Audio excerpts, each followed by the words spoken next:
Fundur settur í borgarstjórn þriðjudaginn 18. október klukkan 14:05. Gengið til fyrsta mála dagskrá sem umræða samræmda móttöku Reykjavíkurborgar á flóttafólki. Fyrstur til máls borgarstjóri Dagur B. Eggertsson. Forseti, ágæta borgarstjórn, það fullt tilefni til þess að fara yfir stöðu mála varðandi móttöku flóttafólks og samræmda móttöku flóttafólks í Reykjavík og raunar á Íslandi. Þessi skemmst að minnast að borgarstjórn stóð algjörlega einhuga og samhuga að því að fordæma innrás Rússlands í Úkraínu og undirstrikaði í þeim umræðum og samþykkt að Reykjavíkurborg myndi að sjálfsögðu vera í samvinnum við ríkið og önnur sveitarfélög þátttakandi í því mikilvæga verkefni að skjóta skjólshúsi yfir fólk á flótta, eins og borgin hefur raunar verið undanfarin ár þegar ræða fólki leitað alþjóðlegu skjóli, hvaðan sem að það hefur komið úr heiminum. Við höfum tekið á móti hópum frá Sýrlandi í skipulegri samræmdri móttöku, Palestínu og býsna stór hópur hefur líka undanfarin vetur komið frá Venesúela. Við höfum búið þannig hnútana að við höfum verið með alþjóðlegt teymi og höfum verið að styrkja í raun þann kjarna sem utan þessi verkefni heldur hjá borginni og það ber öllum saman það, hvort sem af hálfu ríkis og borgar, að þetta býsna harðsnúið teymi og við staðið sig gríðarlega vel. Verkefnin eins og mjög umfangsmikil og til þess að gefa mynd af því að þá núna 744 einstaklingar í samræmdri móttöku hjá Reykjavíkurborg. Samningurinn sem var í gildi við ríkið fram í mars var upp á það að við myndum taka við 500 manns, en til viðbótar höfum við verið að þjónusta 600 einstaklinga sem að hafa dvalarleyfi af mannúðarástæðum, eins og það kallað í lögunum, og í raun fólk á flótta og að meginstofni til frá Úkraínu. Þannig að þetta 1300 manns sem að Reykjavíkurborg að sinna, en hefur raunar ekki fengið greiðslur samkvæmt samningi við ríkið frá því í vor, því að samningar hafa ekki enn tekist. Fyrirkomulagið ef við einföldum þetta gróflega að ríkið tekur við flóttafólkið þegar það kemur til landsins, sér þeim fyrir í raun nauðsynlegri þjónustu við að útvega kennitölu og svona grunnþarfir, þar á meðal húsnæði fyrst sinn, og síðan eitthvað sveitarfélag sem tekur við. Oft þessi tímabundnu úrræði á stór Reykjavíkursvæðinu, töluvert mikið í og við Reykjanesbæ, en síðan hér í Reykjavík, og raunin hefur verið sú að þau sveitarfélög sem hafa helst verið í því að taka á móti flóttafólki á síðustu árum, sem hafa merkilegt nokk fyrst og fremst verið 3, Reykjavík, Hafnarfjörður og Reykjanesbær, hafa tekið á móti langstærstu hópunum núna. Í tengslu við komu fólks frá Úkraínu á þessu ári hafa þó nokkur sveitarfélög bæst þar í hópinn, Borgarbyggð, Árborg og Árborg þar á meðal, og eitthvað fleiri. Þau eiga það hins vegar öll sameiginlegt að það hefur verið nokkuð glíma að ná saman það við ríkið hvernig að mæta kostnaði sveitarfélaga til þess að tryggja að þessi móttaka sé eins góð og á verður kosið. Ég vonast enga síður til þess að á bara næstu dögum náist saman samninga varðandi samræmda móttöku flóttafólks, og það stefnt að því af hálfu Reykjavíkurborgar, og það tillaga alþjóðateymisins, að næsti samningur verði móttöku, að í samræmdri móttöku verði 1500 manns. Og það mjög mikilvægt, ég held að séu raunar allir sammála það, að ná góðri niðurstöðu í það sem hefur staðið aðeins út af borðinu ábyrgðarskilgreining varðandi útvegun húsnæðis, að í fyrri samningi þá var kveðið á það að ríkið hefði hlutverk við að útvega húsnæði en sú skylda væri ekki alfarið á hendi Reykjavíkurborgar. Og þannig viljum við hafa það áfram, meðal annars vegna þess að það unnið að þessum málum hluta til á grundvelli almannavarnalaga og þar hefur ríkið býsna sterka stöðu við að útvega bjargir og það getur nýst mjög vel þegar þarf að koma upp húsnæði með skömmum fyrirvara.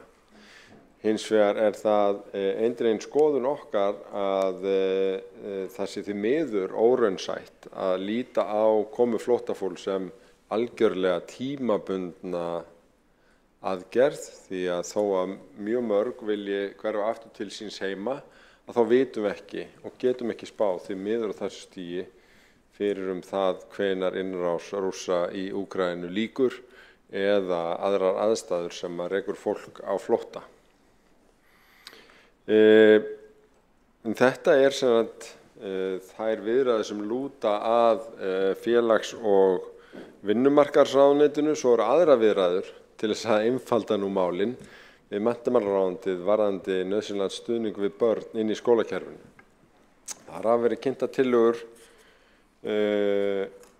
af hálfu mennta- og barnamálaráðherra sem ganga út á það að stuðningur ríkisins við hvert barn á flótta sé 200.000 á ári og það dugir fyrir hóptíma einu sinni í viku með við það 6 séu í hóp og okkar sérfræðingar meta það svo að það dugi ekki til, það þurfa að vera allavega tvöfalt meira fyrir í raun börn sem þurfa lítinn stuðning, en við vitum að það ákveðið hlutfall barna á flótta sem þurfa mikið meiri stuðning en þetta. Þá erum við kannski ekki endilega að tala börn frá Úkraínu sem flest eiga það sameiginlegt að hafa verið í samfelldri góðri skólagöngu, en til dæmis hópar frá Palestínu, hluti hópsins frá Sýrlandi þarf miklu meiri aðbúnað og stuðning vegna þess að það því miður ekki þannig að öll börn hafi fengið skólagöngu síðustu árin áður en þau hrekjast á flótta frá ýmsum hlutum heimsins. Þannig að þessi samningur býður líka og við heyrum það frá öðrum sveitarfélögum að þarna liggja áhyggjur allra. Það nefnilega ábyrgðarhluti að taka við börnum, sérstaklega börnum sem tala ekki tungumálið og þurfa góðan stuðning við að verða hluti af samfélaginu og líði vel og gangi vel í skólakerfinu. Og þar reyndar málum þannig fyrir komið að önnur sveitarfélög fá sjálfkrafa 170.000 krónur með hverju barni í gegnum jöfnunarsjóð ef að börn hafa annað móðurmál en íslensku, þannig að þá hallar líka á borgina. Ég ætla hins vegar að lýsa því yfir hér að við hljótum að hafa trú á því að það náist saman þetta. Þetta risastórt sameiginlegt samfélagslegt verkefni að takast á við móttöku flóttafólks og standa því með sóma. Við vitum að vinaþjóðir okkar sem eru nær átakunum eins og Pólverjar standa í miklu meiri stórræði með við hvað þetta snertir og hlutfall fólks og flótta í sumum borgum eins og vinaborg okkar Wrocław hleypur raunar á tugum prósenta, sem segja alltaf fjórðungur borgarbúa í dag sé Úkraínumenn á flótta. Það líka háar tölur í Eystrasaltslöndunum en við erum með svipaðar tölur og höfuðborgin Norðurlanda og Norðurlöndin að segja má, þó að við séum hlutfallslega að gera að minnsta kosti jafn vel og sumir. En ég bara fagna því að við erum að ræða þetta hérna í borgarstjórn. Ég vildi gefa með þessu borgarstjórn örlitla innsýn í þau verkefni sem við stöndum frammi fyrir. Við stöndum eins vegar í þeim saman og af miklu metnaði Það þarf að klára þá samninga sem ég hef nefnt hér og við þurfum á hverjum tíma að hafa það í huga að þróunin á blóðvellinum í Úkraínu og í öðrum löndum getur haft meiri áhrif en innanlandsákvarðanir á fjöldan sem kemur hverju sinni. En ég vona við stöndum áfram saman það að standa vel að þessu og að ríkið og ráðuneytin verði sannarlega með okkur í þeim leiðangri. Borgarstjóri Dagur B. Eggertsson hefur lokið máli sínu og borgarfulltrúi Helga Þórðardóttir hefur óskað eftir að taka til máls.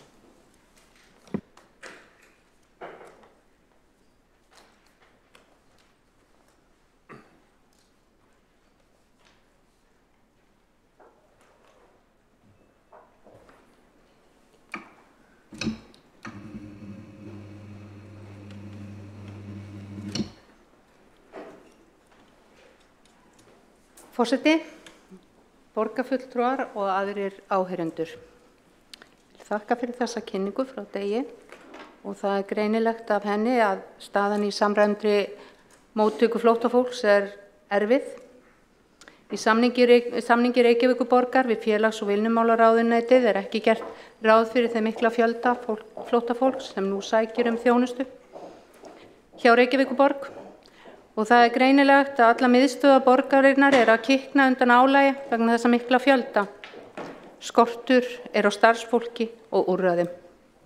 Það skortir fjármagn, fólk að bugast því stjórnvöld vilja ekki bera fulla ábyrgð. Þetta eins og heit kartöfla sem menn kasta á milli sín. Eitthvað verður að minnsta kosti að gera. Að minnsta kosti verður að viðurkenna þá staðreynd að það kostar að bjarga mannslífum.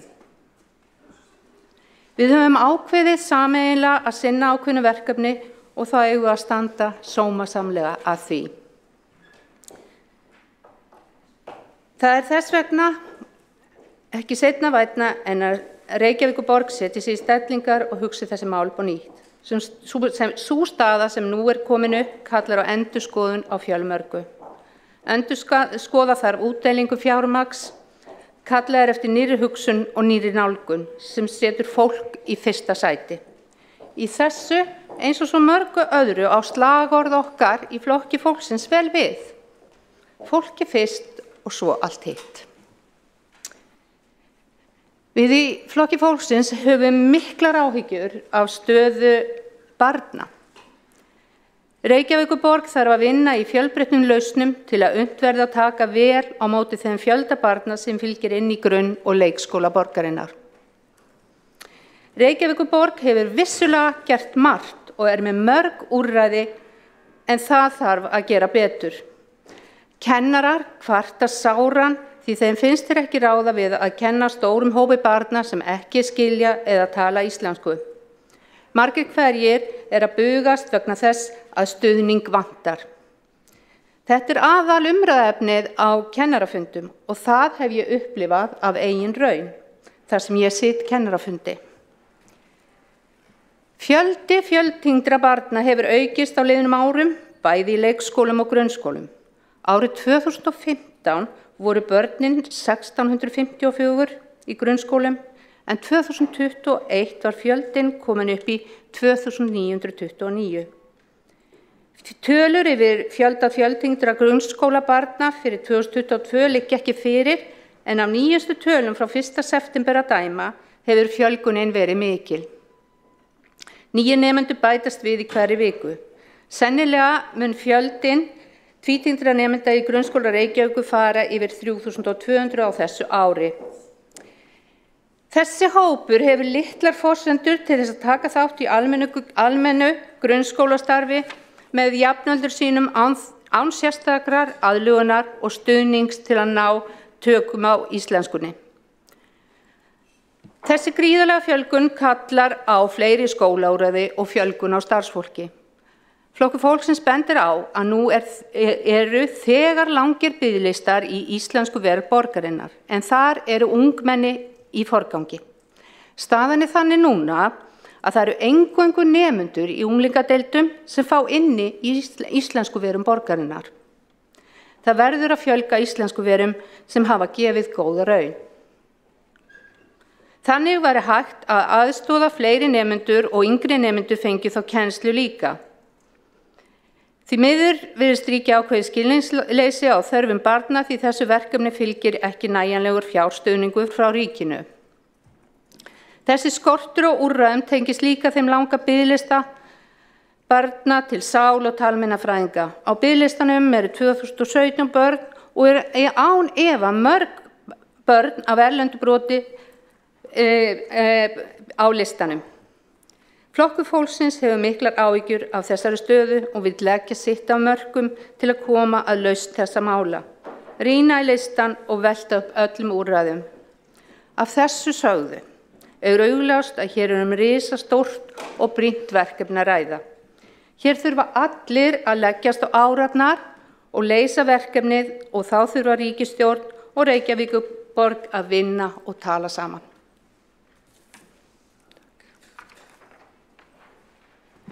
Borgarfulltrúi Helga Þórðardóttir hefur lokið máli sínu og borgarfulltrúi Guðný Maja Rýba hefur óskað eftir að taka til máls.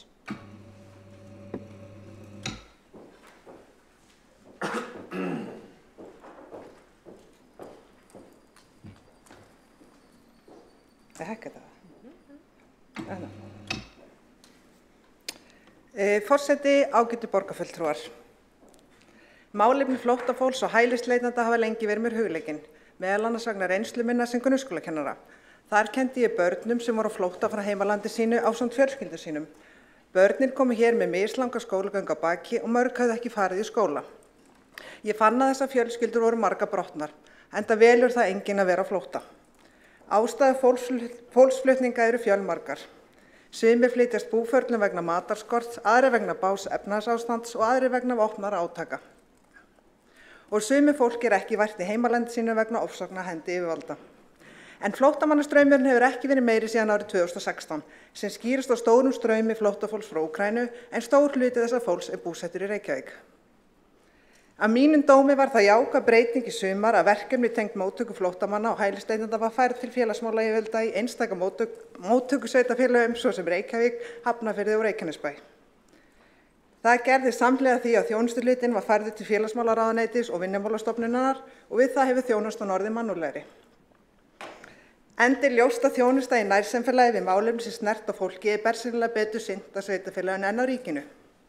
Reykjavík móttökusveitarfélag sem kemur hingað í boði stjórnvalda, sveitarfélag flóttafólks sem kemur hingað í boði stjórnvalda. Slík móttaka á að styðjast við ákveðið verklag sem byggist á samningi félagsmálaráðuneytis og móttökusveitarfélaga, þar sem inntak þjónustu við flóttafólk skilgreint og ég geri ráð fyrir að flestir hér hafi kynnt sér það vel. Þegar verklagið skoðað frekar þá sjáum við að Reykjavíkurborg uppfyllir mörg þessara skilyrða. Skilyrði sem eiga það sameiginlegt að snúa grundvallarrétti þessa hóps fólks. En það réttur hvers manns að geta flúið heimalandi sitt og fá vernd í öðru landi verði hann fyrir ofsóknum í heimalandi sínu. En þegar fólk í erfiðum aðstæðum þar sem það upplifir sig valdlaust, þegar það finnur fyrir máttleysi og hefur ekki lengur áhrif á hvernig líf þeirra þróast, festir það fólk í vissum fjötrum. Fjötrum sem ekkert okkar vill vera í. Ein forsenda þess að ná aftur að endurheimta trú á eigin getu til þess að geta tekist af við vandamálin í samfélagi og jafningja þarf að halda vel þennan hóp fólks. Það er því ljóst að við sem móttökusveitarfélag berum mikla ábyrgð. Þá komið að inntakinu, lykilatriðið í þessu öllu saman, það valdefling. Valdeflingin snýst að öðlast vald til að geta haft áhrif á þá þjónustu sem við fáum og líka til að öðlast innra vald til að geta sagt það sem við viljum. Markmiðið að læra hvernig við getum tekið ákvarðanir eigin líf. Hugtakið tengist lýðræði. Valdeflingin snýst að breyta sjálfskilningi eða sjálfsvitund þeirra sem þurfa einhvers konar aðstoð að halda og þeir sjáu sig sem einstaklingar sem hafa rétt á að bregðast við þeirri þjónustu sem þau fá. Þess vegna tel ég mikilvægt að við sem leiðandi sveitarfélag, við sem móttökusveitarfélag finnum okkur sameiginlegan grundvöll til þess að valdefla þennan hóp fólks nýrra Íslendinga. Eflum íslenskukennslu, breikkum vettvanginn þeirra til að vera þátttakendur og vinnum markvisst að lýðræðinu, vegna þess að það er okkar allrar hagur að búa í lýðræðislegu, fjölmenningarlegu samfélagi. Ég vil biðja borgarfulltrúa núna að hugsa sameiginlega leiðir til þess að finna og valdefla þennan hóp fólks. Því án þess munum við sjá stærri áskoranir í skólastarfi og til framtíðar og stór félagsleg vandamál. Við getum gert betur.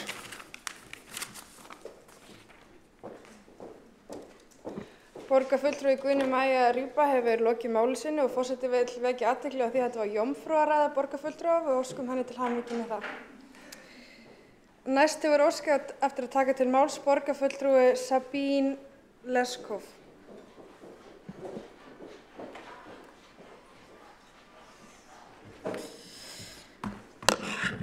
Forseti, borgarstjórn. Af hverju eigum við í borgarstjórn Reykjavíkur að tala flóttamannamál? Er þetta ekki of stórt fyrir okkur? Þurfum við ekki að vera hér til morguns? Ef ekki lengur, ef við viljum ræða það sem hægt væri að nefna. Við gætum rætt sögulegt samhengi, vestræna nýlendustefnu, meira jöfnuð í samfélaginu og heiminum öllu, fara yfir í nútíma populisma á hinum enda hins pólitíska leitrófs og endað í loftslagsvandanum.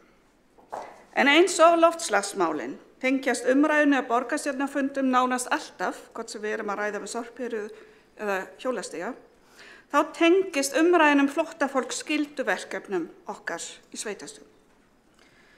Borgarstjórinn A.B. Eggertsson hefur hér nefnt samræmda móttöku flóttafólks sem hefur verið mikið framfara skref í okkar starfi og ég gerir ráð fyrir að formaður velferðarráðs Heiða Björk Hilmarsdóttir borgarfulltrúi mun örugglega fara nánar út í það.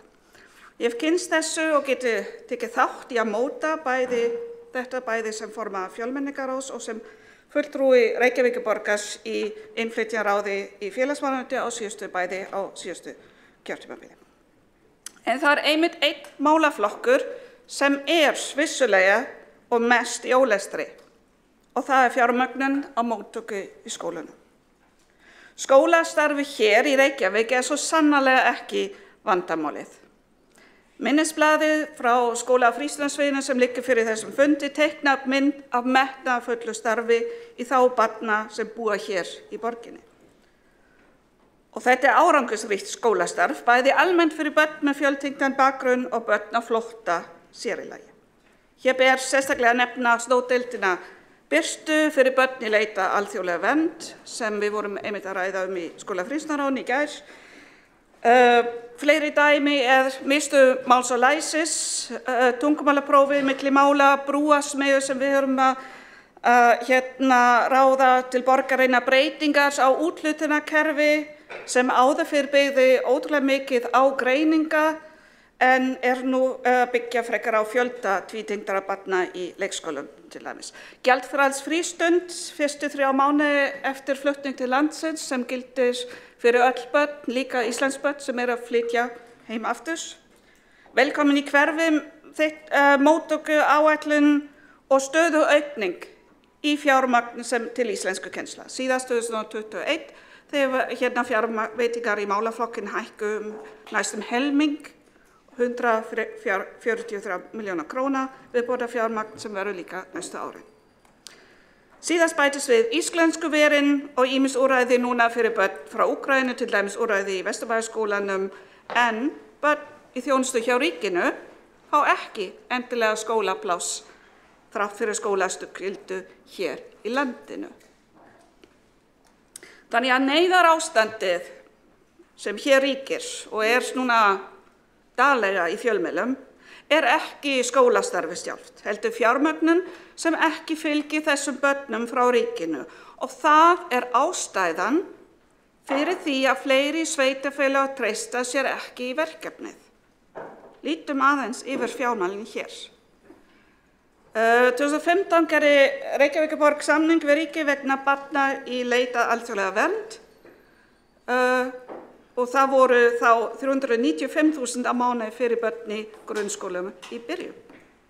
Kvótaflóttafólk, þar erum við með samning fjármagn fyrir skólastarf sem hérna 1,7 milljónir á barn fyrsta skólaárið, 900.000 annað árs. Börn með stöðu flóttafólks, 0 krónur. Og það breytist enn sem komið nánast, eins og borgarstjórnin hefur farið yfir, ekkert með samræmdu móttöku. Jöfnunarsjóður, 0 krónur fyrir börn í Reykjavík. 170.000 krónur per barn sem með fjöltengdan bakgrunn allstaðar á landinu, þannig við erum að tala sveitafélög sem fá Garðabæ í Seltjarnarnes, þá fær hvert einasti barn 170.000 króna á ári, í Reykjavík 0 krónur. Að því bara. Af þessu öllu ljóst að það gífurlega mikið þekking bæði miðlægt og hjá fagfólki í skólunum og sérstaklega einmitt með Miðstöð máls og læsis höfum við unnið með þessum tengslum, sem sagt öflugum miðlægum stuðning sem í beinum tengslum við starfið út í skólanum og það hefur verið nýtt líka í Úkraínuverkefni núna. Og ég verð að nefna eitt í viðbótar, við höfum öll hlustað á umræðuna fordóma og rasisma hér í Kastljósinu í síðustu viku. Það kalla allir strax á ábyrgð skólakerfisins sem vissulega mikil og getur komið inn með meira fræðslu. En ég ætla að fullyrða að stjórnmálamenn sem ala ótta og nefna aldrei flóttafólk eða jafnvel innflytjendur almennt nema að benda á vandamálin, þeir bera stóran hluta af ábyrgðinni á slíkri hatursorðræðu. Forseti, ég get orðað þetta mjög einfalt. Það skiptir engu máli hvað barn flytur til borgarinnar frá Kænugarði eða Kópaskeri. Það á rétt á viðeigandi skólagöngu. Það aldrei tilvist barnsins sem vandamálið. Þegar barn fæðist hér á Landspítalanum, þá erum við ekki að byrja á því að vera hrædd við öll vandamál sem geta komið upp og hvað þetta kostar nú allt saman. Í staðinn einbeitum við okkur á það að þetta barn sem fæðist þarna á Landspítalanum á að fá að njóta sín til fulls. Það græða nefnilega allir á því. Og það ekkert annað með fólk sem kemur til landsins. Við erum meira að segja og fá okkur vanda fólk.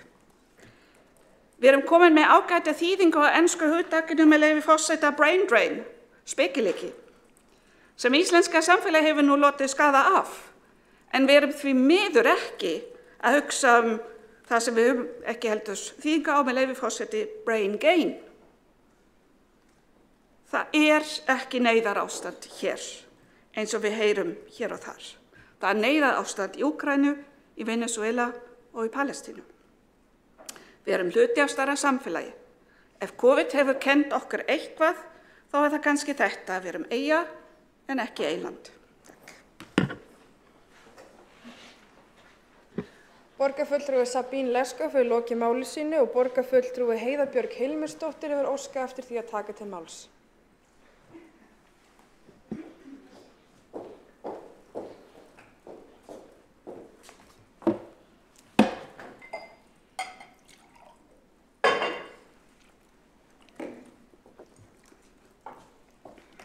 Já, forseti, ágætu borgarfulltrúar. Kannski byrja á að fá að þakka Sabine Leskov hér fyrir frábæra ræðu. Ég get bara klift út heila blaðsíðu úr minni þar sem að hún hefur bara farið vel í gegnum það hversu mikilvægt það að jafna stöðu barna. Og sama gerðu þetta Helga Þórðardóttir, Guðný Maja Rýba og Dagur B. Eggertsson sem að hér hafa talað áður. Þetta auðvitað okkur öllum hjartans mál sem að störfum í stjórnmálum að við jöfnum stöðu fólks, að við tryggjum að allir hafi tækifæri til að láta til sín taka og þar hafa sérstaklega börn bara hreinlega rétt á því að þau sé hlustað, að þau fái tækifæri og að við jöfnum þeirra stöðu á við önnur börn. Það hefur verið skýrt frá upphafi að Reykjavíkurborg tilbúin til þess að taka á móti fólki á flótta. Reykjavíkurborg hefur gert það lengi.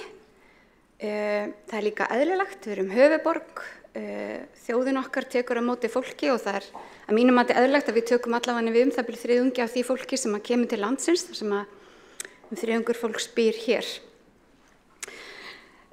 Móttaka flóttafólks auðvitað ábyrgð ríkisins en við höfum sýnt mikinn samstarfsvilja, bæði höfuðborgin, Reykjavíkurborg og Samband íslenskra sveitarfélaga og það hefur verið unnið að því að heilum hug núna með ríkinu undanfarna mánuði eða síðan Rússar réðust inn í Úkraínu og hlutirnir breyttust nokkuð hratt, kannski af enn meira krafti og enn meiri skilningi heldur en áður. Og mín tilfinning svo að það sjáu til lands í þessari samningagerð, það ekkert sveitarfélag með samning við ríkið akkurat núna samræmda móttöku. flóttafólks, ekkert sveitarfélag. Það er auðvitað alvarleg staða og ríkið hefur á grundvelli þess opnað fjöldahjálparstöð, eins og þið hafið séð í fréttum. Ástæðan fyrir því að ekkert sveitarfélag hefur skrifað undir ekki það að innviðir séu sprungnir eða við getum ekki tekið á móti fleira fólki. Það voru bara þarna ákveðin atriði sem þurfti að skýra betur í þeim rammasamningi sem var skrifað undir í sumar. Og það voru aðalega þetta tvennt, það var húsnæði, að við deilum þeirri ábyrgð saman, því rétt eins og borgarstjóri kom inn á, þá hefur ríkið aðra leiðir og til þess að útvega húsnæði og getur breytt reglugerðum og öðru sem getur auðveldað okkur að grípa til tímabundinna ráðstafana.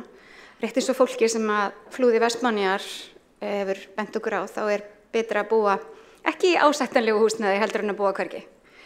Eða ekki ásættanlegu, ekki fullkomnu, eins og fólk þar bjó í sumarbústöðum og það bjó í einhverjum gámahýsum og það bjó bara víða. Og þetta var og þetta lukkaðist svona að mestu leyti allan held ég og ég veit ekki betur en ennþá sé búið í mörgum af þessum viðlagasjóðshúsum sem voru komið upp allt land. Þarna getur ríkið komið inn og þarna verðum við að vera saman og samtaka.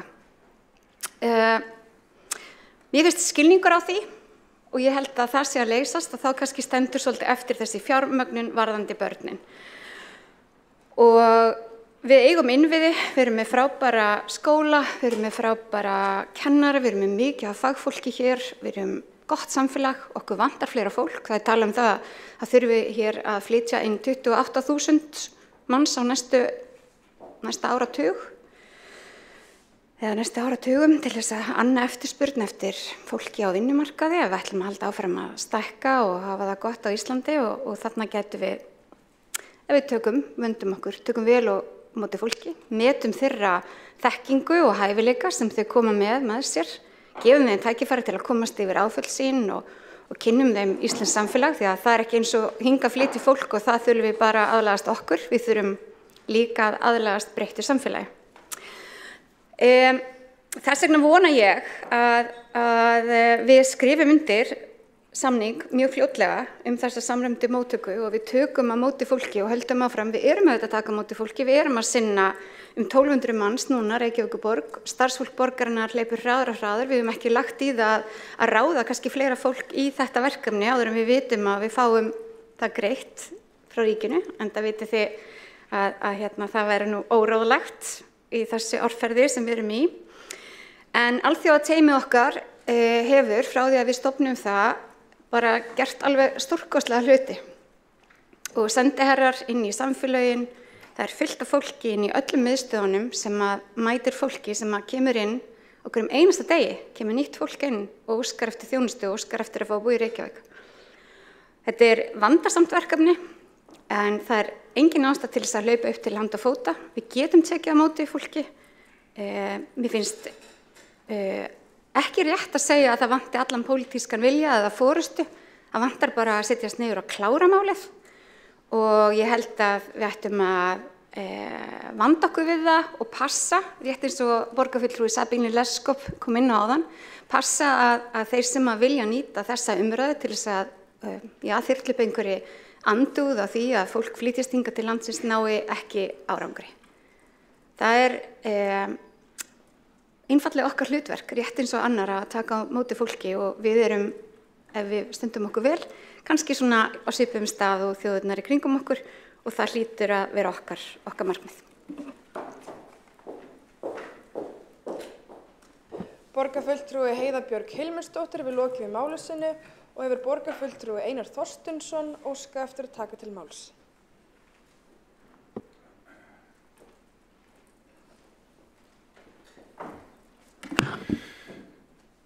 Forseti, kæra borgarstjórn, við erum lánsöm að búa hér á Íslandi í friði.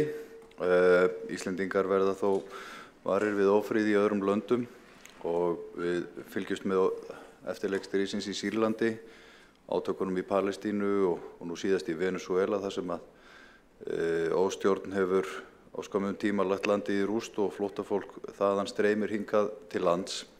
Og núna geisar stríð í Úkraínu og ef maður horfir yfir sviðið þá hafa aldrei fleiri verið á flótta í heiminum eins og nú, bæði vegna náttúruhamfara og stríðsátaka og óstjórnar. Og allar þjóðir þurfa að gera sitt til þess að skjóta skjólshúsi yfir fólk á flótta. Og vegna þessar ákvörðunar ofbeldismannsins Vladimir Putin að ráðast inn í Úkraínu þá ákváðu íslensk stjórnvöld í byrjun mars á þessu ári að virkja 44. grein útlendingalaga í fyrsta sinn og það var gott.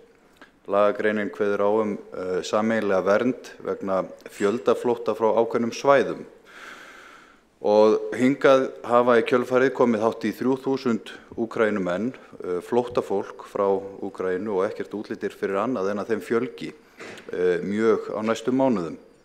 Og ríkislögreglustjóri hefur hækkað viðbúnaðarstig á landamærunum vegna þessa, enda klárast búsetuúrræðin hratt og fjölda hjálparstöð var opnuð á dögunum. Stríðið einfaldlega hérna og við erum þáttakendur í þessu öllu saman, hvort sem okkur líkar betur eða verr. Okkar hlutverk að taka einarða afstöðu gegn árásarher og hjálpa flóttafólki. En áskorunin sem við erum að ræða hérna í dag svo sem ærin, en hún bliknar í samanburði við þær aðstæður sem þessar fjölskyldur að flýja, hvort sem það frá Úkraínu eða öðrum löndum sem við þekkjum. Og það gott að stjórnvöld, hvort sem það ríkisstjórnin eða við hér sem stýrum sveitarfélögunum og Reykjavíkurborg, að við séum réttum megin víglínunar nú þegar okkar saga skráð. Og það gott að borgarstjórn sem satt hér á síðasta kjörtímabili skyldi vera einhuga það að lýsa yfir stuðningi við Úkraínu og lýsa yfir þeim skýra vilja að taka á móti flóttafólki.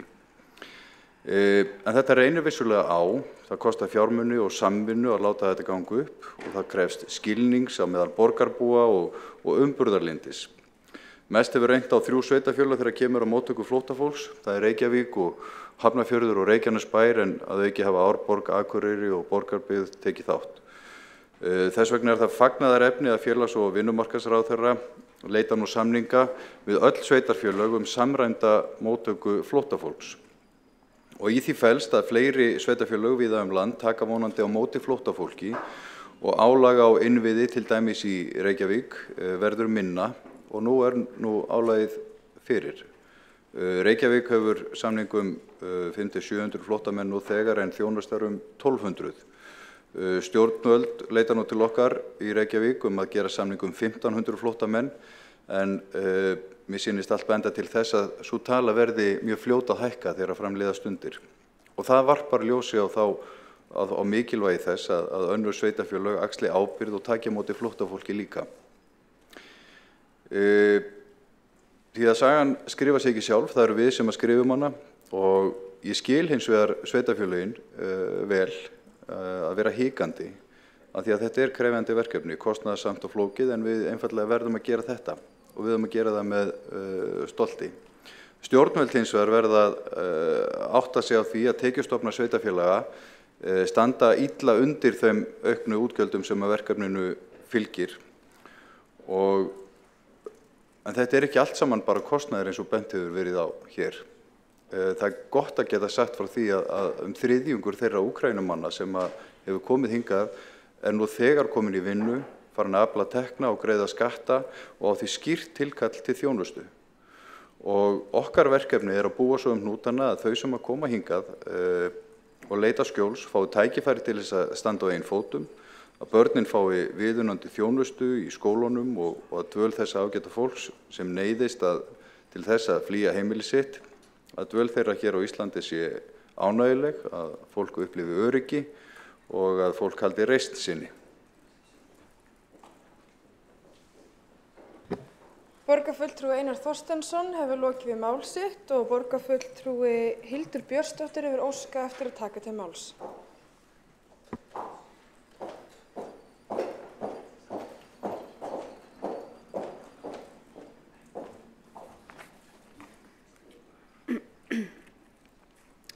Forseti, ágæta borgarstjórn. Við ræðum hér samræmda móttöku Reykjavíkurborgar á flóttafólki. Og hér í fyrri ræðum þá hefur verið farið ágætlega yfir stöðuna hérna í Reykjavík og þau verkefni sem að blasa við í framhaldinu.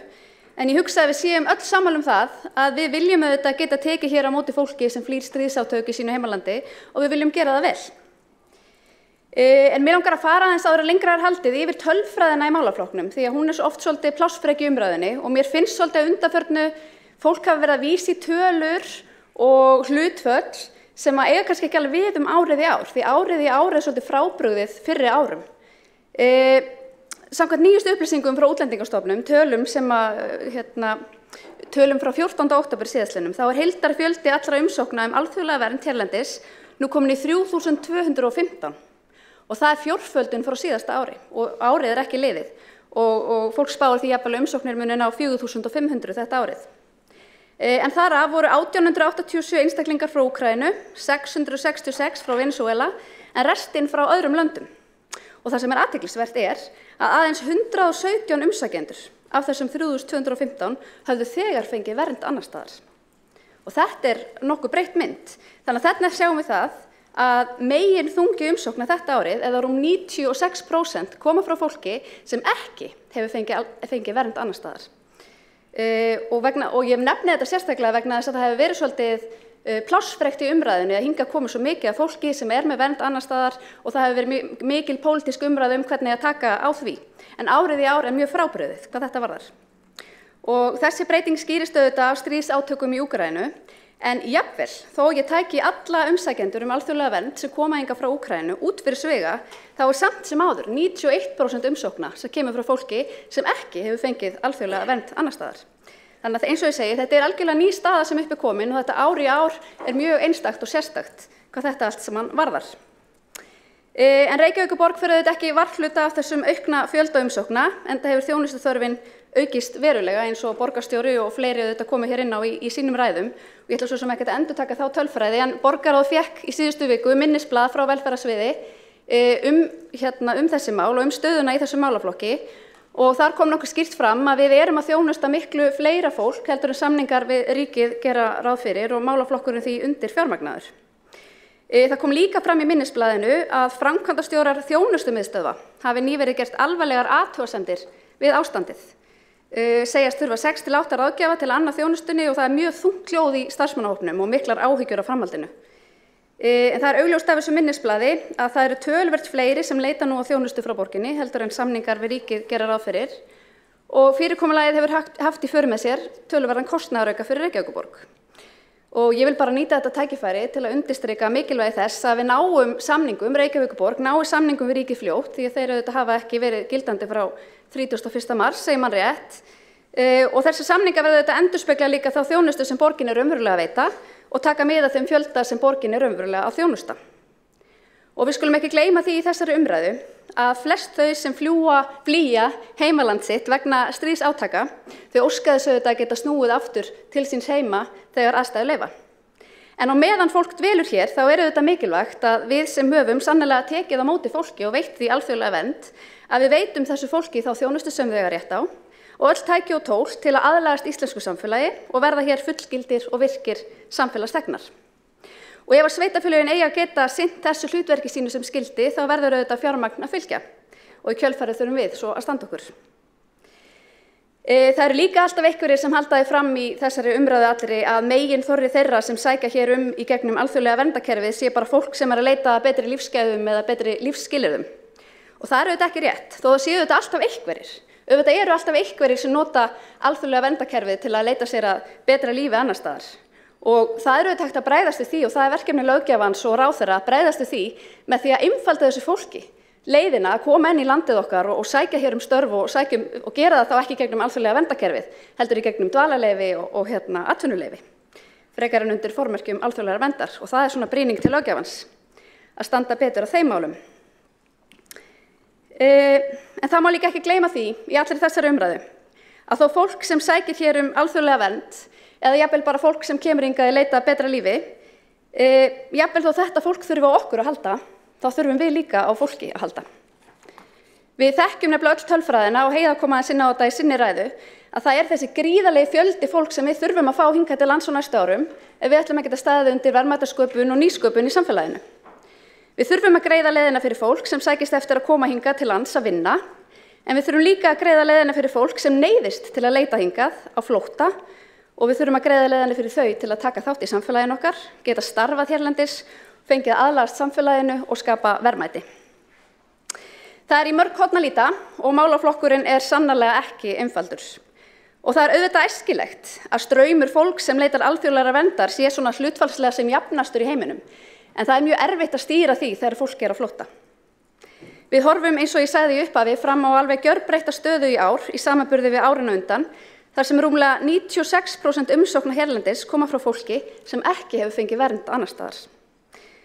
Meginþungi umsókna kemur frá fólki sem flýr stríðsátök og Reykjavíkurborg þarf í þessu umhverfi að gæta þess að fjármagn fylgi þeim fjölda sem okkur gert að þjónusta í borginni, svo við getum stutt almennilega við bakið á fólki og veitt því annað tækifæri í nýju landi til að búa sér gott líf og virka þátttöku. Þjóðflutningar hafa nefnilega alltaf verið drifkraftur framfara í heiminum.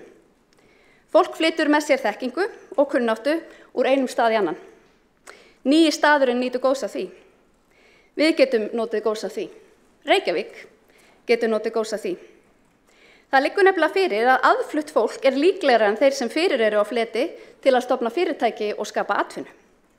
Við eigum því almennt að fagna öllu því fólki sem vill setjast hér að. Ávinningurinn alltaf meiri en áhættan ef við bara stöndum vel að málum.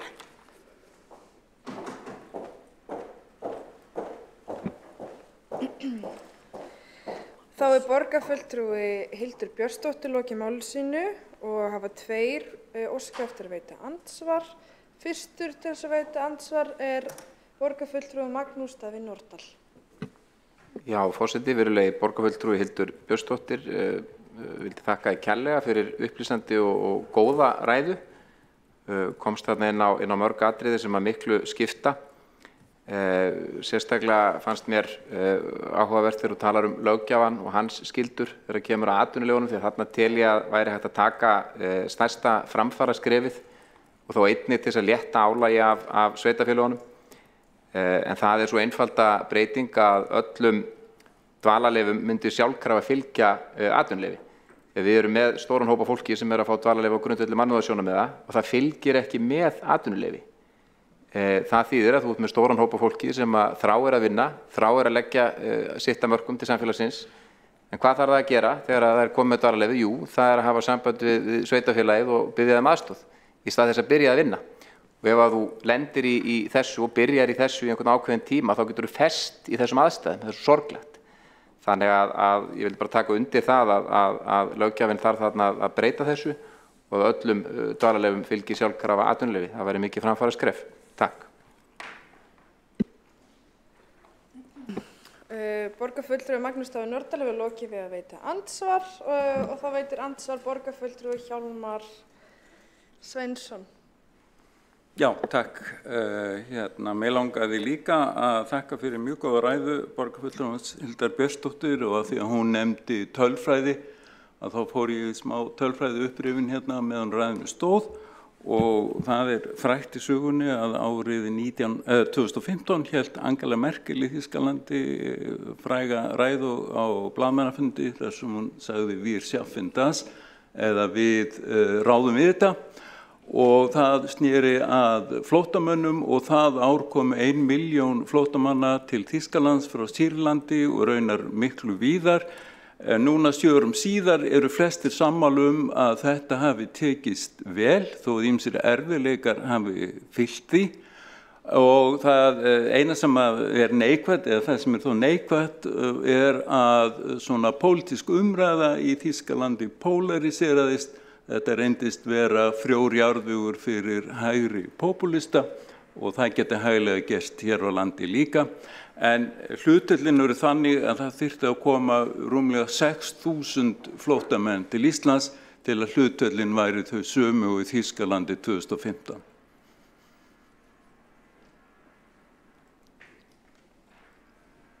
Borgarfulltrúi Hjálmar Sveinsson hefur lokið við að veita andsvar. Næst tekur til máls borgarfulltrúi Sanna Magdalena Mörtudóttir.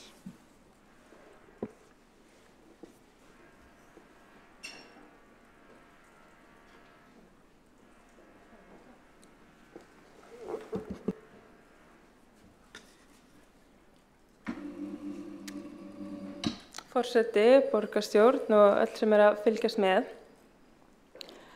Mannúð og mannréttindi þurfa að vera leiðarljósið þegar tekið á móti fólki á flótta og hafa þarf í huga að fólk yfirgefur ekki heimahaga sín af léttúð. Við erum öll hluti af heild, íbúar á sömu jörð. Það þarf að byggja upp sterk félagsleg kerfi til þess að hér fúnkeri samfélag. Það hefur ekki verið gert þar sem einstaklingshyggjur hampa í stað samfélagsheildar.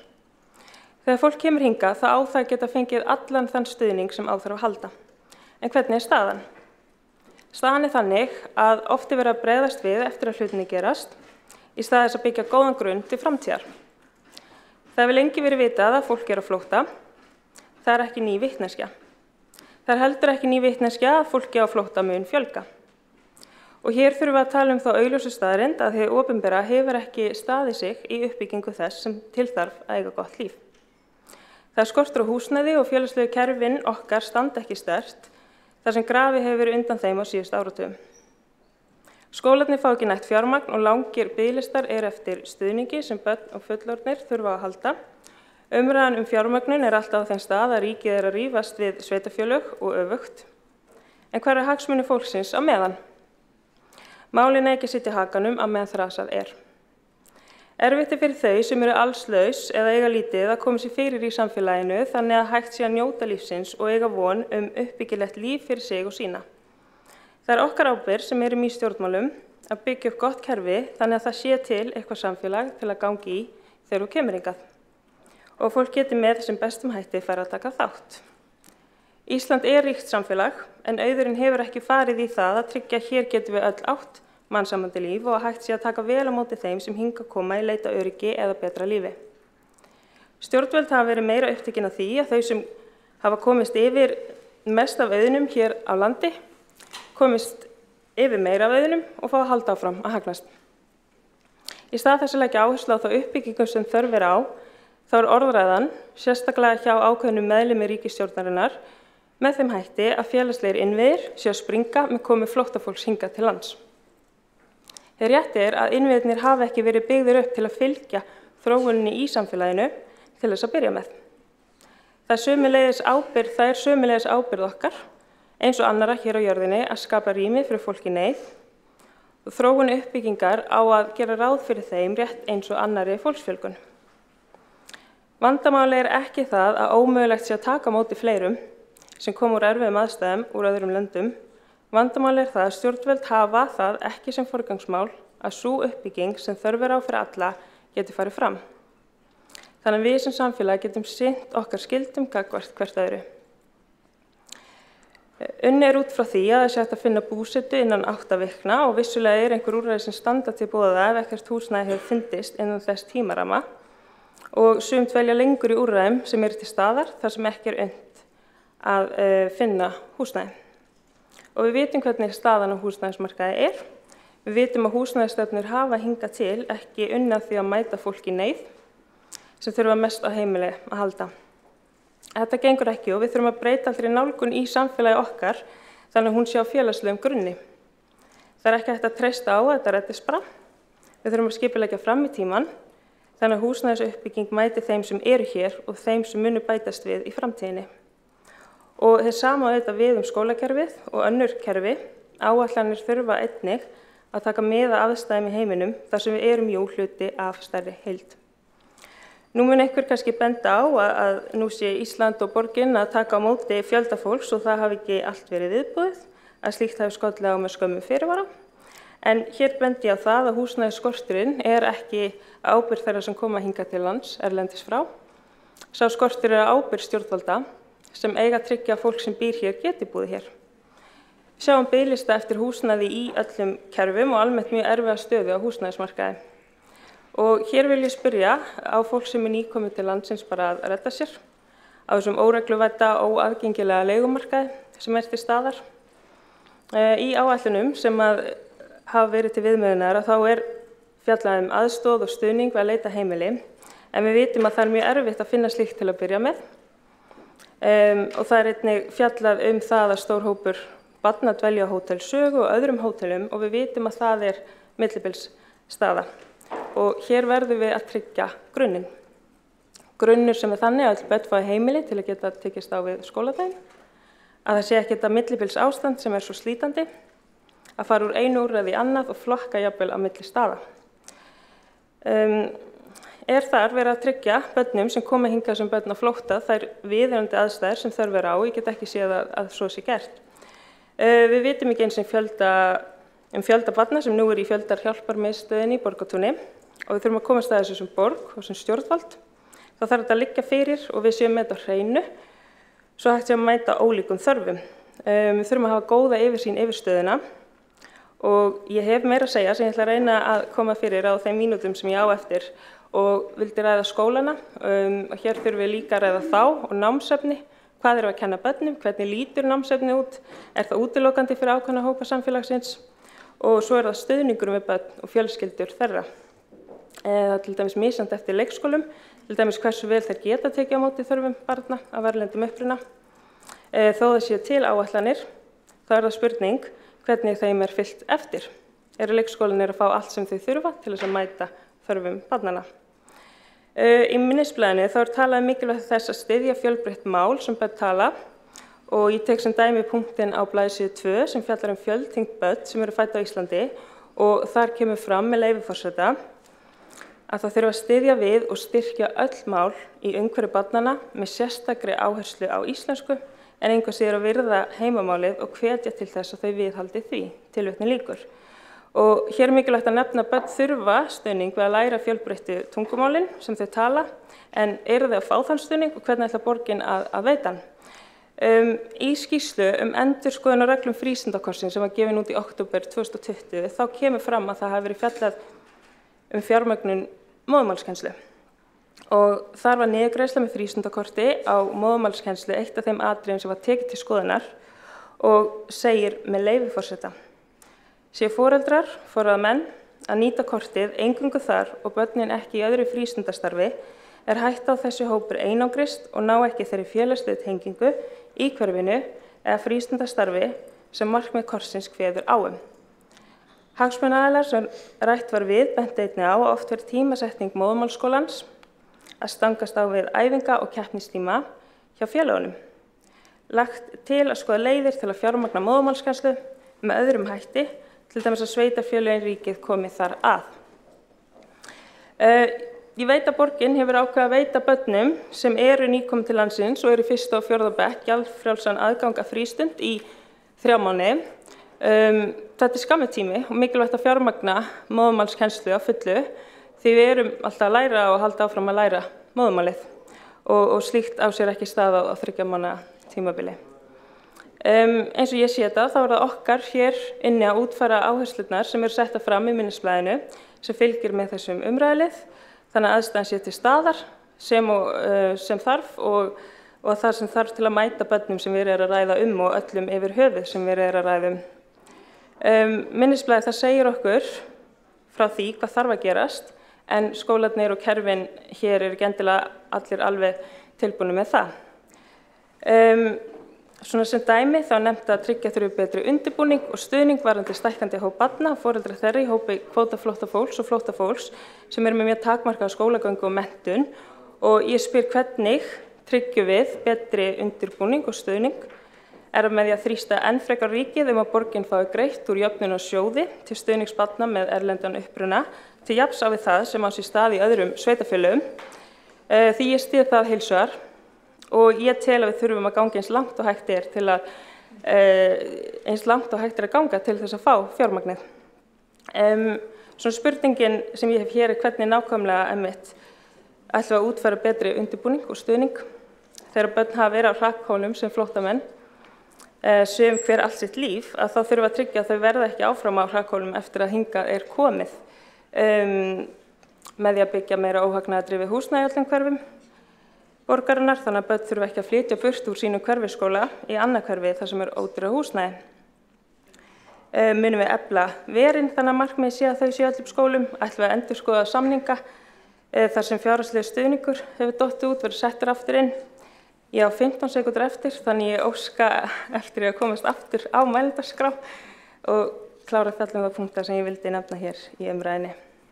Takk.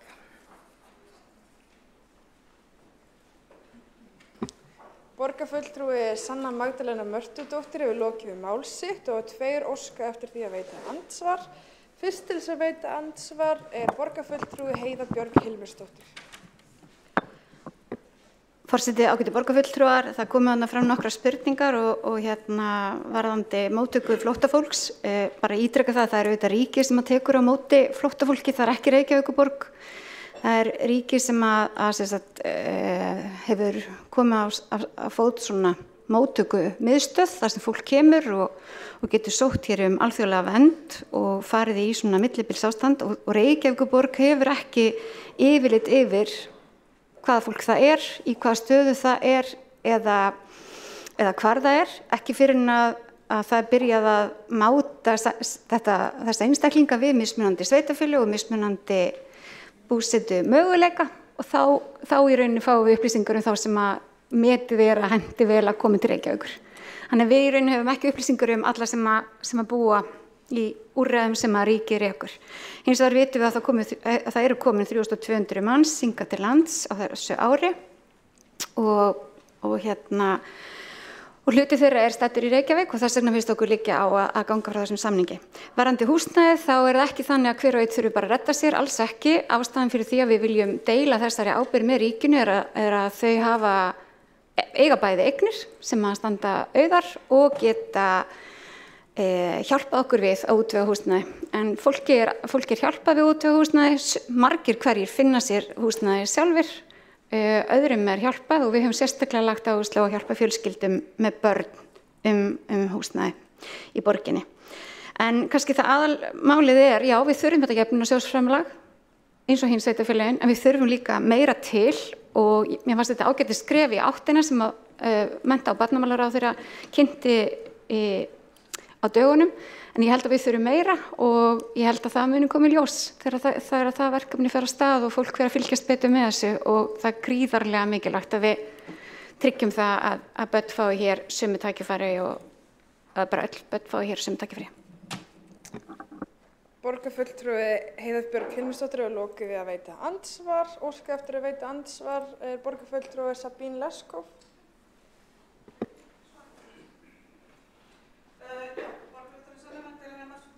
Velta hér mikið fyrir sér starf með börn af eldri uppruna almennt, sem börn með það sem fleiri tungumál talað á heimilinu. Ég myndi eiginlega bjóða henni að kynna sér minnisblað sem liggur fyrir þessum fundi þar sem farið ágætlega yfir bara aðgerðir sem hafa verið farið í síðan 2000 og ég held byrjað 2015. Við erum að tala miðstöð máls og læsis, við erum að tala brúasmið, við erum að móttökuáætlanir, við erum að tala aukin fjármagn í íslenskukennslu og móðurmálskennslu. Sérstaklega í varðandi móðurmálskennslu leggur meirihlutasáttmáli líka ríka áherslu að þetta verður gjaldfrjáls fyrir börn í borginni, þannig að það svo sannarlega mikið að gerast og mikið í gangi og byggir einmitt á valdeflingu barns það sem það Við erum sem sagt ekki að tala að breyta börnum, heldur taka þau við þær og bera virðingu fyrir þeirra menningu og þeirra móðurmál. Og það það sem okkar skólastarf byggir á og þessi vinna sem þarna hefur farið fram byggir á að meta barnið á veruleikanum.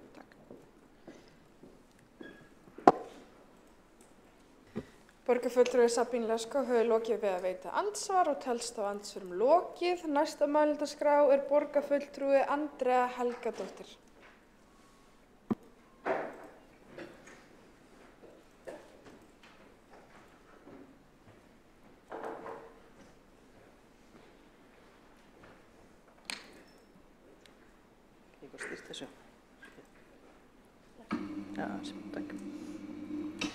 Forseti, borgarfulltrúar og borgarbúar. Hið öfgafulla samfélag. Í umtali aðra sem byggja þetta samfélag með okkur hefur smám saman farið að viðgangast alveg ofboðslega sérkennileg, yfirborðskennd og öfgafull orðræða, eins og svo sem víða annar staðar. Á það sérstaklega við þegar fólk í viðkvæmri stöðu vekur athygli á aðstæðum sem þeim boðið upp á, biður skilning eða krefst einhverja úrbóta á sínum málum, sömuleiðis gegn öðrum sem tala opinberlega máli þeirra. Orðræða sem festir sig í sessi þegar henni leyft að eiga sér stað á opinberum vettvangi og lyftir auðvitað hömlum af því sem álitið að megi viðgangast á lokaðri vettvangi. Öfgakenndum mönnum gefið leyfi til að ástunda sínar öfgar. Ábyrgð okkar sem komum fram sem fulltrúa fólks á opinberum vettvangi mikil og þau okkar sem færa hið leyfilega alveg út að ystu mörkum þurfa að gera sér grein fyrir að með þeirri tilfærslu í opinberu umræðu sé óhjákvæmileg sambærileg tilfærsla jaðarsins. Málfrelsi fylgir ábyrgð. Stöð okkar hér í þessum sal fylgir enn meiri ábyrgð.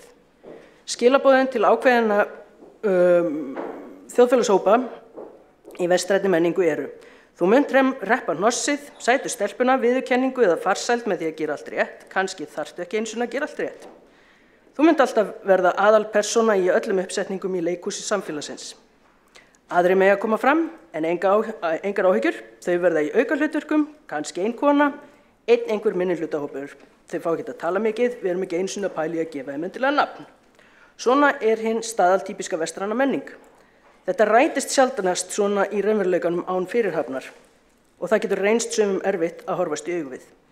Kannski eru þessi vonsvik að vera einhvers konar manndómsraun til að stíga inn í fullorðins samfélag nútímans sem mörgum gengur býsna vel en öðrum alls ekki. Ég fór á forvitni í mjög óformlega smárannsókn í frekar vandað bókasafn leikskóla í þeim tilgangi að sjá hvernig kynjaskiptingi þar væri. Það tók ekki langan tíma að sjá að kvenpersónur í aðalhlutverki voru algjörlega hverfandi minnihluta. Það kvenkyns aukapersónur sem yfirhöfðu fengu nafn voru hverfandi minnihluta af þeim. Það ekki alveg magnað? Stelpur alast upp við að teygja sjálfsmynd sína þannig alveg frá því að þær eru agnarlítil börn, að þær geta speglað sig í karlkyns aðalsögupersónur, lifa sig inn í heim þeirra, en strákarnir, þeir fá líklega litla sem enga þjálfun í því. Sama má auðvitað segja alla minnihlutahópana í samfélaginu. Kannski þetta það sem endurspeglast í þeirri staðreynd að þeir hér á Vesturlöndum sem bregðast við áskorunum breytt samfélag með hatursfullum og desperat hætti, eins og með því að leggja ráðin ofbeldi eða morð á öðru fólki, eru nánast undantekningarlaust hvítir karlmenn. Þeir fengu kannski ekki sambærilega þjálfun í að setja sig í spor annarra sem standa frammi fyrir allt öðrum áskorunum en þeir og eru með ólík viðhorf til lífsins en þeir. Þeir upplifðu þetta sem persónulegt loforð, vertu til og þú munt uppskera. Það ástæðan fyrir því að ég kem hér upp með þessi skilaboð. Við lifum ekki í tómarúmi, sviðið sett, leikararnir eru klæddir og komnir á fjalirnar. Takk fyrir. Borgarfulltrúi Andrea Helgadóttir hefur lokið við mál sitt og forseti vill vekja athygli á því að þetta jómfrúarræða hennar og óska henni innilega til hamingju með það. Næst á mælendaskrá borgarfulltrúi Kjartan Magnússon.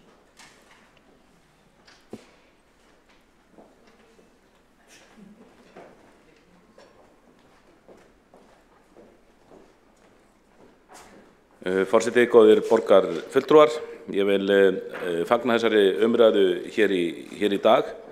Ánægjulegt að það rauninni bara miklu samræmi málflutningi milli flokka.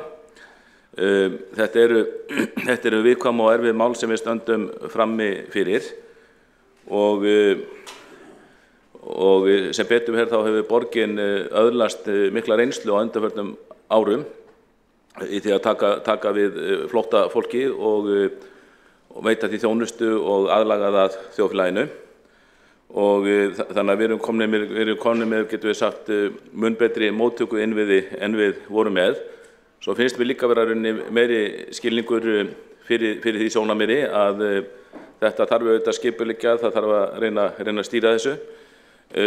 Fyrir nokkrum árum þegar þessi mál voru ræddir í borgarstjórn, þá voru ræddir, þá var þessi efni krafist að landamærin yrðu opnuð og bara sem flestir væru hvattir til að koma til Íslands og svo myndum við bara redda því einhvern veginn þegar á það reyndi. Og það hreykti alveg stóðum þeim tíma, en mér finnst umræðan hafa þroskast, við áttum okkur á því, held ég öll núna, að það ekki vandalaust að taka á móti flóttafólki og innflytjendum yfir höfuð.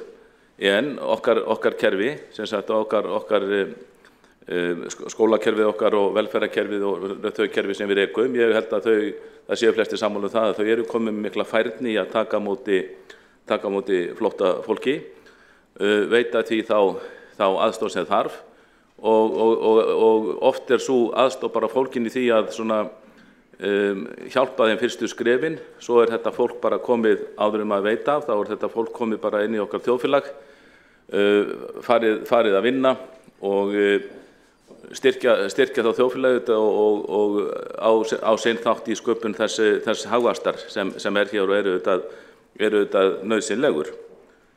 En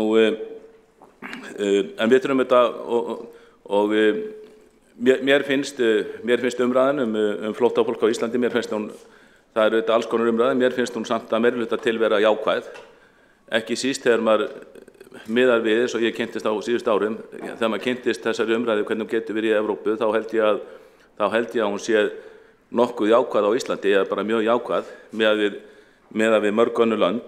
Mér finnst fjölmiðlar hér vera mjög standa sig vel í að fjalla jákvæðar hliðar við það að hinga að koma innflytjendur og auka samfélag okkar með ýmsum hætti.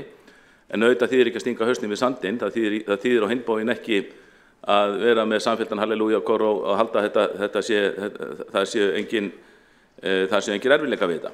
Það eru erfiðleika við þetta og við höfum kynnst þeim og mér finnst ekki rétt eins og aðeins orðið var í síðustu daga að það hefur verið vakin athygli á þeim vandamálum sem ríki og sveitarfélög standa frammi fyrir. Mér finnst að mestu leyti hafi verið gert með hógværum hætti en þá koma fram ásakanir að viðkomandi eins og til dæmis ráðherrar sem vekja athygli á vandamálinu og eru þá að reyna að leita lausn á vandamálinu. Það hefur jafnvel komið fyrir að þeir eru sakaðir hatursorðræðu og ég skil það ekki því ég hef ekki orðið var við neina hatursorðræðu hjá þessum ráðherrum okkar og þingmönnum sem hafa verið að fjalla þetta mál á hvort bóginn sem því að það hafa ýmis Evrópuríki kynnst alvöru hatursorðræðu í þessum málum. Til dæmis fyrir kosningarnar í Svíþjóð fyrir nokkrum vikum, það var lítill hópur sem stundaði alvöru hatursorðræðu í þessum málum og sem betur fer þá hef ég ekki orðið varfinn eina slíka umræðu hér, að minnsta kosti ekki í viðurkenndum fjölmiðlum. En það eru sem sagt áskoranir sem við þurfum að bregðast við og okkar starfsmenn þeir benda á það bæði eins og á velferðarsviði og skóla- og frístundasviði, þá hefur mér bent á það ef við missum stjórn á þessu þá náttúrulega getur hrykt í stoðum okkar kerfa. Við auðvitað viljum veita öllum sem hingað koma og við tökum á móti sambærilega þjónustu og góða þjónustu og við þurfum auðvitað átt okkur á því að það er dálítið erfitt að spá hversu margir koma til viðbótar. Þá þurfum við að geta áttað okkur á því hvað kerfið okkar þolir og ef það koma miklu fleiri viðbót, hvaða bjargir þarf þá að grípa til innan kerfisins til þess að við ráðum við þetta allt saman. Og ég get ekki algjörlega undir það sem Sanna Magdalena Mörtudóttir og fleiri borgarfulltrúar bent á hér áðan, að það skiptir mjög miklu máli að hafa yfirsýn. Tölurnar þurfa að vera á hreinu, maður heyrir það í fjölmiðlum undanfarna daga að tölurnar hafa stundum verið á reiki og ég held að skipti mjög miklu máli að ríki og borg komi sér saman það þó ekki sé annað heldur en að hafa talnabankann í fullkomnu lagi. Þannig að við vitum rauninni bara frá degi til dags og frá viku til viku tölurnar og þá er unni þjónustu umfangið hverju sinni. Og ég tek algjörlega undir það, skólarnir eru í framlínu hvað þetta varðar, það skiptir mjög miklu máli auðvitað að skólarnir þeir hafi námsefni handa börnum flóttafólks sem koma hingað og sem betur fer þá er tæknið þannig að það hefur aldrei verið auðveldara held ég að taka nýtt námsefni í notkun og uppfæra það því auðvitað viljum við auðvitað að öll börn sem gangi okkar skóla þau fái sömu tækifæri. En svo er það húsnæðisuppbyggingin, þetta er eitt af því sem ég held að hrikti í, það er þetta með húsnæðismarkaðinn, það er húsnæðisskortur í Reykjavík og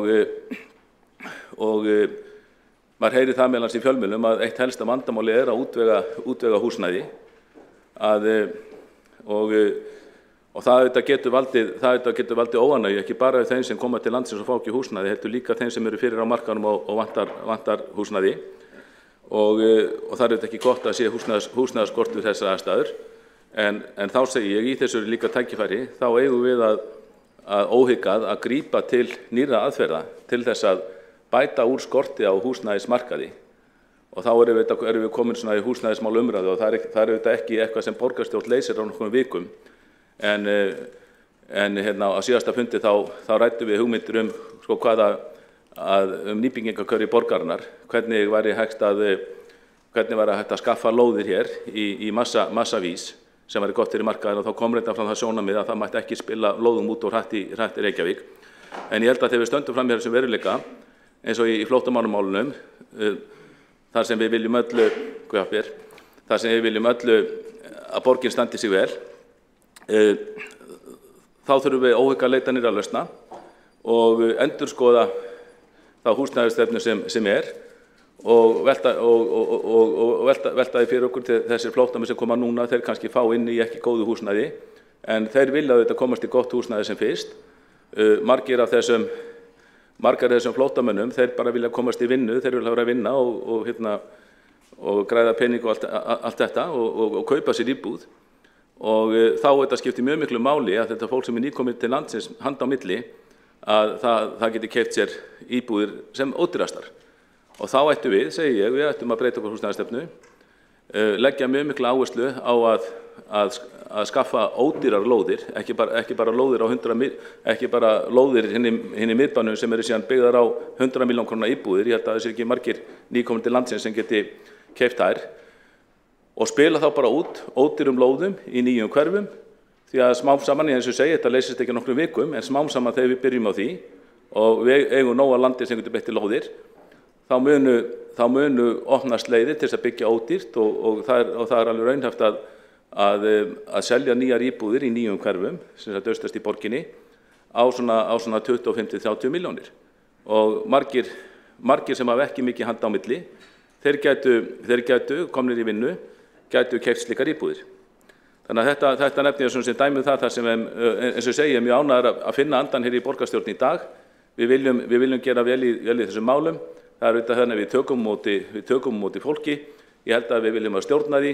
Hluta því að hafa stjórna að því að veita sem besta þjónustu, hvort sem það í skólunum eða velferðarsviðinu eða bara á íbúðamarkaðnum. Þarna þarf ýmislegt að koma saman og þarna held ég ekki síst húsnæðismálin sem skiptir máli, og þar þurfum við og ég segi, ég endurtaka það sem borgarstjóri sem sagði hérna, ég held að skólakerfið sé að standa sig mjög vel í þessum málum og við þurfum að breyta húsnæðiskerfinu þannig að það standi sig líka betur en það gerir núna. Þá er borgarfulltrúi Kjartan Magnússon lokið við mál sitt og borgarfulltrúi Sanna Magdalena Mörtudóttir hefur óskað eftir því að taka til máls.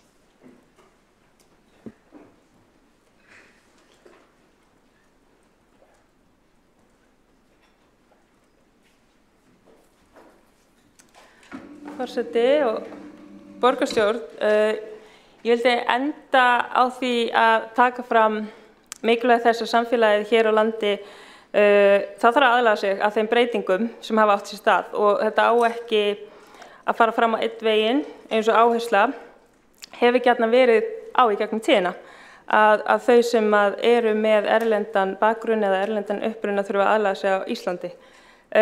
Innfæddir sem tala íslensku þurfa að skoða sitt viðhorf og áherslur til að tryggja að hér sé gott samfélag.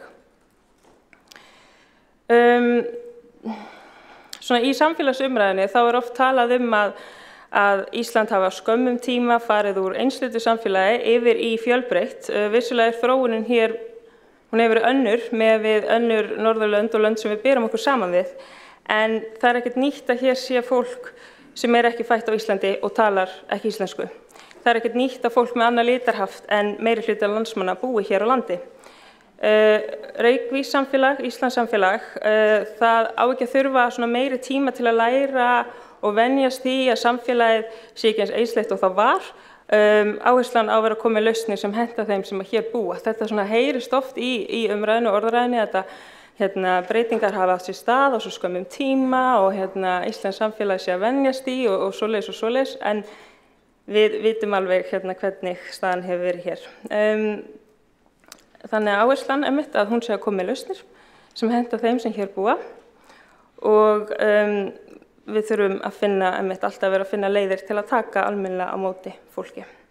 Og í þessu samhengi þá má nefna mikilvægt þess að skóla- og frístundasvið og leik- og grunnskólar, frístundaheimili, félagsmiðstöðvar verða að halda utan þau ömurlegu atvik sem að eiga sér stað þar. Ef það kemur eitthvað upp á, eins og fordómar, áreitni, að það verður svona að halda utan það hvort sé sé að ræða rasisma, útlendingaandúð eða annað í því sem börn verða fyrir og þetta á að sjálfsögða eiga við allt ofbeldi og áreiti sem að börn verða fyrir. Að það sé haldið vel utan að hvers kyns toga það er, því þannig á ekki við núna. Þegar við þurfum að fylgjast með stöðinni svo það sé hægt að sjá hvað þurfi að laga í verkferlum borgarinnar. Þannig að áherslan bara hér sem ég vildi segja að svona tími íslenskra stjórnvalda og samfélagsins svona til að venjast, hann á að vera búinn og nú þarf að tryggja aðgerðir til að mæta misjafnir í stöðu þeirra sem að hér búa. Takk. Borgarfulltrúi Sanna Magdalena Mörtudóttir hefur lokið máls sitt og borgarfulltrúi Pavel Bartosek hefur óskað eftir því að taka til máls.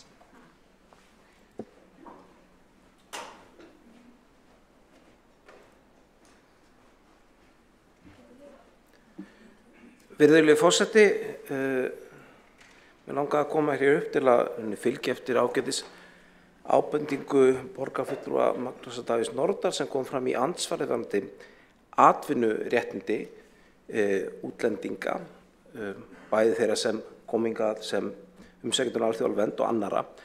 Það mætti nefnilega stundum halda á umræðunni að hér giltu einhverjar sérstakar íslenskar reglur í þessum málaflokki. Þannig hefur aðeins verið talað að undanförnu og þá sérstaklega þegar kemur að málaflokki umsækjendur um alþjóðlega vernd. En staðreyndin svo að það gilda sérstakar íslenskar reglur á Norðurlöndum sem ekki að finna í nágrannaríkjum okkar. Þær hins vegar á allt annan veg, þær eru miklu þrengri og miklu strangari heldur en reglur atvinnuréttindi í þeim löndum sem við berum okkur saman við.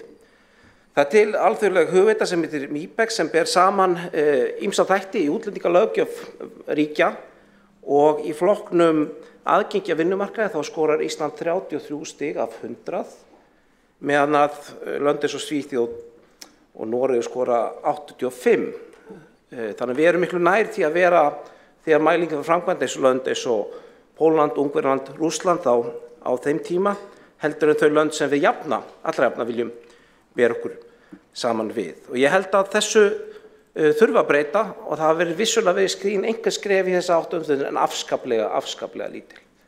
Og í ljósi þess hver sammála við verum að atvinna sé gríðarlega nauðsynleg fyrir fólk til þess að ná rótum í íslensku samfélagi þá finnst ég skrýtið að hlutirnir gerist ekki hraðar og af meiri ákveðni heldur en svo.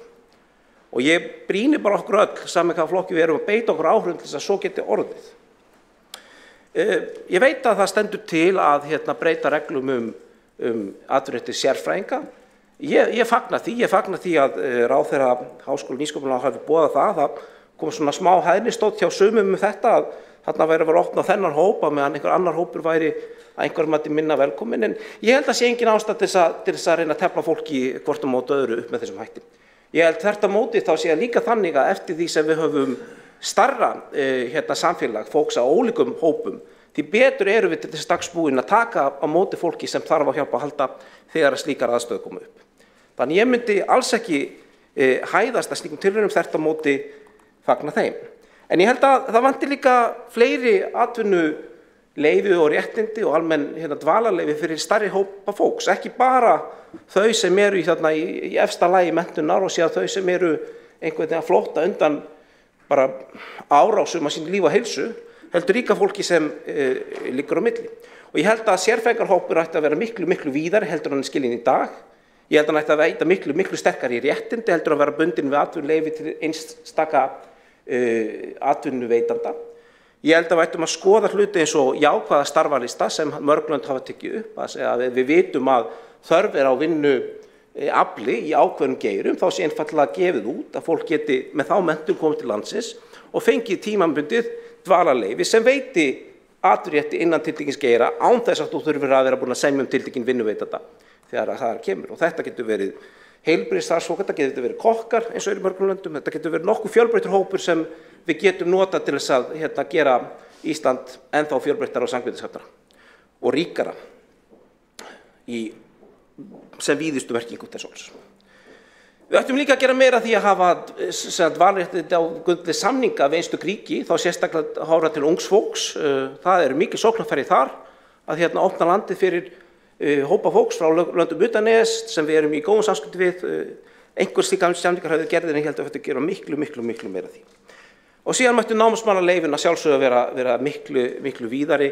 Það er til dæmis þannig að það er ekki heimilt að koma með börnin sín með sér þegar fólk er í námsmenn á Íslandi, ekki nema í doktorsnámi eða framhaldsnámi, og þetta er eitthvað sem mér finnst að þurfi meiri umræðu. Við getum líka ímyndað okkur hvort það hafi meiri áhrif á námsgetu kvenna eða karla á Íslandi sem komu erlendis frá að þú meiri ekki taka börnin með þér í háskólanum. Ég held að svarið við því sé nokkuð augljóst og ég hvet okkur til þess að við berjumst fyrir því að þessu verði breytt.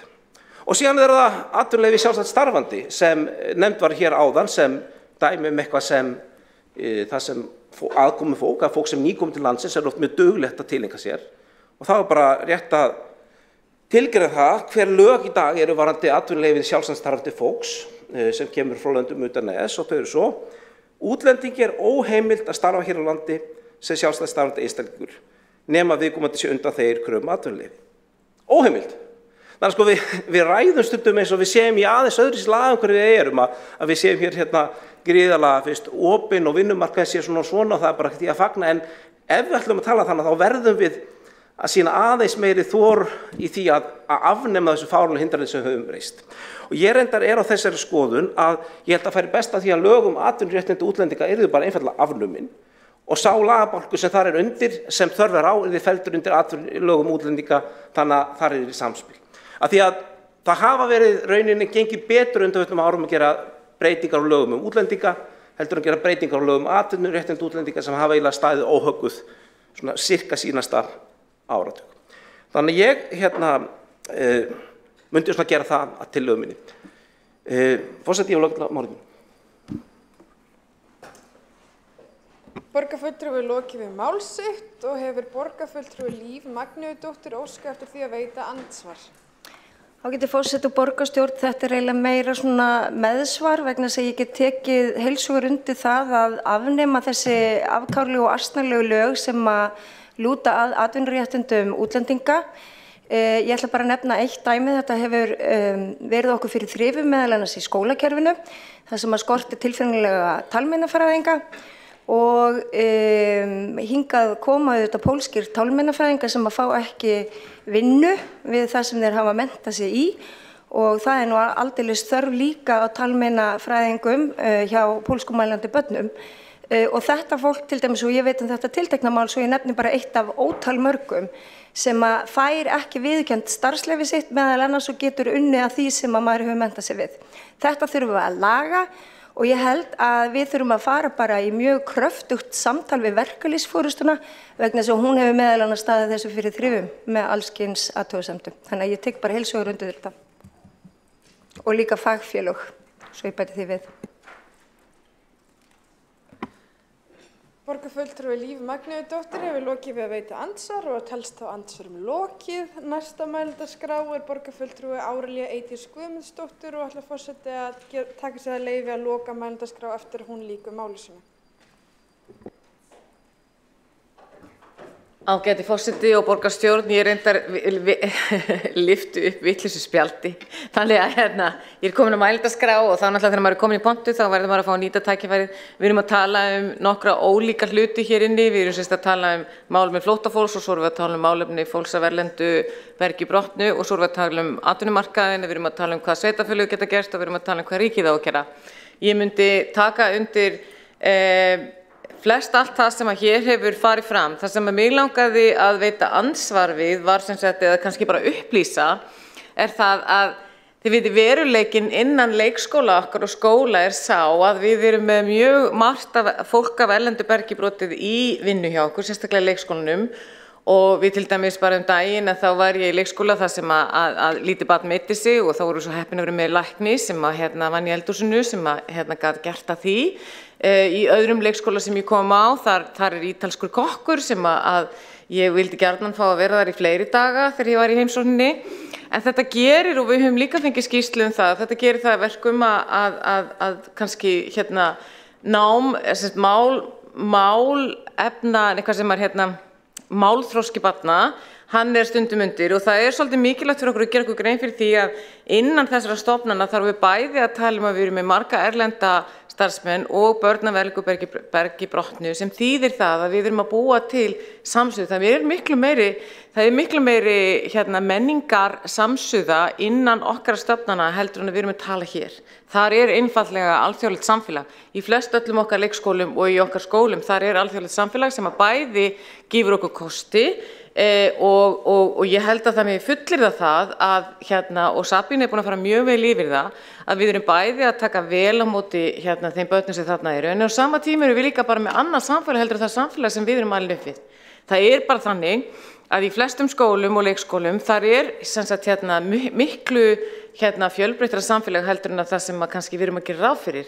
Það kennarar, þeir kennarar sem ég tala við, þeir eru með allavega stóran eða eitthvað hluta af bekknum sem af erlendu bergi og þetta bara daglegt líf okkar og sem gríðarlega mikilvægt. Það var það sem ég ætlaði að veita andsvar við var það sem kom fram hjá Sönnu áðan þar sem hún talaði það að við þyrftum að verjast þeirra umræðu sem á sér stað og mér langaði bara að upplýsa það að við hjá skóla og frístund tökum það mjög alvarlega að þegar kemur fram opinber umræða það að við séum ekki að standa okkur í sambandi við fordóma, við lítum á það sem eina megin gildum okkar að við séum að standa að uppeldi í skólum okkar þar sem að fólk upplifir ekki fordóma og við höfum nú þegar sviðsstjóri til dæmis sendi bara í lok síðustu viku eftir að hafa hort á Kastljós sem ég held að fyrir okkur öll sem að málefnum barnastöndum í borginni hafi verið töluvert svona erfitt að þá var öllum stjórnendum sendu bréf þar sem við áréttum ferlana sem við höfum. Þannig að það sem ég vildi bara enda á að segja þar sem ég stöddin uppi það að við erum að vinna gríðarlega gott starf en við stöndum frammi fyrir stórum spurningum sem við þurfum að fara í stefnumótun Til dæmis bara að við þurfum eiginlega næstu því að bæta við í tölum það eru 400 börn sem að bætast við. Það næstu því heill grunnskóli og 2 leikskólar á einu ári.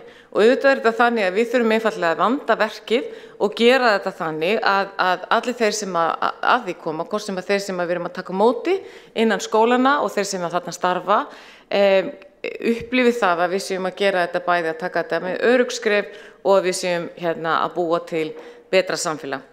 Takk fyrir mig. Borgarfulltrúi Árelía Eydís Guðmundsdóttir hefur lokið við mál sitt. Forseti vill árétta að minna borgarfulltrúa og vísa til borgarfulltrúa með nafni og titli og svo líka muna það að hafa síma og önnur tæki á hljóði í salnum.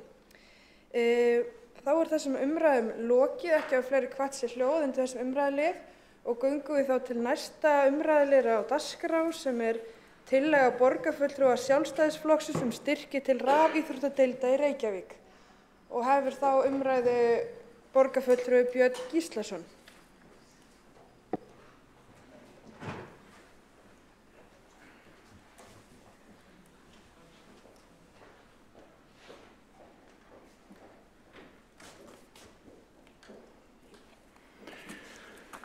Já, forseti, ágæta borgarstjórn. Ég flyt hér tillögu okkar borgarfulltrúa Sjálfstæðisflokksins að styrkja þau íþróttafélög Reykjavík sem komið hafa á fót rafíþróttadeildum innan sinna vébanda. Og hljóðar svo. Borgarstjórn samþykkir að styrkja þau íþróttafélög Reykjavík sem komið hafa á fót rafíþróttadeildum innan sinna vébanda. Lagt til að veittar verði samtals 20 milljónir króna árlega til þeirra íþróttafélaga sem nú starfrækja rafíþróttadeildir. Menningar, íþrótta og tómstundaráði Reykjavíkurborgar verði falin nánari útfærsla á stuðningi borgarinnar við íþróttafélögin sem starfrækja deildirnar. að undangegnum samráði við umrætt félög. Með þessu fylgir greinargerð sem hljóðar svo: Rafíþróttir hérlendis njóta sívaxandi vinsælda enda hefur mikið vatn runnið til sjávar í kjölfar einróma samþykkta borgarstjórnar frá 2. apríl 2019 að styðja og styrkja þau félög sem stofnuðu rafíþróttadeildir. Greinin hefur sprengt utan af sér og kostnaður orðinn íþyngjandi fyrir þau íþróttafélög sem starfrækja deildirnar enda kostnaður við tækjabúnað verulegur. Þá hafa stórir biðlistar myndast vegna mikillar aðsóknar í greinina. Árið 2019 kannaði Íþrótta- og tómstundasvið Reykjavíkurborgar áhuga hjá íþróttafélögum í Reykjavík að koma á fót rafíþróttadeildum. 3 félög listu yfir áhuga og hafa komið upp rafíþróttadeildum innan sinna vébanda. Töluverður kostnaður, eins og áður sagði, fylgir því að koma upp rafíþróttadeild og stærsti liðurinn kaupið að leiga á tölvubúnaði auk aðstöðu. Íþrótta- og tómstundaráð Reykjavíkurborgar fór með félögum í gegnum kostnaðaráætlun þeirra við að koma upp rafíþróttadeildum. Frá því að borgarstjórn samþykkti 2. apríl 2019 að styðja og styrkja þau félög sem stofnuðu rafíþróttadeildir hefur mikið vatn runnið til sjávar eins og áður hefur verið nefnt. Meðal annars samþykkti 50. þing Íþróttabandalags Reykjavíkur, IBR, sem haldið var 2. október 2021 að rafíþróttir eru teknar undir hatt IBR og að þær starfi innan vébanda þess líkt og aðra greinar innan bandalagsins. Viku síðar samþykkti ISÍ-þing sambærilega tillögu enda ekki ólíklegt að rafíþróttir verði teknar inn að fullu á Ólympíuleikana í Los Angeles 2028 en Alþjóða Ólympíunefndin hefur sagst opin fyrir því að taka greinina inn á leikana. Þá rétt að nefna að Alþjóða Ólympíunefndin hélt á árinu 2021 sýndar Ólympíuleika sem var fyrsti viðburður þeirra í stafrænum íþróttum. En þar var keppt í hafnabolta, hjólreiðum, róðri, siglingum og hermi kappakstri. Viðburðirnir mæltust vel fyrir og 250.000 einstaklingar tóku þátt í greinunum 5. Alþjóða Ólympíunefndin náði með þessu að fylgja því markmiði sínu eftir að færa tölvuleikjasamfélagið nær íþróttahreyfingunni. Á undanförnum árum hafa rafíþróttir rutt sér til rúms víða á Norðurlöndum. Rafíþróttir ganga út á að börn og unglingar mæli sér mót og sem lið og einstaklingar í alls kyns tölvuleikjum. Rafíþróttir eru þannig eins og hefðbundnar íþróttir í þeim skilningi að iðkendur hittast á æfingum og keppa svo sín á milli á mótum, samskonar mótum og íþróttamótum. Þetta eitt og sér fær ungmenni til þess að fara út úr húsi, hitta aðra einstaklinga og mynda nauðsynleg félagsleg tengsl. Þá hefur þáttaka í skipulögðu hópastarfi í jákvæðar afleiðingar almennt og læra ungmenni þar meðal annars markmiðasetningu, sjálfsaga, ábyrgð og tilfinningarstjórnun svo fátt eitt sé nefnt. Þetta rímar við það sem sést hefur í skipulögðu rafíþróttastarfi á Norðurlöndum, þar sem iðkendur merkja aukna færni í félagslegum samskiptum, auki líkamlegt treysti og státa sig að betri árangri í leik og starfi. Á síðustu árum hefur rannsóknum fjölgað til muna þar sem skoðuð eru áhrif tölvuleikjaspilunar. Þessar rannsóknir sýna fram á jákvæð áhrif á viðbragðstíma, rökhugsun og lausn vandamála meðal þeirra hópa sem spila tölvuleiki. Þetta endurspeglast til dæmis í því að víða heim hefur sérstaklega verið auglýst eftir fólki með reynslu af tölvuleikjum í tiltekin störf, til dæmis flugumferðarstjórn. Og svo var raunin í Danmörku þar sem starfræktar rafíþróttadeildir njóta mikilla vinsælda meðal iðkenda. Raunar hafa þær vaxið mjög hratt á síðustu árum enda njóta tölvuleikir sívaxandi vinsælda. Þar eru líkamlegar æfingar hluti af rafíþróttastarfinu líkt og iðkað hefur verið hjá íþróttafélögum hérlendis. Þarlendis hefur þáttaka foreldra jafnframt verið mikil, svo sem eins og gerist og gengur, í hefðbundnu sjálfboðastarfi innan íþróttahreyfingarinnar. Ísland hefur stimplað sér rækilega inn í heim rafíþrótta, en eitt stærsta rafíþróttamót heims, League of Legends Mid-Season Invitational, var haldið í Laugardalshöll í maí 2021.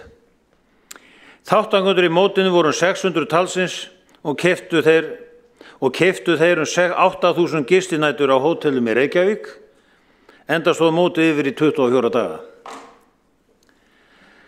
Þá var heimsmeistaramótið í League of Legends Worlds 2021 haldið hérlendis í Laugardalshöllinni og heimsmeistaramótið var stærsti rafíþróttaburður í heimi, en 100 milljónir manna fylgdust með úrslitaviðureigninni. Það til mikils að vinna fyrir Reykjavíkurborg að halda áfram stuðningi við deildirnar og þar með ýta undir að önnur íþróttafélög sem hafa getu til þess bjóði æfingar í rafíþróttum hérlendis. Þar með lauk þessari greinargerð. Og ég nú hérna að lokum bara vona að þetta fái brautagengi, þessi tillaga okkar, og verði vísað þarna til MÍT eða menningar, íþrótta og tómstundaráðs til frekari svona samstarfs við íþróttafélögin og skoðunar og í framhaldi fari í vinnslu á fjárhagsáætlun. Nú, ég ætla nú líka að nefna það að fyrir okkur sem voru á fjármálaráðstefnunni síðustu viku hjá sambandi sveitarfélaga, þar kom mennta- og barnamálaráðherra og kynnti meðal annars hluta af farsældarlögunum sem samþykkt voru á Alþingi í janúar síðastliðinn. Og þar kom fram hjá honum að reynt yrði að ná til barna sem var jaðarsett, lögin felldu það í sér. Og ef við næðum til þeirra, kæmum við vonandi í veg fyrir það að þau ættu við fjölþættan vanda að stríða síðar á lífsleiðinni. Þannig að ég held að þessi íþróttagrein passi mjög vel inn í þetta og ég man rétt á nefnda það að ríkið setur held ég 2 milljarða í þetta verkefni og sveitarfélög geti sótt styrk til að fara í þessi verkefni að ná til jaðarhópa. Ég loki máli mínu. Þá hefur Björn Gíslason borgarfulltrúi lokið máli sínu og hefur einn borgarfulltrúi óskað eftir að veita ansvar. Það Helga Þórðardóttir, borgarfulltrúi. Forseti, borgarfulltrúar, ég vil þakka Birni Gíslasoni fyrir þessa kynningu. Ég verð að viðurkenna vanþekkingu mína á þessari íþrótt, en mér bara langar að spyrja hvort að þessi rafíþróttur höfði frekar til ákveðins hóps eða kannski þeirra sem ekki færu í annað tómstundastarf, og eins og mér fannst svolítið merkilegt að þú nefndir hérna jaðarsetta hópa. Já, þetta var svona mín spurning, því var til þín. Þá hefur borgarfulltrúi Helga Þórðardóttir lokið við að veita ansvari Björn Gíslason, borgarfulltrúi. Já, forseti, ágæta borgarstjórn. Já, við getum sagt það reynsla þessara félaga sem eru með rafíþróttadeildir að það yfir helmingur þeirra barna sem að stunda rafíþróttir hjá þeim eru sem sagt krakkar sem eru ekki í öðru íþróttastarfi og þau hafa jafnvel einangrað sig heima við í tölvunni eins og sagt og náttúrulega þegar þeir sjá þetta komið svona á fót, einhverja rafíþróttadeildir, þá hafa þau mikinn áhuga að fara í þetta. Þetta reynsla þessara íþróttafélaga og það getur sagt að aðstandendur þessara barna eru mjög ánægð með þetta og ég held að þetta sé svarið. Takk. Þá hefur Björn Gíslason, borgarfulltrúi, lokið við að svara ansvar. Veitir það ansvar öðru sinni Helga Þórðardóttir, borgarfulltrúi. Já, takk fyrir þetta. Ég hef nefnilega kannski var búin að hugsa mér að sitja hjá þar sem borgin í svo, vildi gera grein fyrir kannski atkvæði mínu, í svo mikilli erfiðri fjárhagsaðstöðu, en ég mjög tilbúin að endurskoða það í ljósi þessara umræðu seinna og skoða þetta enn frekar. Takk fyrir kærlega. Þá Ansvörum lokið og næstur á mælendaskrái Aðalsteinn Haukur Sverrisson, borgarfulltrúi.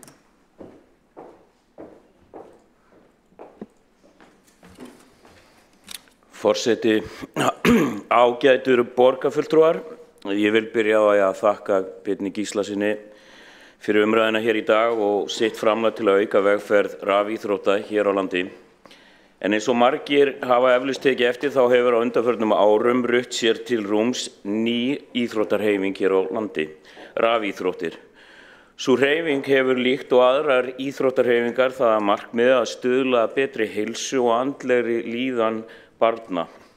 En markmið rafíþróttarhreyfingarinnar eins og skilgreint af Rafíþróttasambandi Íslands að stuðla að líkamlegri hreyfingu af ýmsu tagi, strategíska taktíska þjálfun í tölvuleikjum, áherslu á andlegum undirbúningi og hollu mataræði.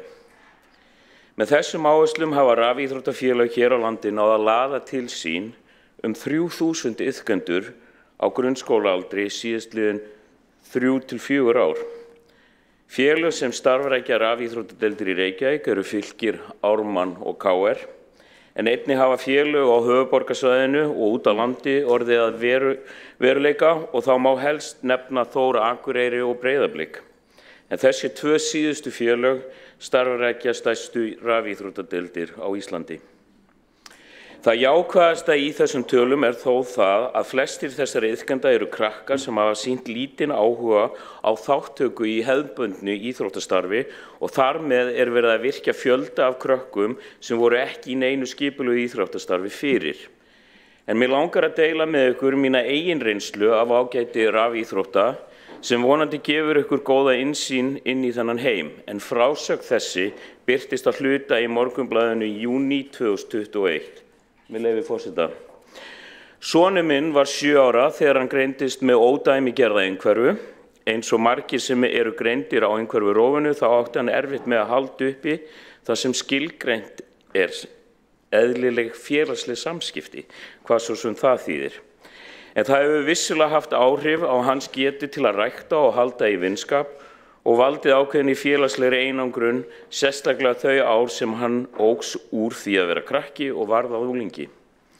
Sem betur fer hefur þessi félagslega einangrun ekki þróast út í hann lent í einelti eða slíkt. Það þakka ég fyrst og fremst honum sjálfum og starfsfólki þeirra skóla sem hann hefur verið í. Líkt og margir krakkar þá hefur sonur minn mikið dálæti af tölvuleikjum.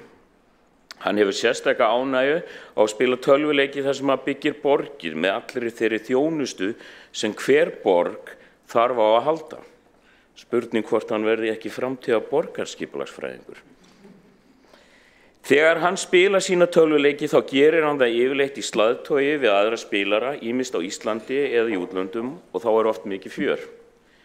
Fljótlega eftir að hann fór að eiga samskipti við aðra á netinu tóku móðir hans og ég eftir því að færni hans til þess að eiga samræður voru mun öruggari og meira flæðandi.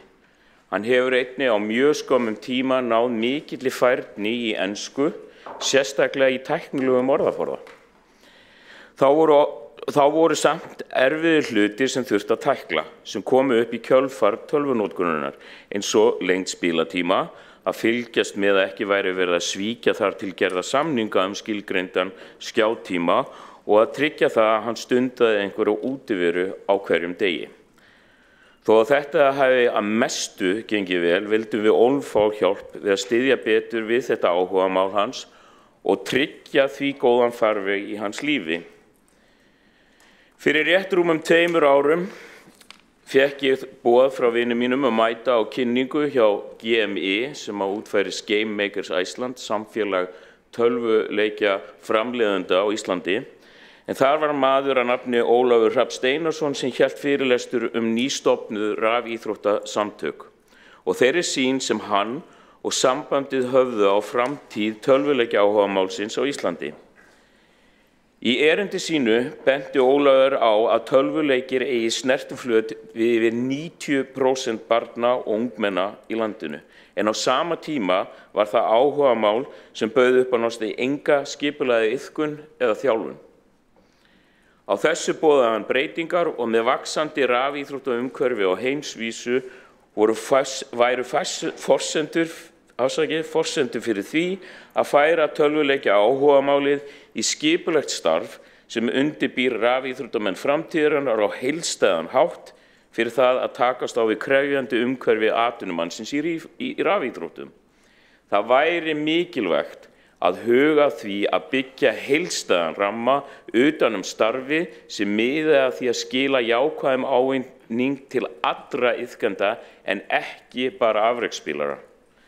Til þess boðaði Ólafur skilgreiningu Rafíþróttasamtaka Íslands á rafíþróttum sem heilbrigð iðkun tölvuleikja í skipulögðu starfi og að sú iðkun feli í sér að iðkandinn upplifi sig sem hluti af liði, taki þátt í líkamlegum og andlegum æfingum, fái fræðslu mikilvægi og ávinning heilbrigðra spilahátta og lífsstíls.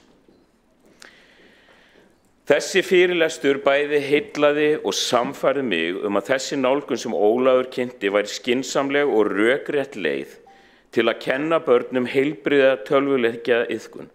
Svo mikið svo að ég skráði son minn í rafíþróttadeild Ármanns. Það leið ekki langur tími þar til að ég og móður hans tókum eftir miklum framförum. Hann var mun ánægðari almennt, samskipti við hann á heimilinu voru auðveldari og hann var farinn að setja sínar eigin reglur varðandi skjátíma sem uppfyllir á öllu leyti þær reglur sem við foreldrarnir höfum skilgreint. Ekki nóg með það að þessi flotti strákur sem hefur aldrei haft áhuga á iðkun á hefðbundum íþróttum mætti einn daginn með stolt bros á vör og kvartaði yfir því að vera að drepast úr harspyrum eftir rafíþróttaæfingu. Hann svo búinn að ákveða að kaupa sér lóð og uppfýðingastöng fyrir fermingapinningana. Það var ótrúlegt fyrir mig sem foreldri að sjá barn mitt loksins blómstra í skipulögðu starfi þegar einhver var tilbúinn að mæta honum þar sem hann var staddur í sínu áhugamáli að hvetja hann til þess að gera meira, reyna meira og að hann geti meira. Tilvitnun lýkur. Ásamt ótvíræðum ávinningi á skipulögðu íþróttastarfi fyrir börn þá hafa skapast hér líka mikil tækifæri hér á landi í kringum uppbyggingu rafíþrótta. En skemmst frá því að segja að í COVID-faraldrinum þá voru haldin 2 risa alþjóðleg stórmót í League of Legends hér á landi en þessi mót skiluðu milljörðum í tekjum fyrir þjóðarbúið. Ég fullyrði að þetta hefði aldrei orðið að veruleika nema fyrir tilstilli forsvarsmanna rísi og tengslanetti sem þeir höfðu byggt upp. Því ljóst að mikið framtíðar hagsmunamál að ræða og þá sérstaklega með tilkomin nýrra þjóðarhalla sem mun gera Ísland að enn vænlegri kost til að halda slík mót. Frá stofnun rísi hefur Framsókn stutt dyggilega bak við uppgangi skipulegrar starfsemi rafíþrótta og nú síðast í vetur á flokksþingi þar sem samþykkt var að leggja drög að stofnun afrekssjóðs rafíþróttaiðkenda. Ég tel nauðsynlegt að halda þeirri vegferð áfram að byggja upp rafíþróttaumhverfi og tryggja að við náum til stærri hóp krakka með fjölbreyttri nálgun í íþrótta- og tómstundamálum. Ég vil því leggja til að tillögu borgarfulltrúans Björk Gíslasonar verði vísað til fjárhagsáætlanagerðar til frekari úrvinnslu. Takk fyrir.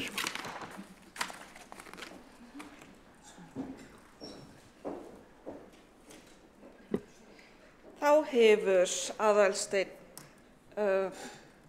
borgarfulltrúinn Aðalsteinn Haukur Sverrisson lokið máli sínu og var þetta hans fyrsta ræða hér í borgarstjórn og skar forseti honum innilega til hamingju með það.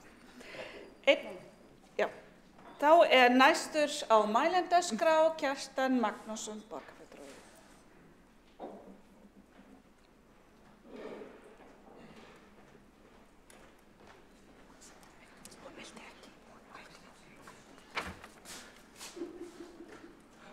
Forseti, góðir borgarfulltrúar, ég vil koma upp til að fagna tillögu Björns Gíslasonar borgarfulltrúa sem hann flytur fyrir hönd Sjálfstæðisflokksins styrki til rafíþróttadeilda í Reykjavík.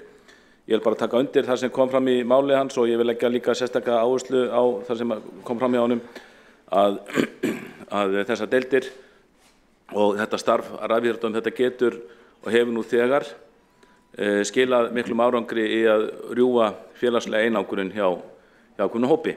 Það reyndar ekki svo að allir sem séu í þessum deildum eða séu í rafíþróttum eða tölvuleikjum séu eitthvað félagslega einangraðir, langt í frá, en það, eins og við kannski heyrum aðeins í okkar starfi, það er ákveðið vandamál hjá ungum fólki, ekki síst karlmönnum, sem heyrir bara frá félagsþjónustunni, að það eru ómargir sem einangra sig. Og þetta er bara svona viðfangsefni út af fyrir sig, og ekkur getur spurt sko með þessari tillögu á nú að skapa neyslurými fyrir tölvufíkla, en ég held alls ekki. Það er bara verið að færa, eins og Björn borgarfulltrúi sagði, það er verið að færa tölvuleikja samfélagið nær íþróttafélögunum. Ég hygg að þetta er gert í 3 félögum núna. Ég hygg að ef við eflum þetta starf og komum þessu til íþróttafélagi í öllum hverfum borgarinnar, þá eigum við eftir að sjá árangur innan skamms tíma. Eins og ég segi, það er alls ekki svo að allir sem séu eitthvað einangraðir, en ég held að þetta myndi virka vel til þess að ná til margra einstaklingar sem eru of einangraðir og eru bara of mikið heima hjá sér í tölvuleikjum, að fara út í íþróttafélagið og eignast þar vini og kunningja, og þá er að sjálfsögðu stutt í það. Ef þetta er á staðnum, þá er þetta bara stutt í það að þeir kannski taki þátt í öðrum íþróttum. Og við vitum það að frístundakortið sem borginni með, við vitum að það er misjafnlega nýtt bara eftir hverfum borgarinnar, og það er ákveðin hópur sem nýtir það bara ekki neitt. Og þetta er einn skýringi sem maður fær þegar maður spyr af hverju er ekki fleiri sem nota frístundakortið. Þá er þetta eitt svari sem maður fær. Það er bara ákveðin hópur sem við bara náum ekki til og náum kannski aldrei til, af því þeir eru bara fulli í tölvunni alltaf. Og borgin er að reyna að koma út þessu frístundastyrk, en mætti ganga betur. Ég er viss að þarna með þessari tillögu, ég vona að hún fái náð í fjárhagsáætlunargerðinni, þá er ég viss að þetta mun þar leggja þung og góð loga á vogarskálarnar. Þá hefur Kjartan Magnússon borgarfulltrúi lokið máli sínu og næst á mælendaskrá það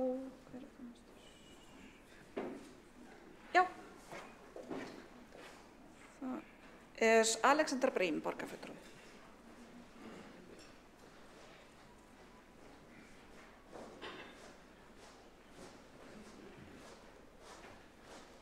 Forseti, borgarstjórn og góðir áheyrendur, ég ætla ekki að hafa þetta langt, mér langaði bara aðeins að þakka fyrir góða umræðu hérna í salnum í dag, og ég vildi kannski benda á eitt sem ég held nú hafi komið einhverju leyti kannski fram, en það er að fólk á það til að líta svo á að rafíþróttir séu í sjálfu sér bara tölvuleikjaspilun, og það má alveg líta svo á að vissu leyti, en svo getum við leitið svo, ég til dæmis oft, allan þegar ég var yngri, spilaði frekar mikið tölvuleiki, en ég get ekki hugsað mér að taka átt í rafíþróttum.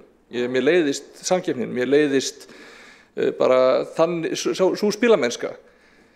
Myndi ekki nenna að taka þátt í liðakeppni og eitthvað svoleiðis. Þetta er ekki alveg sami hluturinn. Það er keppnisandi, það er liðamenning, það er strúktúr, það er allan í þeim rafíþróttaliðum þar sem þetta er höndlað af einhverju alvöru, þá er passað upp á líkamlegu hliðina líka. Fólk þarf bara að vera gott í fingrafimi, það þarf að vera með gott úthald, það þarf að borða rétt svo að það bara brenni ekki út á fyrstu klukkutímunum og sé svo búið á því. Þetta er ekki þessi stereotýpa sem fólk er með í kollinum af gömlu LAN-partíunum sem allan að mín kynslóð mann vel eftir. Þó að það sé kannski viss rót þar, þá er það á það álíka mikið sameiginlegt með alvöru nútíma rafíþróttum eins og bara fótbolti á skólalóðinni á með eftirdeild í fótbolta þannig. Þetta er einhverju leyti verið að notast við sömu hugmyndina og þannig og sömu leikina, en þetta er ekki sami hluturinn. Og það er mikilvægt að þetta er tól til þess að ná einmitt til fólks sem er kannski einhverju leyti félagslega einangrað, sem að hugnast kannski að taka þátt í keppni og liði og einhverju svona menningu á þessum forsendum, en myndi ekki nenn að gera það í kringum handbolta, fótbolta, körfubolta, frjálsar, eitthvað svoleiðis. Auðvitað mun það aldrei ná öllum, eins og ég segi. Þetta hefði ekki höfð allir mín þegar ég var barn. Mér leiðist að spila tölvuleiki þannig að það séu verið að pæla of mikið í hraðanum eða of mikil keppni hver vinnur og eitthvað svoleiðis. En það gildir ekki alla. Og ég held að þetta sé mörgleiti gulli tækifæri til þess að ná til fólk sem að aðrar íþróttir hafið ekki til. Og getur einmitt búið til krosstengsl yfir í íþróttaiðkun almennt líka. En jafnvel þó það gera það ekki, þá hluti af því að stunda æfintýraíþróttir af einhverju alvöru að halda líkamannum í formi, passa að borða rétt, sofa rétt og styðja liðið sitt. Þannig að ég vil gjarnan að við náum að gera eitthvað með þessa hugmynd, náum að styðja betur við æfintýraíþróttir, en við þurfum auðvitað bara að skoða það í sambandi við fjárhagsáætlanagerðina. Takk fyrir.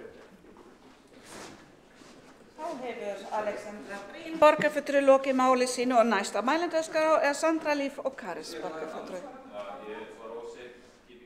Já, forseti svo það ekki varst það. Já, þá einn borgarfulltrúi búinn að biðja ansvars eða Aðalsteinn Sverrisson. Bara át að það kom fram í máli borgarfulltrúa Alexandru Brím, sem sagt með krosstengsl, það því miður orðið svo það hefur ekki nægilega mikið vatn runnið til sjávar ennþá varðandi með sem sagt þessi krossvíxlun, hvort að krakkar sem að fara í rafíþróttir leiða svo út í meira hefðbundin íþróttastarf, en það eru svona upphafsvísbendingar það að þetta gæti mögulega verið að eiga sér stað.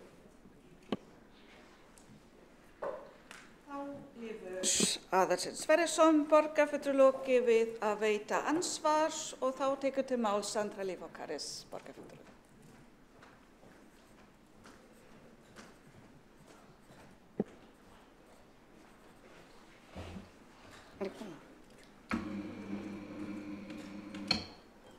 Forseti, kæru borgarfulltrúar, bara fagna þessari umræðu og þakka borgarfulltrúunum Aðalsteini sérstaklega fyrir sína jómfrúrræðu. Hins vegar langaði mig kannski að fara út í þetta svona bara í afgreiðslulega séð, því að í tillögu okkar sjálfstæðismanna felst að samþykkja tillöguna og vísanir til MÍT. Þannig að skiljið sér svo að meirihlutinn sé að samþykkja tillöguna eða ætli eins og alltaf virðist vera að vera í, að mér finnst pólitísku kjarkleysi að samþykkja ekki eina tillögu frá meirihlutanum. Þetta frábær tillaga, við erum öll sammála það. Tillögur sem fluttar eru hér á borgarfundarfundi að mínu viti til þess gerðar til að taka pólitíska afstöðu hvort að við séum sammála tillögunni eða ekki. Og hefur það því miður verið lenskan eða allavega á þeim borgarfundarfundum sem ég hef fylgst með að þrátt fyrir að meirihluti sé sammála tillögunni að þá bara einhvern veginn samt ekki hægt að samþykkja hana og henni alltaf vísað inn í nefnd og ekki tekin afstaða til þeirra. Þannig að ég kannski svolítið kalla bara eftir svari frá meirihlutanum hvort að þau séu að samþykkja tillöguna því í tillögunni felst að vísa henni til MÍT eða hvort að þau séu eingöngu að samþykkja vísin inn í nefnd eins og svo mörgum öðrum góðum tillögum án þess að taka pólitíska afstöðu til innihalds tillöguna. Takk. Þá hefur Sandra Líf Ókaris lokið máli sínu, hafa 2 borgarfulltrúar óskað eftir 3 borgarfulltrúar óskað eftir að veita ansvar, þá styttist ansvarstíma í 1 mínútu.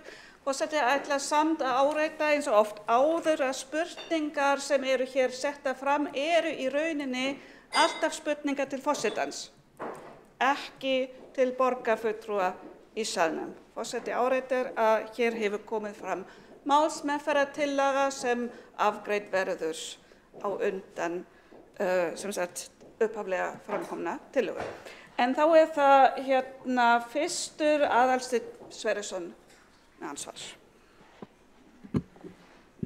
Já, takk fyrir. Ég heldur bara sem sagt koma svari við þessari spurningu hjá borgarfulltrúa Sandro Kares. Ég lít það nú alls ekki sem eitthvað pólitískt kjarkleysi að vísa þessu áfram í fjárhagsáætlanagerð, enda erum við að koma á þeim tímapunkti í árinu að taka fyrir hvar við getum lagt peninga inn í okkar verkefni. Þannig að mér finnst vera bara góður stuðningur fyrir þessu almennt og þess vegna legg ég til að þessu sé vísað þangað. Þakka þér fyrir. Hefur Aðalsteinn Sverrisson lokið við að veita ansvar, svara þá ansvar Sandra Líf og Karis, borgarfulltrúi. Forseti minni á að nota spjöldin, þá er þetta svona aðeins einfaldara hér. Frú forseti, þá kasta ég aftur fram spurningunum minni með það hvort að samþykkja eigi tillöguna, því í tillögunni felst að vísa þessu inn til mít, eða bara verið að vísa þessu til mít til að samþykkja tillöguna eins og hún upplögð. Ég svolítið týnd þarna. Þá hefur borgarfulltrúinn Sandra Líf og Karis svara ansvar og veitir þá ansvar öðru sinni Aðalsteinn Sverrisson, borgarfulltrúi.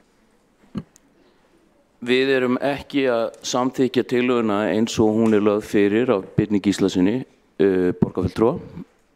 Við erum að leggja til að hún verði lögð fyrir inn í fjárhagsáætlanagerð og þar finnst okkur vera það á rétti vettvangur fyrir það. Takk fyrir.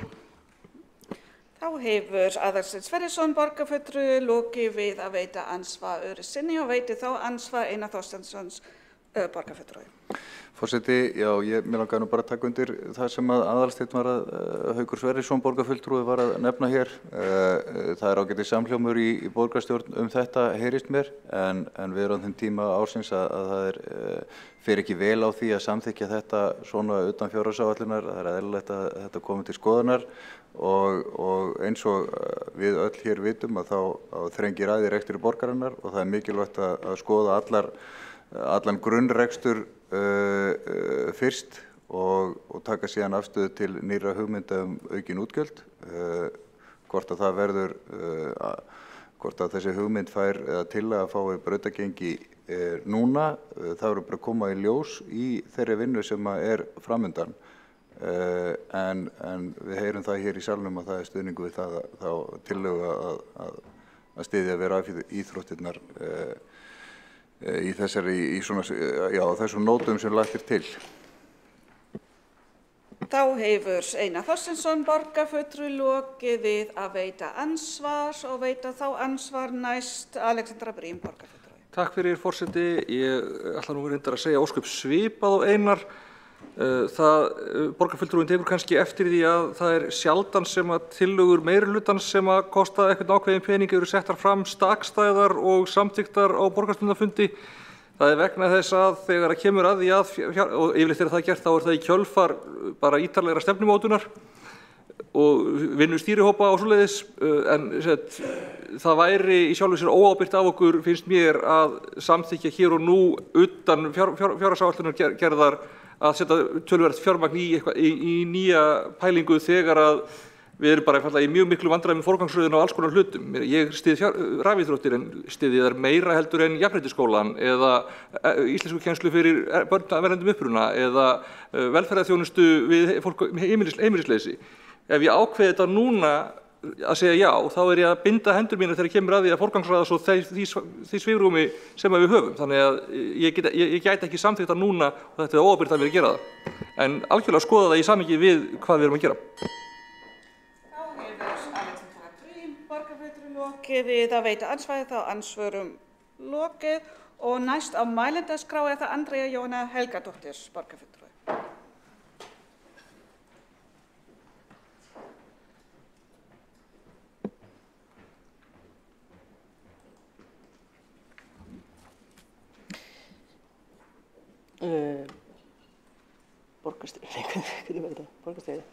Borgarstjórn, forseti, borgarbúar. Konur sem starfa í tölvu eða tölvuleikjaiðnaðinum verða mjög fyrir barðinu á þessum öfgum sem ég ræddi áðan í alveg snar uppskrúfaðri útgáfu af hinu venjulega netofbeldi sem konur verða fyrir. Það ekkert hægt að hafa eftir þær yfirlýsingar orðbragð og hótanir sem það þurfa að sitja undir í nefnteimum frá bitrum og hatursfullum karlmönnum. Hótanir sem jafnvel sullast upp úr og leka yfir í raunheiminn þegar uppljóstrarar grafi upp og birta heimilisföng eða símanúmer þeirra. Það því sérstaklega ánægjulegt að sjá að bæði formaður og varaformaður Rafíþróttasamtaka Íslands eru konur. Það líka mjög ánægjulegt að geta sagt frá því að hafa átt samtal við formanum hvernig það vandamál horfir við henni og hve fagmannleg snörp og ákveðin vinnubrögðin eru þegar slík framkoma hefur verið sýnd kvenspilurum á vettvangi rafíþrótta á Íslandi. Það í stuttumáli sagt tekið hart á því, til dæmis með banni á viðkomandi spilara. Það veitt námskeið fyrir þá sem vilja þjálfa rafíþróttir og það bara séð til þess að hatursfull eða niðrandi orðræða líðist ekki. Það til fyrirmyndar. Þegar hún talaði hvernig næðist til kvenna á þennan vettvang þá það einmitt eins og borgarfulltrúi Alexandra Brím kemur inn á svona afslappaður vettvangur til bara leikja og ekki til beinlínis til keppni. Við styðjum þetta, við myndum vilja að skoða verði hvernig starfinu dreift borgina, að það sé örugglega líka í boði í þeim hverfum þar sem tekjur eru lægri því að þetta óneitanlega alveg afar dýrt sport. Við myndum vilja að íþróttafélögum í þeim hverfum sem kjósa að byrja svona starf verði gert það kleift, ekki bara fjárframlög verði veitt til félaga sem eru þegar með rafíþróttadeild. Takk. Þá hefur Andrea Helgadóttir borgarfulltrúi lokið máli sínu og síðastur á mælendaskrá þá Björn Gíslason borgarfulltrúi.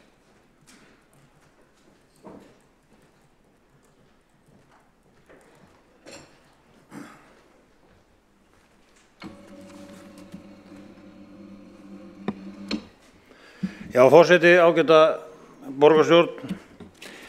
Ég ætla að byrja að þakka fyrir þessu umræðu. Þetta mjög gott og ég mun nú sérstaklega að þakka borgarfulltrúa Aðalsteini Hauki Sverrissyni fyrir hans innlegg hér og reynslu sögu.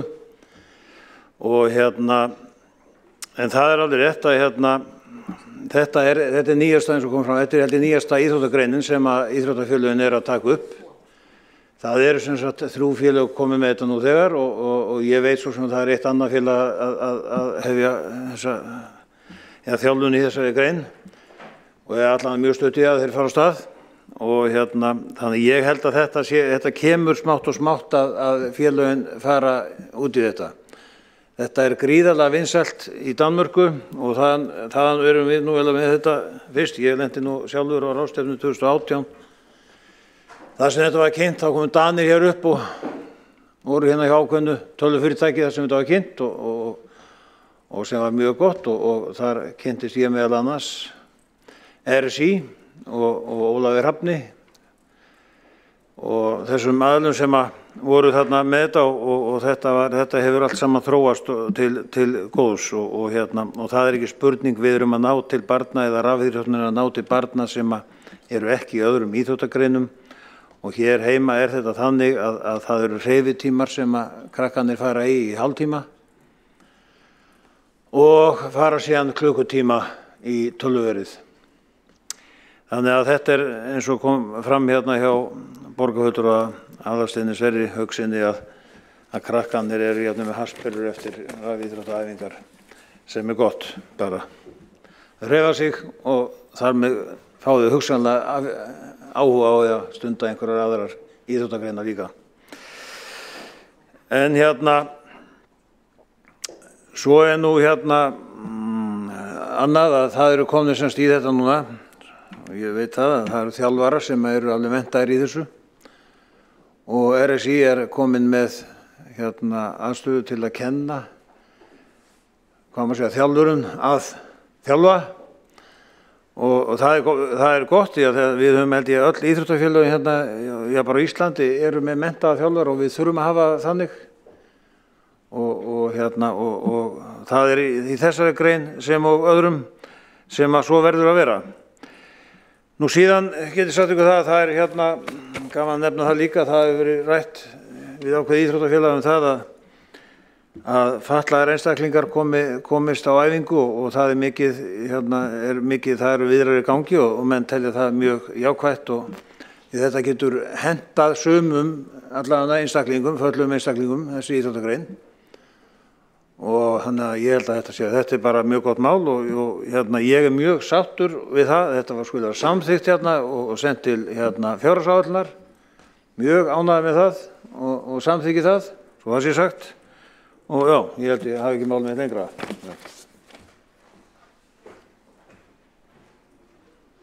Þá umræðinu lokið og gengið til atkvæðagreiðsla. Eru allir í salnum?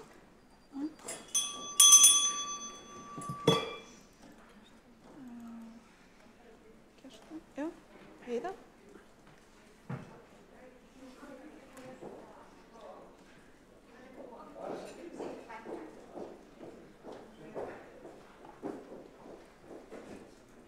Já, forsetunum sýnist allir vera í salnum og forseti bendir á að atkvæðagreiðsla fer fram eins og vanalega nema við notum spjöldin með til að gera þetta ljóst. Þannig að fram hefur komið málsmeðferðartillaga.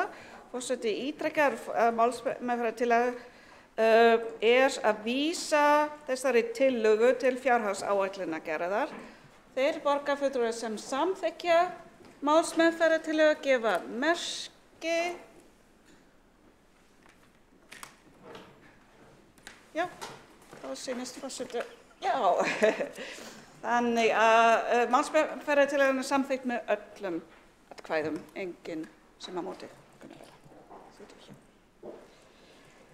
Þá gengið til næsta máls á útsendri dagskrá sem umræða aðgerðir til að mæta stöðu heimilislausra, beiðni borgarfulltrúa Sósíalistaflokks Íslands og tekur fyrst til máls Sanna Magdalena Mörtusdóttir, borgarfulltrúi.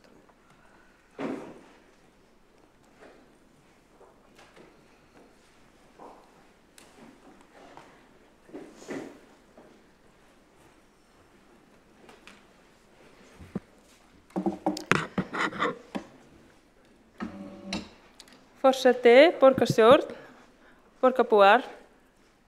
Á síðustu dögum höfum við séð og heyrt heimilislaust fólk koma fram, sameinað fram með eðlilega kröfur að þau eigi ekki að neyðast til þess að vera úti á daginn á þeim tímum sem neyðarskýli borgarinnar eru lokuð.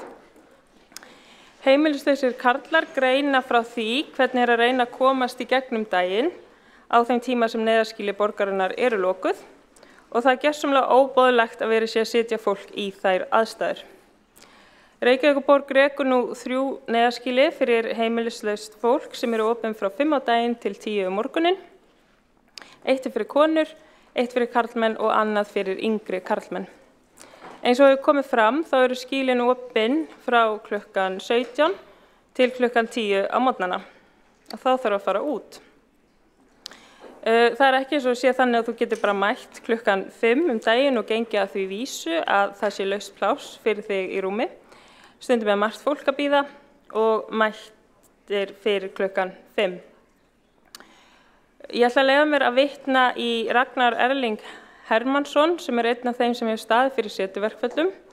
Það að segja neitað að fara út klukkan 10 morguninn og þá segir hann með leyfi forseta: við erum bara að kalla eftir hjálp. Það það sem þetta snýst Hann meðlimur í Viðmóti, samtökum mannúðlega vímuefnastefnu á Íslandi, en samtökin hafa haldið úti setuverkföllum. Félagar í Viðmóti krefjast þess að Reykjavíkurborg taki ábyrgð á því að það sé ekki stafrækt dagsetur fyrir heimilislausa karlmenn á daginn og komi slíku álagirnar strax annaðhvort sjálf eða í samstarfi við aðra. Þá hafa samtökin farið fram á það að öllum neyðarskýlum í Reykjavík sé ekki lokað yfir daginn, sé viðvörun gul eða hærri og nú miðað við að loka ekki ef viðvörun vegna veðurs appelsínugul eða rauð. Hér vil ég nefna að ef markmiðið að tryggja öllum búsetu í stað þess að vera með neyðarskýli þá verður búsetan og húsnæðið að vera til staðar en sú ekki raunin nú. Þannig að við þurfum að bregðast við stöðunni sem uppi núna og koma með lausnir. Samhjálp hefur oft verið nefndur sem staður sem stendur heimilislausum til boða en það lokar klukkan 14. Hjálpræðisherinn hefur einnig verið nefndur og plássið sem þar ekki nóg og aðstæðan hentar ekki til að mæta þörfum heimilislausra. Það sem þessi umræða snýst í dag að við, borgarstjórn að við finnum lausnir sem hægt verða að grípa strax til svo að enginn þurfi að vera úti yfir daginn. Sósíalistar lögðu til þann 15. febrúar 2022 að neyðarskýlin verði opin allan sólarhringinn. Tillögunni var vísað til meðferðar stýrihóps endurskoðun á aðgerðum með stefnu í málefnum heimilislausra með miklar og flóknar þjónustuþarfir. Svo hefur ekki komið fram hvernig sú tillaga verði afgreidd. Í umræðinu málefni heimilislausra karlmanna hefur formaður velferðarráðs Heiða Björk Hilmisdóttir sagt í fjölmiðlum að neyðarskýli verði ekki opnuð yfir daginn. Á ég þá túlka það þannig að búið sé að afgreiða tillögu okkar sósíalista sólarhringsopnun neyðarskýla án þess að sú umræða hafi farið fram í velferðarráði. Ég ætla að vitna í yfirlýsingu sem við fengum senda frá Viðmóti samtökum og með leyfi forseta stendur þar. Viðmót fagnar því að velferðarsvið Reykjavíkurborgar leggja áherslu á það að finna varanlega búsetukosti fyrir einstaklinga sem glíma við heimilisleysi og nýta sér neyðarskýlin í Reykjavík. Það leysir þó ekki þann alvarlega og knýjandi vanda sem við heimilislausir karlmenn stöndum frammi fyrir núna. Það er að koma vetur, það er orðið kalt og er staðreyndin sú að við höfum ekki nein hús að venda frá klukkan 10 til 17 þegar neyðarskýlin eru lokuð. Við vitum vel að bókasöfnin eru opin á daginn en upplifum það alls ekki sem valkost sem hentar okkur öllum nýja bókasöfnunum sjálfum. Við upplifum okkur ekki alltaf velkomna þangað enda glíma margir okkar við fjölþættan og flókin vanda, þar að meðal nota vímuefni og þurfum við ákveðna þjónustu og ramma sem að bókasöfn og almenn rými í samfélaginu ekki fær að veita okkur. Við vitum líka vel að kaffistofa Samhjálpar og Hjálpræðisherinn eru opin að hluta til á daginn en þessi úrræði eru mataraðstoð og geta ekki mætt okkar þörfum fyrir öruggan stað á daginn. Ef borginni annt reisn okkar, heilsu og mannréttindi ætti hún að leggja áherslu á og beita sér fyrir mannsamandi úrræðin bæði núna og til frambúðar. Og til að koma sjónarmiðum á framfæri þá hafa þeir boðið til annars setuverksvalds í neyðarskýlinu á Grandagarði. Það var í morgun og svo segir með leyfi forseta í yfirlýsingu: Við kvíðum mikið vetrinum og því að þurfa að koma okkur á milli staða í köldu og vondu veðri og getum ekki sætt okkur lengur við óbreytt ástand. Við munum því halda áfram að koma sjónarmiðum okkar á framfæri með friðsamlegum mótmælum þar til að sanngjörnum og mannúðlegum kröfum okkar mætt. Okkar kröfur eins og áður að það verði heildagsopnun í neyðarskýlum þegar það gul viðvörun eða hærra, að það verði opnað dagsettir á daginn fyrir heimilislausa karlmenn í Reykjavík, að fyrirmynd skjólsins sem eru dagsettir fyrir konur undir þjóðkirkjunni. Tilvitnin lýkur. Við hér í borgarstjórn, við þurfum að finna lausn og þurfum að finna hana núna. Markmið með umræðinni það að borgarstjórnarfundi loknum að þá hafi umræðan leitt til lausnar sem hægt verða að ganga í til að mæta strax þeim vanda sem heimilislausir hafa greint frá. Það hafa ýmsar tillögur verið lagðar fram í velferðarráði sem hafa ekki komist til framkvæmda og það brýnt að þetta komist til framkvæmda lausnir fyrir þau sem við erum að tala hér. Þar sem málum byggja á mikilli neyð. Veturinn nú þegar farin að bíta og verða ekki tekið í taumana heimilislausum mikil hætta búin. Svo ég vitni í einmitt tillögu sem hefur verið rædd á vettvangi velferðarráðs að þá til dæmis tillöga sviðsstjóra sem var lögð fram 14. september núna stofnun neyðarhúsnæðis fyrir heimilislausa karlmenn í miðborginni. En já, það hefur ekki komist til framkvæmda. Þannig að markmið umræðinu núna, við tölum saman, við finnum lausnir, leysum vandann. Takk.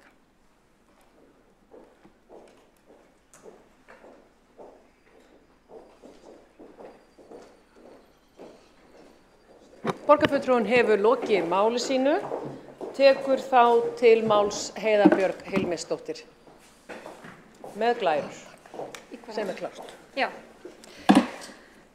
Forseti, ágætu borgarfulltrúar, ég bara þakka fyrir það tækifæri að fá hér að fara aðeins yfir stefnu Reykjavíkurborgar í málum heimilislaust fólk sem var samþykkt hér á síðasta kjörtímabili og við höfum staðið mjög þétt að bakvið, þvert á pólitíska litrófið og ég hef líka margoft þakka fyrir það hér.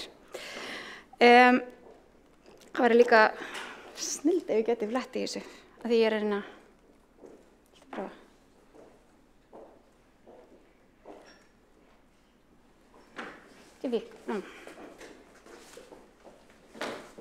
Nýta tíman. Við samþykktum stefnu sem gildir frá 2019 til 2025 og ég hvet alla borgarfulltrúa til þess að kynna sér, eldri og nýrri, þar sem að þar settum við okkur markmið og framtíðarsýn og í kjölfar hennar gerðum við okkur aðgerðaráætlun. Og ég set þessa stefnu hér og link inn á hana í Glæru sem ég veit að fara það undir með gögnum fundarins ef fólk vill eða þið getið fengið sent. En framtíðarsýnin að allir íbúar í Reykjavíkurborg hafi jöfn tækifæri til þess að lifa góðu og mannsæmandi lífi og engin Reykvíkingur neyðist til þess að sofa úti. Að margbreytileiki og þörfum borgarbúa verði mætt og við séum að veita þjónustu af virðingu og fagmennsku. Við viljum hafa víðtækt samráð við notendur, stjórnvöld, félagsmála, dóms- og heilbrigðisyfirvöld og frjáls félagasamtök. Með þessu viljum við líka ítreka að þetta ekki eingöngu mál Reykjavíkurborgar, það að fólk sé heimilislaust á Íslandi. Heldur viljum við hafa þetta mikið og gott samráð við aðra aðila sem bæði koma að þjónustu við notendur, hafa samráð við notendur sem að sannarlega hefur verið gert og eins við stjórnvöld eins og félagsmála, dóms- og heilbrigðisyfirvöld þar sem að þar liggur líka ábyrgð.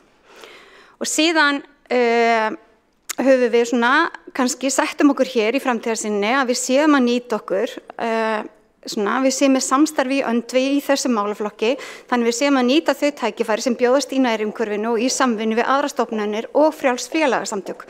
Þannig að þetta einu framtíðarsýn sem við sammæltumst þarna og við værum alltaf að sýna þessa fagmennsku og frumkvæði að leita bestu lausnum með notendum. Niðurstaðan var ekki bara okkar hér í pólitíkinni heldur líka notenda að þetta væri það sem við vildum gera. Við vildum gjörbreyta stefnu hjá Reykjavíkurborg. Við settum stefnuna á skaðaminnkandi nálgun í allri þjónustu og við settum stefnuna á húsnæði fyrst. Leið sem við höfum lært frá öðrum er sú sem er árangursríkust í því að bæta lífsgæði fólks. Hún dregur úr skaðlegustu áhrifunum þess að vera heimilislaus, dregur úr því að þú þurfir að leita þér heilbrigðisþjónustu, lendir í fangelsi og ýmsu fleiru sem rannsóknir hafa sýnt okkur. Þar að auki þá var þetta það sem heimilislaust fólk lagði mest áherslu á þegar við vorum að móta stefnuna. Og við leituðum til þeirra og fengum eiginlega rannsóknir og höfðum opna fundi og gerðum það sem við gátum til þess að leita eftir þeirra skoðunum og síðan það alltaf gert með starfsfólkinu okkar. Starfsfólki okkar vinnur með hverjum að einum og gerir áætlun með hverjum að einum einstakling. Þetta eru myndir frá Svíþjóð, þar hefur nýlega verið tekið nákvæmlega sama stefna. Við leituðum mikið til Finnlands, við höfum leitað til Noregs og við höfum leitað til Danmerkur. Við settum okkur þessa aðgerðaáætlun, 34 aðgerðir og við höfum sett nýjan stýrihóp í gang sem er að endurskoða þessa aðgerðaáætlun. Ekki síst af því að 12 af þessum 34 aðgerðum lokið og 18 þeirra eru í vinnslu. Þannig að þegar við tókum þetta þá voru fjórar í undirbúningi. Við erum búin að gera mjög margt af þessu og þið þekkið þetta og við höfum rætt þetta margoft hér. Við vorum opnum nýtt neyðarskýli, við endurbættum gamla skýlið. Við höfum opnað skjól allan sólarhringinn fyrir þá sem það þurfa, þannig að þeir sem eru á heilsufarsástæðum eða vegna veðurs, þá getur fólk verið inni allan daginn. Við höfum endurbætt búsetuúrræði fyrir karla, við höfum opnað áfangaheimili fyrir konur í Bata. Við höfum aukið stuðningi við hjálpræðisarinn, Samhjálp, Frú Ragnheiði, kirkjuna, Barka, Afstöðu Rótina, opnað neyslurými, styrkt vorteymið, farið í samstarf við Landspítalann. Við opnuðum langtíma búsetukjarna fyrir 7 tvígreindarkonur og við opnum 2 tímabundin búsetuúrræði fyrir konur og erum núna að opna þessar 11 samlíkjandi íbúð þar sem að konur fara inn úr öðru af því búsetuúrræði og síðan erum við að skoða endurgerð konukotts og búin að gera það þarfagreiningu og erum að skoða. Hins vegar var það sem við sáum í vor að það var mikil ásókn í gistiskýlin og hún jókst í vor og við gerðum strax borgarstjórn viðvart og borgaráði og fengum auka fjárveitingu til þess að mæta þeim þörfum. Við tökum þetta mjög alvarlega, við erum með 24 rúm, 2 neyðarpláss í sófa, það er svona mögulegt að taka á móti 26 manns og við erum stundum að taka á móti 26, 7, 8, 9. Fólki að reyna að gera allt til þess að mæta þeirri kröfu okkar að enginn þurfi að sofa úti. Það var það sem borgarstjórn ákvast í sameiningu og væri það sem við ætluðum að leggja mesta áherslu á. Nú, neyðarskýli út á Granda, það var það sama þar, það var aukning strax í vor og þar hefur verið brugðist við og þar er að mörgu leyti alvarlegt ástand og ég veit að það hafi verið flutt fólk sem hefur neitað til neyðarskýlis út á Granda yfir á hitt neyðarskýlið. Konukot, þar er aðeins betri saga en þó núna í ágúst og september þá sjáum við að það er að aukast þar líka ásókn í þetta neyðarskýli. Nú, neyðarskýlin sækir fólk sem er heimilislaust frá öllu landinu og þetta er eitthvað sem að borgarstjórn þarf að ræða. Það sækir hér fólk, bara hvar sem getur komið, við tökum á móti öllum. Við höfum gert samninga við mörg sveitarfélög að þau borga ákveðið svona gistináttagjald. Hins vegar þá er ekkert öll sem borga það, þó að við séum búin að skrifa undir og núna er staðan þannig að við erum að auka úrvalið af húsnæði, við erum að bæta í húsnæði, við erum að útluta og mæta okkar fólki eins og við mögulega getum, en þriðjungur af þeim sem eru að sækja neyðarskýlin eru ekki Reykvíkingar og eru þá fastir í því að sækja neyðarskýli af því að þeir fá ekki útluta húsnæði hjá Reykjavík, þeir fá ekki útluta þjónustu hjá Reykjavík af því að þeir eru ekki, það er ekki okkar ábyrgð í sjálfu sér, því að það er þeirra sveitafélag sem á að veita þeim þá ábyrgð, það húsnæðisúrræði og þá þjónustu sem þeir þurfa á að halda. Og mér finnst þetta orðið nokkuð alvarlegt og þetta er eitt af því sem ég myndi vilja heyra héðan frá ykkur, hvernig eigum við að mæta þessu? Því að við getum auðvitað, núna er ég með tillögu upp á 155 milljónir og opna enn eitt neyðarskýli sem að við þurfum að gera. Og mjög líklega þurfum að gera. En er einhver stefnubreiting hér, er einhver áætlun það að við hættum að forgangsraða því að fólk gisti ekki úti, er einhver áætlun það, því að það hefur sannarlega kostað, og ef ég sýn ykkur hér, fólk hefur verið að kalla eftir því að sjá, þetta er þróun kostnaðar í málaflokknum, þetta er ekki eins og allir kostnaðar, því þarna inn eru ekki kostnaðar fyrir kaup á íbúðum hjá félagsbústöðum sem að þau hafa síðan fyrir okkur, þarna er ekki kostnaðar við viðgerðir úr íbúðum félagsbústöða eða þjónustu við fólk sem að þarna býr. Við getum þetta haldið áfram að gera þetta, en er einhver vilji hjá borgarstjórnum að horfa á að skóra á önnur sveitarfélög mögulega að koma með einhverja þjónustu? Ég get sýnt ykkur hér að í sænska nýja ríkisstjórnin kom út með það í gær að þar er komin núna heildarplan yfir landið þar sem að þeir ætla að borga inn og bara hjálpa og styðja sveitarfélögin við að veita fólki húsnæðisúrræði. Þetta er reyndar eitthvað sem að fyrri ríkisstjórn var búin að vinna og var búin að kynna í vor en ég bara ána heldur áfram. Mjög gott mál. Þetta eru tölur það hvernig Finnar og finnska ríkið hefur stutt við sveitarfélög að mæta heimilisleysi í Finnlandi með frábærum árangri. Allir þessir aðilar að leggja áherslu á það sama við að passa enginn þurfi að sofa úti, styðja við samtök eins og Hjálpræðisherinn sem eru frábærir því að vera með alls konar félagsstarf á daginn en að aðal áhersla sveitarfélagana á þessa félagslegu þjónustu, á þetta að horfa á hvern og einn einstakling og styðja hann í að gera það sem hann langar, styðja hann inn í það sem hann langar, við það sem hann langar. Suma langar að fara í sund og aðra langar að fara á bókasafn og aðra langar að fara í strætó og aðra langar að fara í bókabúð og suma langar að fara á kaffihús. Margir vilja bara fara að kaupa sér í matinn. Alls staðar mætir fólk fordómum. Og það að við tölum það hér eins og fólk sem heimilislaust þurfi eitthvað sérstakt herbyggi til þess að vera inni á daginn, þannig þessi ekki fyrir okkur eða ég veit ekki hvað, það bara ekki, þá erum við að bakka. Það ekki pláss í gisti neyðarskýlum fyrir fólk að vera inni á daginn.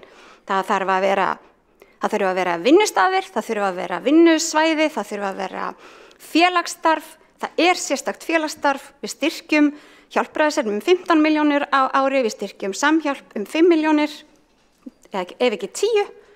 Er einhver vilji borgarstjórnar að hverfa frá því, taka það fjármagn tilbaka og opna hann í dagúrræði á vegum Reykjavíkurborgar sem verður þá fyrsta skipti sem Reykjavíkurborg gerði það? Takk fyrir. Borgarfulltrúinn hefur lokið máli sínu og einn hefur óskað eftir að koma inn í andsvar. Það Sanna Magdalena Mörtudóttir. Gjörðu svo vel. Forseti, borgarstjórn, það þarf sérstakt rými yfir daginn því það það sem að notendur þjónustunar eru núna að kalla eftir að þetta snýst alls ekki það að einhverjir íbúar að manneskjur séu fyrir okkur, alls ekki. Þetta út af því að staða núna mjög erfið, það erfitt að vera úti yfir daginn og sérstaklega í þeim kulda sem núna að fara að koma. Þannig að þetta snýst það að mæta þörfinni sem komin upp og hefur verið kallað eftir að verði lagað, sem sagt að það verði einhver staður yfir daginn sem hægt að vera á svo að það þurfi ekki að vera úti. Það það sem þetta snýst Borgarfulltrúinn hefur lokið við að veita ansvar, svara þá ansvari Heiða Björg Hilmisdóttir. Gjörðu svo vel. Forseti, ágætu borgarfulltrúar, ljómandi beiðnin sem hefur komið til okkar hefur verið að opna neyðarskýlið út á Granda á daginn. Það skýli ekki með aðbúnað til þess að hafa opið á daginn þar sem það neyðarskýli með næturgistingu. En það eru opin úrræði á daginn sem Reykjavíkurborg styrkir og ef að þau teljast ekki nægilega góð eða nægilega fjölbreytt þá skora ég bara alla sem að geta komað því að vinna og koma á fót slíkum úrræðum að gera það. En forgangsröðunin okkar hefur verið hingað til samþykkt í borgarstjórn að fólk þurfi ekki að gista úti. Það áskorun sem við erum að vinna eftir. Séð vilji borgarstjórnar að breyta þeirri forgangsröðun, þá bara hlusta ég á það. Borgarfulltrúinn hefur lokið við að svara andsvari og þá tekur til máls Helga Þórðardóttir. Gjörðu svo vel.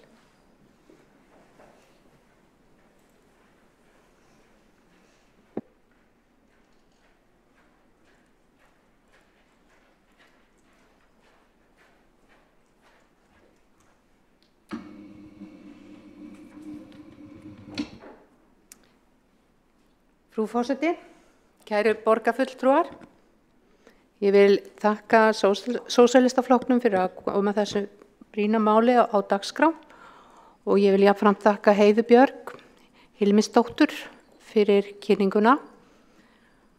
Það svolítið merkilegt að hún skildi nefna Svíþjóð, því ég var nú bara þar í síðustu viku og þá var heitasta málið þar í Malmö að neyðarskýlin. Þannig mér fannst, ég var svona að hugsa til okkar þar sem við höfum rætt þetta mikið í velferðaráði. Flokkur fólksins hefur ítrekað lagt fram tillögur að gistiskýlum borgarinnar verði ekki lokað yfir daginn, en eins og kom fram í máli Heiðu Bjargar, þá það ekki hægt. En við viljum þá að dagsettur sé opið ef ekki hægt að halda neyðarskýlum opnum yfir daginn. Og áður fyrr þá voru gistiskýlana tíðir gestir hjá Hjálpræðishernum. En nú aðstæða þeirra flutt svo langt frá miðborginni að gestir þurfa að nýta sér strætisvagnakerfi borgarinnar. Og það vandamál. Þeir geta því miður ekki lengur nýtt strætisvagnar því að það fá ekki afhenda strætómiða sem ekki framleiddir lengur. Þessu tel ég að væri hægt að kippa í liðin ef hægt væri að útbúa strætómiða fyrir þennan hóp því ekki hafa þeir aðganga að klappkerfinu. En á velferðaráðsfundi 5. október fengu fulltrúar velferðaráðs kynningu á stöðu mála hjá gistiskýlum borgarinnar. Ég vona ég sé ekki að endurtaka mikið það sem kom hérna fram áðan en bara svona teka það fram í stuttu máli en samkvæmt nýjustu tölum frá velferðarsviði staðan mjög erfið. Mikil aukning hefur verið á nýtingu skýlana. Á gistiskýlunum við Lindagötu hefur nýtingi verið vel yfir 100% frá því í apríl. Öll rúm nýtt ásamt neyðarplássum í sófa og stólum. Staðan hjá gistiskýlunum við Grandagarð mun verri. en þar var nýtingin í ágúst 146% og hún fór einhvern tímann í sumar í 147% ef ég man rétt. Staðan í Konukoti hefur líka versnað en þar fór nýtingin í 103% í ágúst. Aðstaðan í Konukoti er mjög slæm og hvað varðar húsakost og þar velferðarsviða sem fyrst að finna annað og hentugra húsnæði undir starfsemi Konukots. Flokkur fólksins hefur ítrekað lýst yfir áhyggjum vegna skorts á heilbrigðisþjónustu við skjólstæðinga neyðarskýlana. Þar dvelja oft mjög veikir einstaklingar og eru sumir jafnvel á líknandi meðferð. Ekkert heilbrigðisúrræði er fyrir þennan hóp og þarf að ráða bóta því eins fljótt og auðið er. Fyrstu 8 mánuði ársins 2022 gistu fólk frá öðrum sveitarfélögum samtals 1080 gistinætur í neyðarskýlunum 3. Þetta vandamál og heilbrigðisvandinn er ávarpaður í bókun Velferðarráðs 5. október. Flokkur fólksins styður þessa bókun heilshugar og vonast til hún hafi áhrif til breytinga fyrir þennan hóp. Með leyfi forseta langar mig til að lesa upp þessa bókun borgarfulltrúum til upplýsingar. Aukið álag er á neyðarskýli Reykjavíkurborgar fyrir heimilislausa. Stór hluti þeirra sem leita í neyðarskýlin er í þörf fyrir langtíma úrræði innan heilbrigðiskerfisins. Mikilvægt er að bregðast við aukinni þjónustuþörf með því að fjölga gistirýmum, auk þess sem að ríkið bregðist við og standi undir þeirri lagaskyldu sem á því hvílir og koma á fót hjúkrunarrými fyrir þann hluta hópsins sem glímir við mikinn heilsubrest. Ótækt er að ekkert heilbrigðisúrræði standi þeim hópi til boða. 3/4 þeirra sem þangað leita koma úr öðrum sveitarfélögum eða eru án kennitölu. Mikilvægt er að skerpa á samtali við önnur sveitarfélög og við ríkið þátttöku í kostnaði því við viljum að sjálfsögðu ekki að vísa nokkrum frá í neyð. Takk fyrir.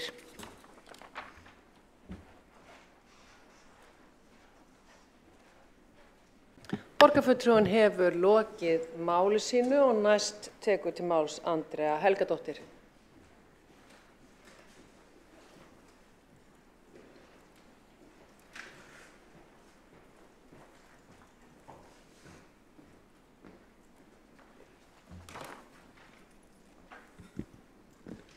Forseti, borgarfulltrúar, borgarbúar. Ég ætla að halda áfram með þema hið öfgafulla samfélag. Hugtakið efnahagslegt ofbeldi er aðeins síður þekkt hugtaki en annað ofbeldi sem viðgengst í samfélaginu. En fátækt, alveg sérstaklega fátækt í ríku samfélagi, það er efnahagslegt ofbeldi. Það er kerfisbundið áreiti, ofbeldi og kúgun sem er viðhaldið gegn fólki sem verður undir efnahagslega með hugmyndinu að hinnir hæfustu eigi allt gott skilið, en þeir sem standa verri eigi alla sína ógæfu skilið, enda stafi hún af þeirra eigin vanhæfni, kannski letið og skussaskap, jafnvel heimsku. Hinu svo kallaða verðleikaræði eða meritocracy á ensku. Kerfinu er hampað sem sanngjarnu því að auðvitað á fólk að fá að njóta afraksturs þess, að það sé duglegt, hví ætti það ekki að leyfast. Allir fái jú sömu tækifæri til að komast áfram er haldið fram, og þau sem falli í þessari raun hafi bersýnilega bara ekki lagt sig almennilega fram. Það þurfi jú að vera hvati til þess að fólk nenni að leggja sitt að mörkum eða hvað. Þau sem passa ekki í manneskjulöguðu reitina sem búið er að skera út fyrir þau í samfélagi sem er skipulagt á þessum forsendum, þau verða afgangs, það er ekki pláss fyrir þau. Þetta er viðmót sem samfélagi byggir inn í öll sín kerfi, það er komið mismunandi fram við fólk sem er efnað, fáað og vel til fara, heldur en þau sem hafa ekki efna á að kaupa sér smart ný föt og að láta aðra að klippa hári á þeim og neglurnar. Það er frekar tekið mark á þeim þegar þau taka til máls, hleypt að hlaðborðinu fyrst. En velgengni, metnaður og framansækni þýða ekki að þú sért betri manneskja. Það þýðir samt kannski það að þú ferð að álíta það sjálfur. Við manneskjur erum dálítið gölluð að þessu leyti. Fólk fer mjög auðveldlega að líta á yfirburðastöðu sem afleiðingu þess að það sé yfirburða manneskjur. Kannski ekki allir, sumir láta sér nægja að finnast þér allavega hafa gert sitt til að öðlast hana og megi alveg bera það með stolti eins langt og það nær. Mögulega bara pínlítið klókar en hinnir sem standa neðar í stiganum og vel til þess fallin að útskýra fyrir þeim hvernig hlutirnir hanga saman og hvernig þeir ættu að haga lífi sínu. Í þess átta kerfi verður aðstoð við þau sem undir hafa orðið alltaf einhvers konar ölmusa. Hér og þar þurfa að ömga sig yfir fólk en að það endar ofta á að vera á forsendu þess sem ömga sig, ekki þess sem hefur orðið undir. Sósíalistar hafna þessu, það ekki jafnt gefið í þessu spili og það fá ekki allir sömu spilareglunar. Það pláss fyrir þau sem að passa ekki í hólfin í kerfinu, það hægt að gefa pláss og sína virðingu, maður verður bara að hafa sveigjanleg hólf. Þau eru manneskjur með allan það rétt til mennskrar tilveru eins og fólki sem keyrir í vel bónuðum bílum á milli staða í frostinu með sætisitarann í gangi. Mótmælum fólk sem snyrtilegt til fara mætt á allt annan hátt en þeirra sem skila ekki hagnað í Excel-skjalið hjá einhverjum. En þeirra mótmæli snúa samt algjört grundvallaratriði, ekki það að fá að komast aftur í vinnuna, heldur einfaldlega við að fá að sleppa við að vera króknúr kulda einhvers staðar úti í vetur.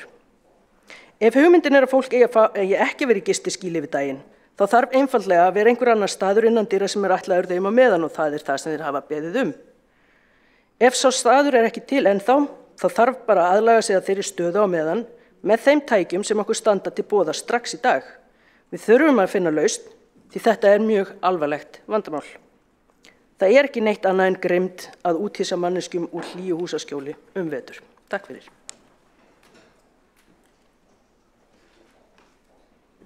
Borgarfulltrúinn hefur lokið við ræðu sinni og tekur þá til máls Kjartan Magnússon.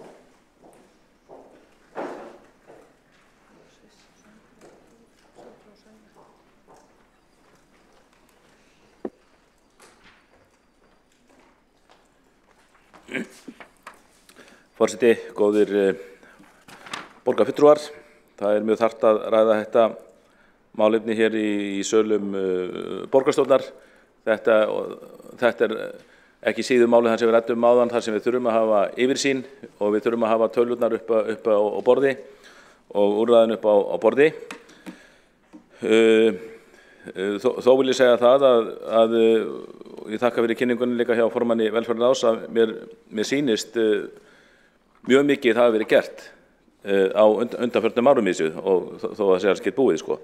En fyrir nokkrum árum, kannski í kringum 2015, þá fannst okkur sjálfstæðismönnum vera ákveðið skilningsleysi og úrræðaleysi hjá borgarstjórnar meirihlutanum í þessum málum og við lögðum þá fram ýmsar tillögur, auðvelda heimilislausum að gista í Laugardal þeir sem það þurftu í húsbílum og taka Víðines undir heimilislausa og það var eitthvað lítið gert held ég á endanum en kynningin hérna áðan, hún var alveg áhrifamikil og það sem sagt, við sjáum að það mikið gert og þó það sé kannski ekki nóg að gert sko, það má alltaf gera betur en það sem sagt upplýst að það sé á döfin að kaupa nýtt neyðarskýli og auðvitað má segja sko að þetta kannski vandamál leysist alltaf fullkomlega, þetta hræðilega vandamál, þetta auðvitað bara birtingamenn þess að stjórnmálamenn geta ekki leyst hvers manns vanda en við getum vonandi gert þeim sem eiga þetta vandamál að stríða, gert það eins bærilt eins og hægt með því að skjóta yfir það skjólshúsi.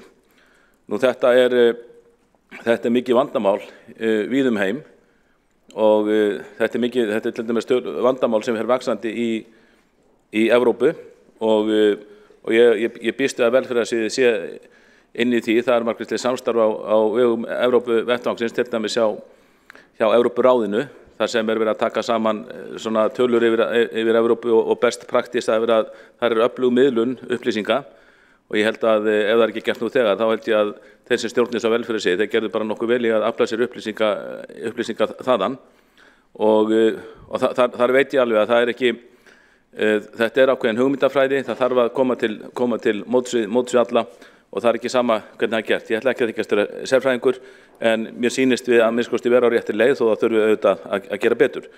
Ég líka ánægður að sjá hvað formaður velferðarráðs talaði vel samhjálp og hjálpræðisherinn fyrir einhverjum árum, þá fannst mann eins og borgin var ekki nema í meðalagi hrifin af samstarfi við þessa aðila en ég heyri ekki betur núna en að þeir séu fullkomlega viðurkenndir og borgin sé bara rauninni stoltur samstarfsaðili þessara aðila eins og margra annara sem hér voru nefndir. Það mjög æskilegt í þessum efnum að eiga samstarf við frjáls félagasamtök. Þá vil ég alveg sérstaklega taka undir það, þessa ábendingu að þriðjungurinn sem notfærir sér þjónustuna, hann ekki Reykvíkingar. Það alveg augljóst að í þessu málaflokki þá er þetta landsvandamál. Það svo augljóst að ef maður býr út á landi og maður missir fótana sem getur þetta komið fyrir alla, það svo augljóst að maður flytur í borgina, maður flytur til Reykjavíkur eða jafnvel bara til útlanda en minnst margir stoppa í Reykjavík og ég held að það sé svo augljóst að þetta sem málinni sem hins sveitarfélögin eða bara kannski myndi einfalda málið að ríki taki hérna pakka eftir einhverjar viðræður. Og auðvitað, og það má líka minna á það er auðvitað bara mikilvægt að velferðarsvið í sinni hjálp, það sé reynt að hjálpa fólk til sjálfshjálpar, auðvitað gildir það ekki alla, en það eru líka alveg dæmi það held ég að það mjög illastættir einstaklingar með ákveðna aðferðafræði þá hægt að hjálpa þeim til sjálfshjálpar. Og þá vil ég líka lokum benda á það að þá komum við aftur á húsnæðismálunum. Það sem við erum að tala núna kannski svona laust til skamstíma og laust til meðalónstíma. Þetta fólk það ekki takt að segja að þetta fólk bara það þurfa að bíða út í kuldanum. Það þarf að hjálpa þeim og ég held að sé nú verið að reyna að gera það. Þegar við tölum langtímalausnina, langtímalausnin felst auðvitað í mörgu og eitt af því sem langtímalausnin gæti falist í að við leggjum áherslu á að skaffa ódýrar lóðir og skaffa ódýrt húsnæði. Fyrir nokkrum árum þegar ég talaði við sérfræðingarna á velferðarsviði þetta, þá sögðu þau alveg við mig að það eru margar orsakir og ein orsökin tvímælast sú hvað húsnæðisverður orðið hátt í Reykjavík. Það er dýrt að kaupa íbúð, það er dýrt að leigja íbúð, þetta helst allt saman í hendur. Auðvitað ef aðstæður hérna væru aðrar, ef það væru hérna ódýrar lóðir í nýjum hverfum, þá væri hægt og það væri bara verið að selja hérna lóðir á gatnagerðargjaldi, eins og var gert þegar Sjálfstæðisflokkurinn í borginni, þá myndu skapast ótal tækifæri fyrir fólk til að byggja ódýrar íbúðir, bæði fólk og verktakar og allir bara, leigufélög og allir byggja upp ódýrar íbúðir á þessum ódýru lóðum, íbúðir sem þyrfti ekki að kosta meira en 25 milljónir, 30 milljónir og ekki misskilja mig, það leysir ekki þennan vanda, það leysir ekki hennar skammtíma vanda sem við erum að tala núna og ég held að sé verið að vinna í það að leysa skammtíma vandan og vil hrósa velferðarráði og velferðarsviði fyrir það, en húsnæðismálin gætu verið einn angi af því að leysa eða draga úr vandanum til langs tíma.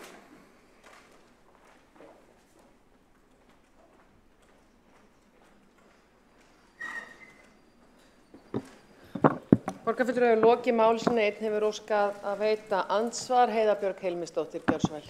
Já, forseti, ágætu borgarfulltrúar, mig langaði að kannski koma frekar með meðsvar og þakka fyrir hrós til velferðarsviðs sérstaklega og velferðarráðs auðvitað líka, því ég held að þetta hefur verið gríðarlegt forgangsatrið og forgangsverkefni á undanförnum árum. Við gjörbreytum stefnu og erum enn að læra. En það er sannarlega mjög margt sem verið að gera til þess að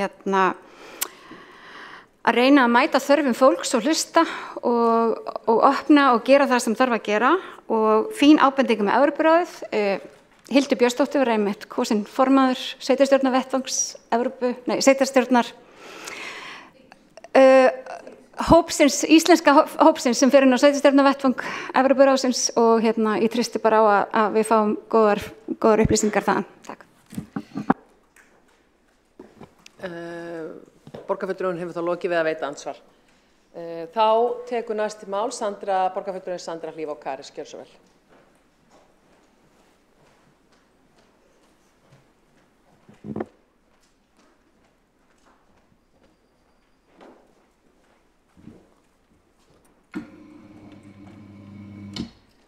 Forseti og borgarfulltrúar, bara fagna þessari umræðu.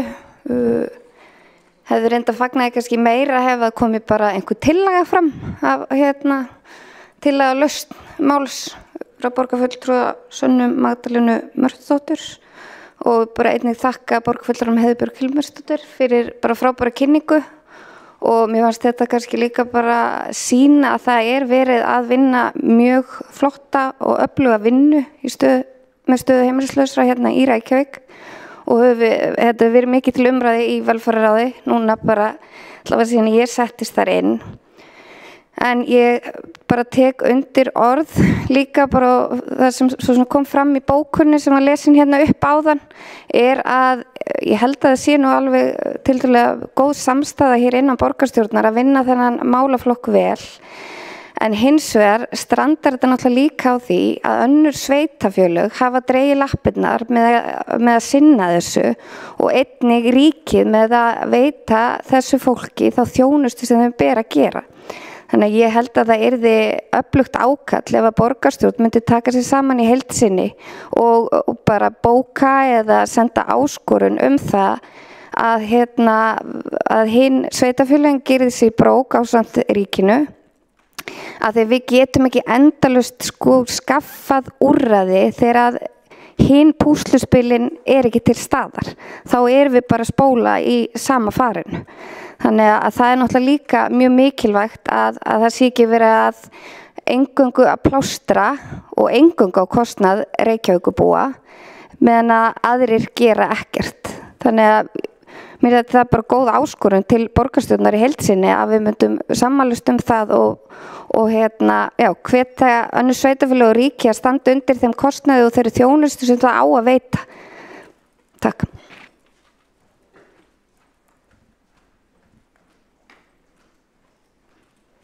Borgarfulltrúinn hefur lokið máli sínu og mér finnst ég vera að fá grænt veif, allt í lagi, það er bara fínasta mál. Þá næstur á mælendaskrá Helgi Ás Grétarsson, gjörðu svo vel.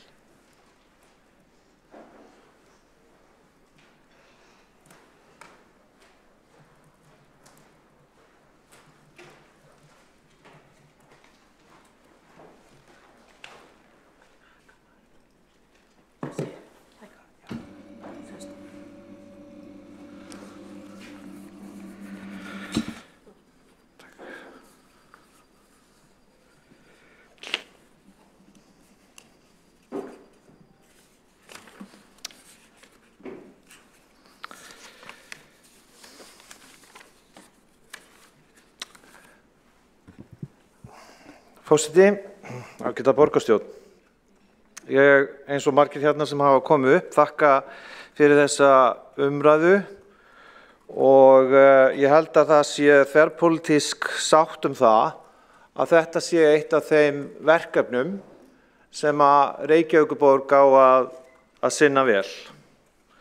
Ég tek einnig undir þær ábendingar að önnur sveitafélög eigi að axla sína ábyrgð á að koma að lausn þessara verkefna sem og eftir atvikum ríkið. Varðandi svona púnta varða hvað jákvætt og hvað neikvætt við einstaka útfærslur, þá verð ég að segja að það þarf að forgangsraða fjármagni með skynsamlegum hætti og það þarf einnig að nýta það fjármagn sem fer eins og í þennan málaflokk af skynsemi. Ég verð að segja það eftir að hafa kynnt mér málið eins og til dæmis með þetta verkefni Húsnæði fyrst sem var sett á laggirnar fyrir nokkrum árum og sérstaklega þann þátt sem lýtur að smáhýsunum, þá verð ég að segja það að ég get ekki séð að það hafi verið vel heppnað og ég þá sérstaklega að vísa til þess að það var með ærnum tilkostnaði voru færð nokkur smáhýsi í Gufunesið sem var hægt að taka í gagnið í ársbyrjun 2021 og af þessu tilefni þá beindi ég fyrirspurn nokkra liði sem að varða smáhýsin vegna þess að hver sá sem að keyrir Skerjagarð hefur séð það í nokkur ár að þar eru þó nokkuð af smáhýsum sem liggja ennþá ónotuð. Þetta eru töluverðar fjárhæðir sem að hafa ekki nýst vel að mínu mati. Það dugar nefnilega ekki að vera með fallegar hugmyndir og háleit markmið. Við erum að tala hérna það að smáhýsin per fermeter, þegar þeir voru komin niður, kostuðu yfir 1 milljón króna.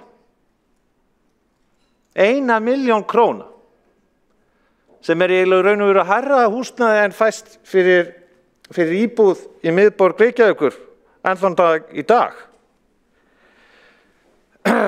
Sko, ég tel mjög brýnt að Reykjavíkurborg sinni hlutverki sínu í félags- og velferðarmálum, en það þýðir þó einnig að fara þar með ráðdeild með opinberu fé. Á þessu tilefni vil ég líka minnast þá, og í þessu samhengi þá var hér bókun fjármál borgarinnar frá 7. október af áheyrnarfulltrúa Vinstri grænna, þar sem það verið að tala 6 milljarða lánaramma hjá Landsbankanum. Áheyrnarfulltrúinn sagði meðal annars með leyfi ráðherra: Nú ríður á að vera með skýra pólitíska forgangsröðun í þeirri vinnu sem framundan að koma rekstri borgarinn á réttan kjöl og forða henni frá því að verða ógjaldfær. Tilvitnun lýkur, og það bara ekkert annað. Það eins og að sá ágæti áheyrnarfulltrúi, borgarfulltrúin Líf Magnúsdóttir, hafi bara ekki komið á stjórn borgarinnar með einum hætti. En var hún þó í meirihluta 2014 til 2022. Með leyfi forseta, þá sagði viðkomandi borgarfulltrúi einnig í þessari bókun, og tilvitnun hefst: Það mikilvægt að búa sig vel undir komandi misseri og forgangsraði þá velferðar, menntunar og umhverfisins og fyrir fólk í viðkvæmri stöðu. Það hægt að vera vitur eftir á, en í ljósi stöðunar hefði verið skynsamlegast að leggja til hliðar þær auknu tekjur sem urðu til í góðærinu fyrir mögru árin. Tilvitnun lýkur. Hver punkturinn hér?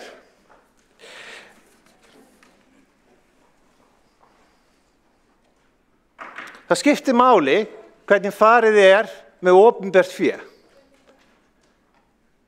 Það skiptir máli hvernig opinberum fjármunum ráðstafað.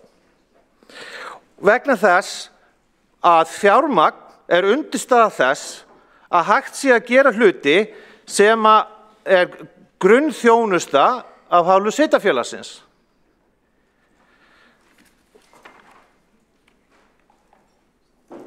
Að öðru leyti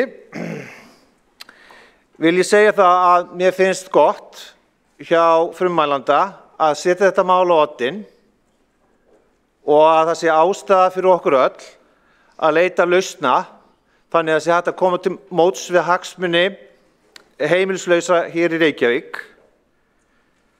Það einnig ljóst sem dæmi að vegna til dæmis skort á fjármagni á yfirstandandi rekstrarári, þá var í velferðarráði frá 14. september ekki hægt að fallast á tillögu stofnun neyðarhúsnæðis fyrir heimilislausa karlmenn í miðborginni. Reksturinn var áætlaður 155 milljónir króna, þannig að þeirri tillögu var frestað. Á heildina litið málflutningurinn ekkert flókinn. Það skiptir máli hvernig hið opinbera sinnir sínum rekstri og forgangsraðar því fjármagni sem sveitarfélagið eins og Reykjavík hefur á milli handana. Og ástæðan fyrir því að það erfitt að koma margvíslegum verkefnum, góðum verkefnum á koppinn vegna slælegrar fjármálastjórnar og einnig eins og með smáhýsaverkefnið, það enginn sem ber ábyrgð á því hvernig framkvæmd þeirra hugmyndar var, sérstaklega þá með tilliti til Gufunesins. Svo það annað að þegar borgarfulltrúi, eins og ég, þegar mætti hér í velferðarráð og var með fyrirspurn þetta atriði, þá getur við liðið langur tími þangað til að hægt að sé að fá efnisleg svör í slíkri fyrirspurn. Aðalatriðið þó þetta: þú eyðir ekki sömu krónunni tvisvar. Og mér sýnist að meðal annars Líf Magnúðardóttir borgarfulltrúi hafi lært þá leksju og það vel. Mín sýn á þetta mál að svona verkefni eigi að vera liður í grunnþjónustu hins opinbera. Við erum það rík að við eigum að geta gert betur. Þessu leyti fagna ég frumkvæði Sönnu Magdalenu og fulltrúa Sósíalistaflokksins að koma þessu máli hér á framfæri. Borgarfulltrúinn hefur lokið máli sínu að ræða umræðu hér. Þess vegna hefur nú forseti aðeins haft sveigjanlegri ramma á það að biðja borgarfulltrúa að halda sig við efnin. Forseti verður samt að biðja fólk að halda sig við efnið. Einn hefur óskað eftir að taka til máls undir fundarsköp. Gjörðu svo vel, Líf Magnúðardóttir. Ágæti forseti og borgarstjórn, jú, það alveg hárrétt að efnistök í ræðu borgarfulltrúans, þau voru ekki alveg í samræmi við umræðuna sjálfa og mér finnst þá rétt að forseti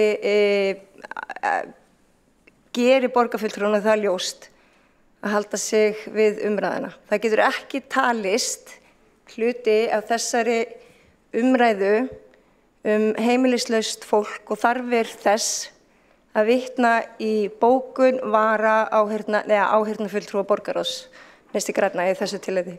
Þannig að mér finnst þetta farið of langt í þessari umræðu. Getur ekki verið að skoðun okkar Vinstri grænna eigi við í þessari umræðu. Borgarfulltrúinn hefur lokið máli sínu, forseti getur tekið undir það. Í bókun borgarráðs meina ég þá. Auðvitað og skoðun okkar við hérna í umræðinu, en já. Takk fyrir það.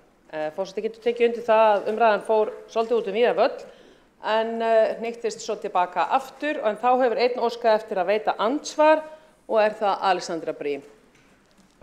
Forseti, ég vil nú kannski bara fyrsta lagi nefna það að það hefur komið svolítið á daginn og það rétt hjá borgarfulltrúanum að húsnæði fyrst hefur gengið frekar brösulega að koma upp þrátt fyrir góðan ásetning og reynslan kannski að sýna sig að þó að því leyti að þó að þetta sé í grunninn góð hugmynd og nauðsynleg þá einfaldlega of mikill slagur bara við skipulag og nærumhverfi að finna staðsetningar fyrir smáhýsi húsnæði fyrst og það bara einfaldlega búið að tefja mjög mikið fyrir áformum okkar í þessu mikilvæga verkefni og það ljóst að það þörf á fleiri húsnæðum í þessu.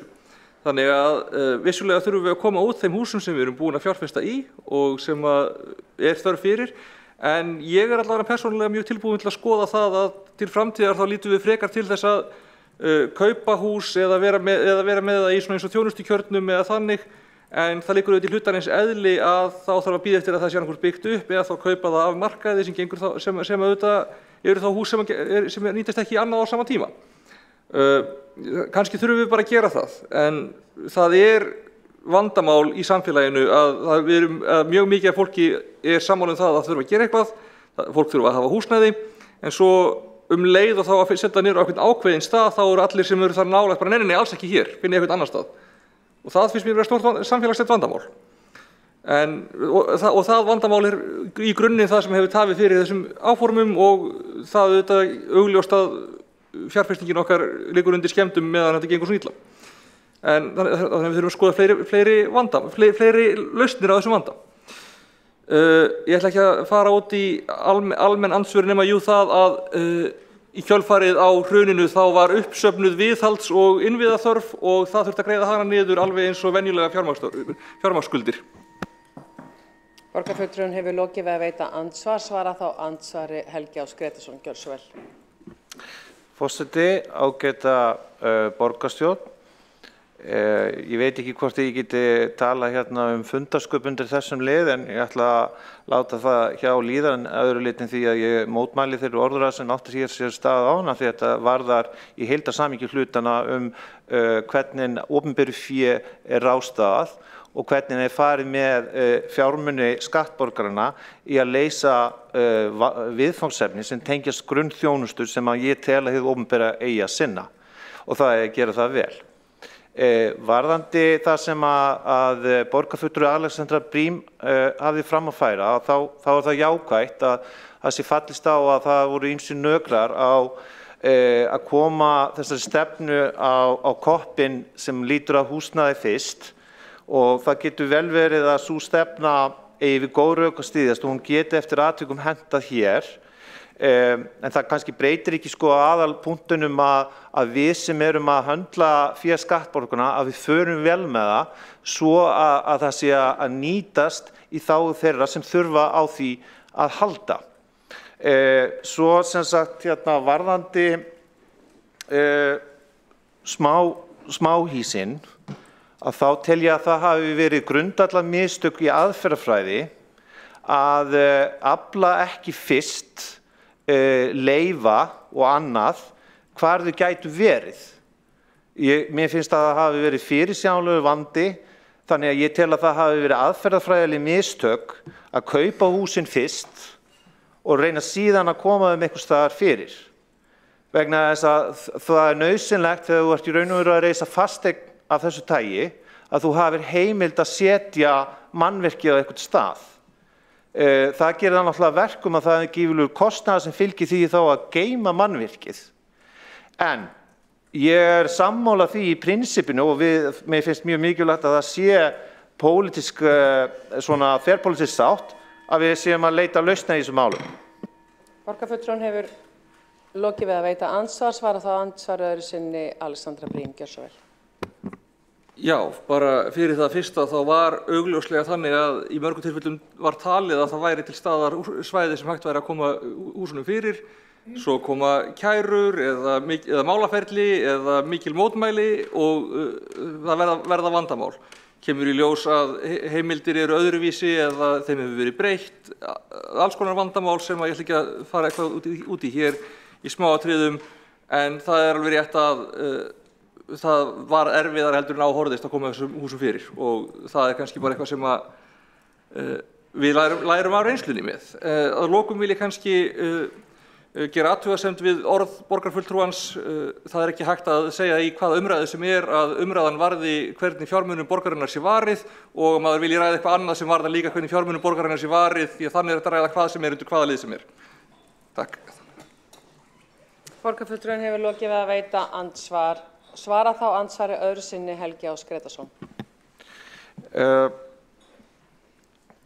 Ég held eins og ég bara ítreka aftur að þegar á reyndi að þá skorti þessar heimildir og við erum að tala töluverða fjárfestingu. Á sínum tíma að mér minni 20. september 2018 þá heimilega borgarráð 450 milljónir króna til þess að kaupa smáhýsin. Þannig að þegar það verkefni er lagt af stað komnir fjármunir og svo fyrir útboð af stað, þá þarf að vera einhver heildarhugsun hvernig að leiða þetta verkefni til lykta innan tilskilins tíma. Þannig er miklu betur farið með fjármuni. Það er að mínu mati þannig að það hafi ekki verið gert. Vegna þess að þegar fólk er búið að vera lengi í meirihluta, þá er oft tilhneiging að halda að þetta fé sé bara þeirra eigið fé, í staðinn fyrir að bera þá virðingu að þetta er skattfé og það sé mikilvægt að verkefnin séu leyst eins og við stöndum frammi fyrir núna, eins og maður stóð frammi fyrir því þegar á fundi velferðar á 14. september að það var ekki hægt að taka efnislega afstöðu til mjög vel ígrundaðar tillögur til þess að koma að lausnum á þessum málum núna. Borgarfulltrúi hefur lokið við að veita andsvar öðru sinni, tekur þá til máls, má ég biðja þá sem eru ennþá með kveikt á mikrofónunum úr andsvari að slökkva, takk fyrir, og tekur þá til máls Heiða Björg Hilmisdóttir.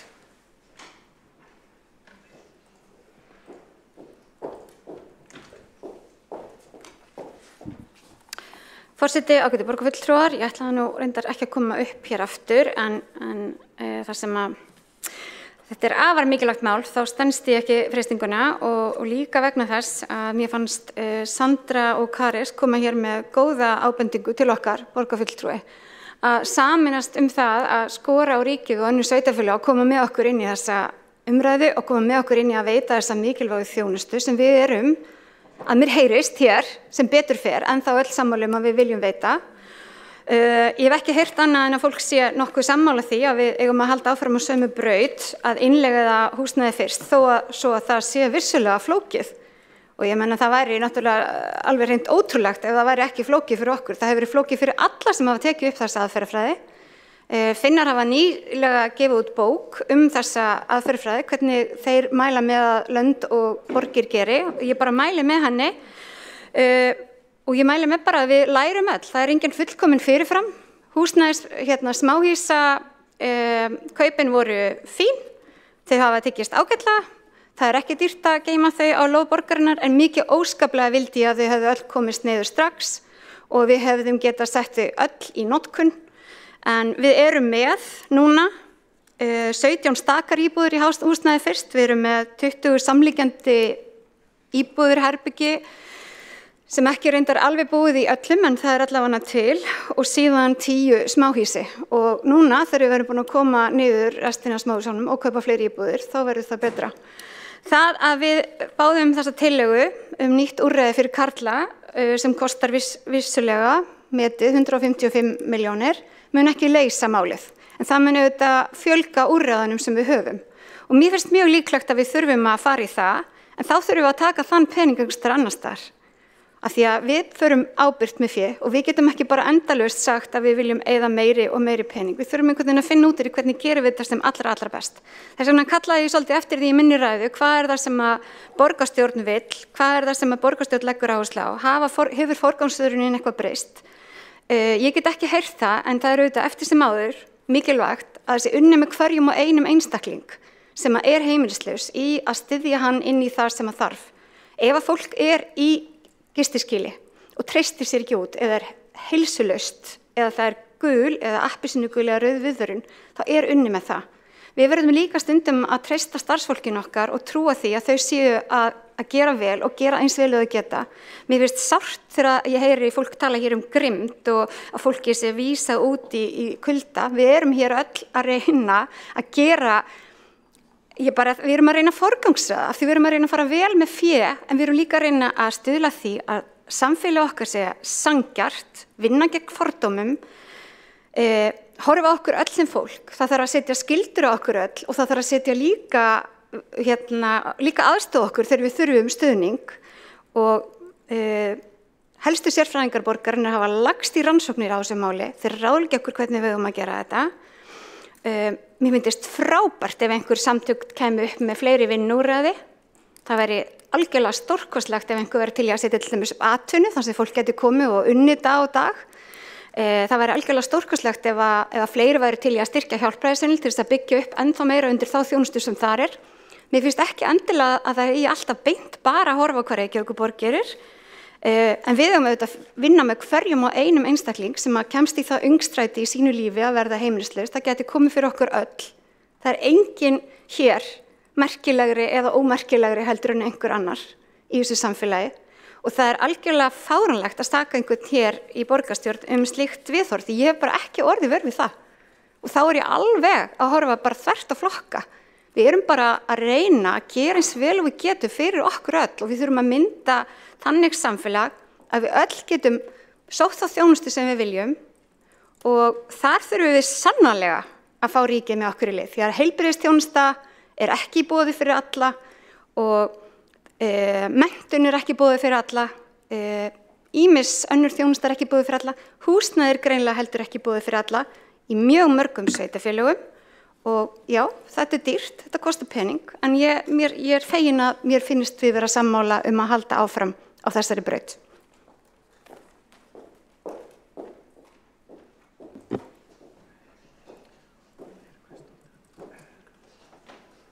Borgarfulltrúinn hefur lokið máli sínu, einn hefur óskað eftir að veita andsvar. Andrea Helgadóttir, gjörðu svo vel. Já, mér langaði bara til þess að svara þessum með grimmdina, að ég er náttúrulega ekki að saka neitt grimmd, ég er að segja að maður setur upp samfélag sem að þetta eru aðstæður sem eru grimmilegar aðstæður.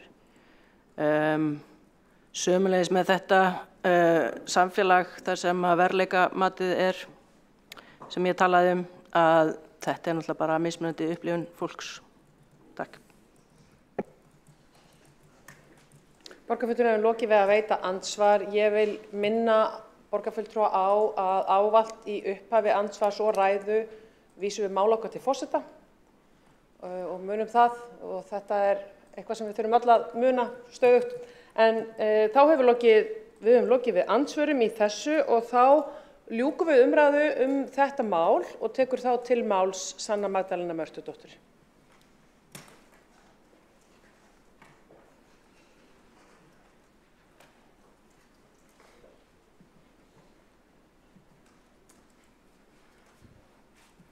Forseti og borgarstjórn. Markmiðið með þessari umræðu var að við myndum finna lausn á þeim vanda sem að heimilislausir karlmenn hafa greint frá. Og þar sem að karlmennir sem að hafa ekki heimili að biðja þau ekki að biðja að Grandi verði alltaf opinn, þau að biðja dagsektir. Hvernig ætlum við að mæta því? Ætlum við að óska eftir samstarfsaðilum, ætlum við að koma þannig á, ætlum við að skora einhvern að búi til dagsektir fyrir karlmenn, bara að þessi umræða leiði til þess að við komum með lausnir. Við sósíalistar höfum oft lagt fram tillögur og höfum lagt fram tillögur undir þessu málefni en oft ef við leggjum eitthvað fram þá hefur það nú sjaldan verið samþykkt. Þannig að mér finnst bara mjög mikilvægt að við ræðum þetta hér sem borgarstjórn, að það sé bara opið samtal hvernig við ætlum að leysa þann vanda sem uppi núna. Markmiðin sem eru nefnd framtíðarsýn, þau eru góð. En þessi umræða hér, hún snýst að svara þeirri spurningu hvernig ætlum við að mæta neyðinni sem núna uppi. Hvernig ætlum við að mæta því að heimilislausir karlmenn að segja við þurfum eitthvað yfir daginn þannig að við séum ekki úti í kulda. Mér finnst alveg frábært að senda rukkuna á önnur sveitarfélög sem ekki að standa sig í að taka þátt í kostnaði og við þá bara lítum til þeirra innheimtu aðgerða sem að borgin sjálf með gagnvart fjölskyldum og sendum þetta bara í innheimtu með vöxtum og bara greiðslu áskorun og förum bara alla leið. En sko, við þurfum samt að leysa vandan sem núna uppi. Það hefur verið talað í þessari umræðu að forgangsáætlun sé sú að engum sé vísað frá og mér finnst auðvitað að það líka vera þannig að enginn þurfa að vera úti yfir daginn og mér finnst það ekki útiloka hitt. Mér finnst að við eigum að geta hugsað þannig að við viljum búa í samfélagi þar sem við þurfum ekki að vísa neinum frá gistiskýlum en á sama tíma geti allir að við öll getum átt öruggt skjól yfir daginn. Mér finnst það bara vera eitthvað tvennt sem við þurfum að mæta og þá spurningin hvernig ætlum við að mæta því. Sko, auðvitað líka treysti ég starfsfólki mjög vel, þau standa sig gríðarlega vel, en sko auðvitað stefnumótunin sem fer fram hér, samþykkt stefna borgarstjórnar, hvert stefnum við. Þannig að það sem að markmið var með þessu var að við myndum bara sammælast það hvað við eigum að gera núna til þess að mæta þeim kröfum að þá þurfi að vera eitthvað til staðar yfir daginn svo fólk sé ekki úti.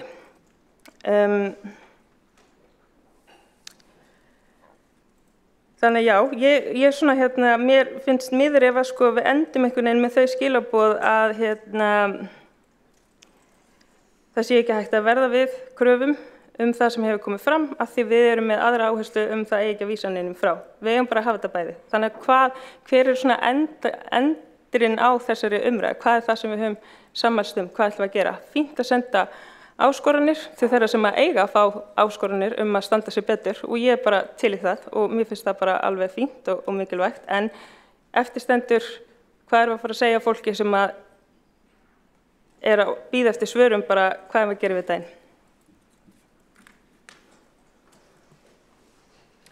Borgarfulltrúinn hefur lokið máli sínu og ég treysti þess að máli verði áfram rætt í velferðarráði.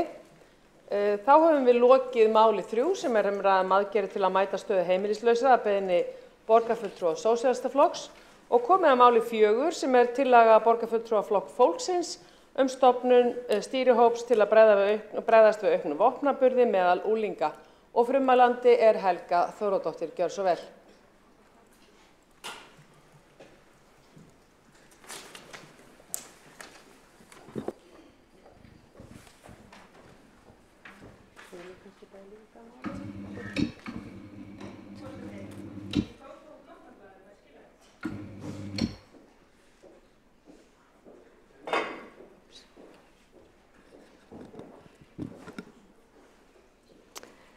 Frú forseti og kæru borgarfulltrúar og aðrir áhrendur. Í raun maðurinn góður. Langflesti vilja frið við nágranna sína og lifa í sátt og samlyndi. Það er besta aðferðin til að öðlast öryggi fyrir sig og sína. Því miður eru til undantekningar frá þessari meginreglu. Til eru einstaklingar sem beita samborgara sína ofbeldi. Þeir hafa oftast sína skýningar. Ekki er að maður ræða erfðir, heldur áunnar ástæður. Langoftast er hægt að hafa áhrif á þær til bóta.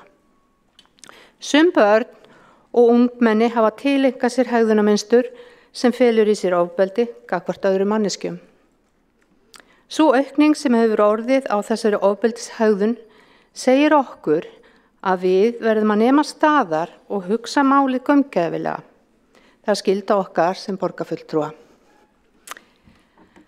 Nauðsynlegt er að nálgast vandamálið frá því sjónarhorni að sé að ræða áunnið hegðunarmynstur sem hægt sé að breyta til góðs. Börn og ungmenni sem eiga við þessa hegðunarröskun þjást yfirleitt af vanlíðan af einhverju tagi og því er hægt að breyta. Því miður virðist sem ofbeldi framkvæmt af börnum og ungmennum hafi aukist og jafnvel verulega undanfarið. Auk þess hefur aukist til muna beiting vopna eins og eggvopna með skelfilegum afleiðingum. Þess vegna stend ég hér í dag og ræði þetta. Við verðum að grípa inn í atburðarásina því það er bæði hægt og það er einnig skylda okkar. Fréttaflutningur ber þess merki að þetta ofbeldi hafi aukist. Tölulega staðreyndir sýna að útköllum lögreglu og sérsveitar hefur fjölgað í meira mæli vegna eggvopna þar sem ungt fólk kemur við sögu. Sem gerendur. Lögreglan gaf nýlega út yfirlýsingu þar sem hún lýsti áhyggjum sínum yfir auknum vopnaburði í miðbæ Reykjavíkur. Einstaklingar hafa skaðast verulega vegna slíkra árása ungmenna. Árásir þessa hafa stundum verið algjörlega að tilefnislausu og engin tengsl milli gerenda og þolenda. Auk þess hefur ofbeldi gagnvart kennurum aukist. Dæmi að nemendur séu með vopn í skólatöskum sínum, kennarar hafa mist starfsgetu og orðið öryrkjar vegna ofbeldis nemenda. Það að börn og ungmenni hagi sér á þennan hátt segir okkur og eitthvað hefur brugðist. Þeir sem sinna þessum börnum hafa misstigið sig því ekkert barn fæðist með slíka hegðunarröskun. Uppeldi foreldra hefur einhvers staðar farið úrskeiðis, heilsugæsla, leikskóli og grunnskóli hafa ekki gripið nægilega snemma og vel inn í atburðarásina. Slíka hegðunarröskun er hægt að fyrirbyggja með góðu uppeldi en þá þarf að koma til góð fræðsla til foreldra, stuðningur og efnahagslegt öryggi sem á ábyrgð samfélagsins ef foreldrum tekst ekki skapa slíkt. Það er nauðsynlegt að grípa inn í þessa þróun strax með viðeigandi aðgerðum. Aftur á móti þá er upphaf þessara vandamála sennilega frá ungri barnæsku. Fyrstu 2 árin eru þau mikilvægustu í lífi barna og leggja grunninn af framtíð þeirra. Þess vegna verðum við að sameinast að þegar frávik greinast hjá börnum á hvaða aldri sem að þau komist í viðeigandi úrræði strax og án tafar. Það er verk að vinna, en eftir því sem við tökum á frávikum fyrr, því áhrifaríkari eru úrræðin og þar með mun ódýrara fyrir samfélagið allt. Flokkur fólksins leggur til að settur verði á laggirnar stýrihópur sem kortleggur aukin vopnaburð meðal ungmenna í Reykjavík. Ástæður og afleiðingar þessa, hvað er til ráða, hvaða forvarnir geta reynst gagnlegar. Hópurinn myndi einnig koma með hugmyndur hvernig spyrna með við fótum við þessari neikvæðu þróun. Það er augljóst að það þarf að vinna hratt og örugglega þar sem líf og heilsa barna og ungmenna í húfi. Vandamálið augljóslega flókið. Að borðinu þarf að fá sem flesta. Börnin, foreldrana, skóla, íþrótta- og tómstundarhreyfinguna og stofnanir borgarinnar sem tengjast börnum í daglegu starfi þeirra. Þessa þróun þarf að stöðva með einum eða öðrum hætti sem fyrst og vonandi tekst okkur það með samstilltu átaki. Takk.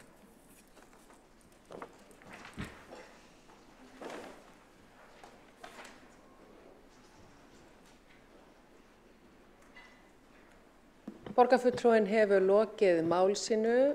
Þá tekur til máls Magnús Davíð Nordal. Gjörðu svo vel.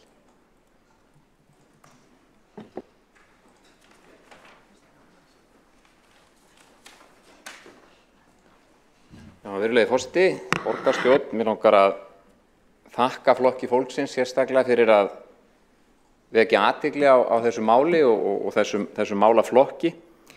Það liggur fyrir að tilkynningum ofbeldi í ungmennum fer vaxandi. Það hefur engin farið varhluta af því og þetta að sjálfsögðu vandamál sem við þurfum að taka alvarlega. Og í hvert sinn sem að ég les fréttir af þessu tagi þá hryggir það mig mjög. Ég hef sjálfur verið fórnarlamb tilefnislausrar árásar og mér hefur verið hótað með eggvopni, þannig að þessi mál snerta mig með djúpstæðum hætti. Og það alveg ljóst að fjöldi þessara mála slíkur að það ótækt að líta svo á að þetta sé einhvers konar tilviljun sem að ráði þarna för. Heldur þvert á móti að það geti verið að eitthvað í okkar samfélagsgerð eða samfélagsaðstæðum núna að loknum heimsfaraldri sé að valda þessari aukningu. En það í sjálfu sér tilefni til félagsvísindalegra stúdíu sem fræðasamfélagið mun eflaust ráðast í ef slík rannsókn ekki þegar hafin.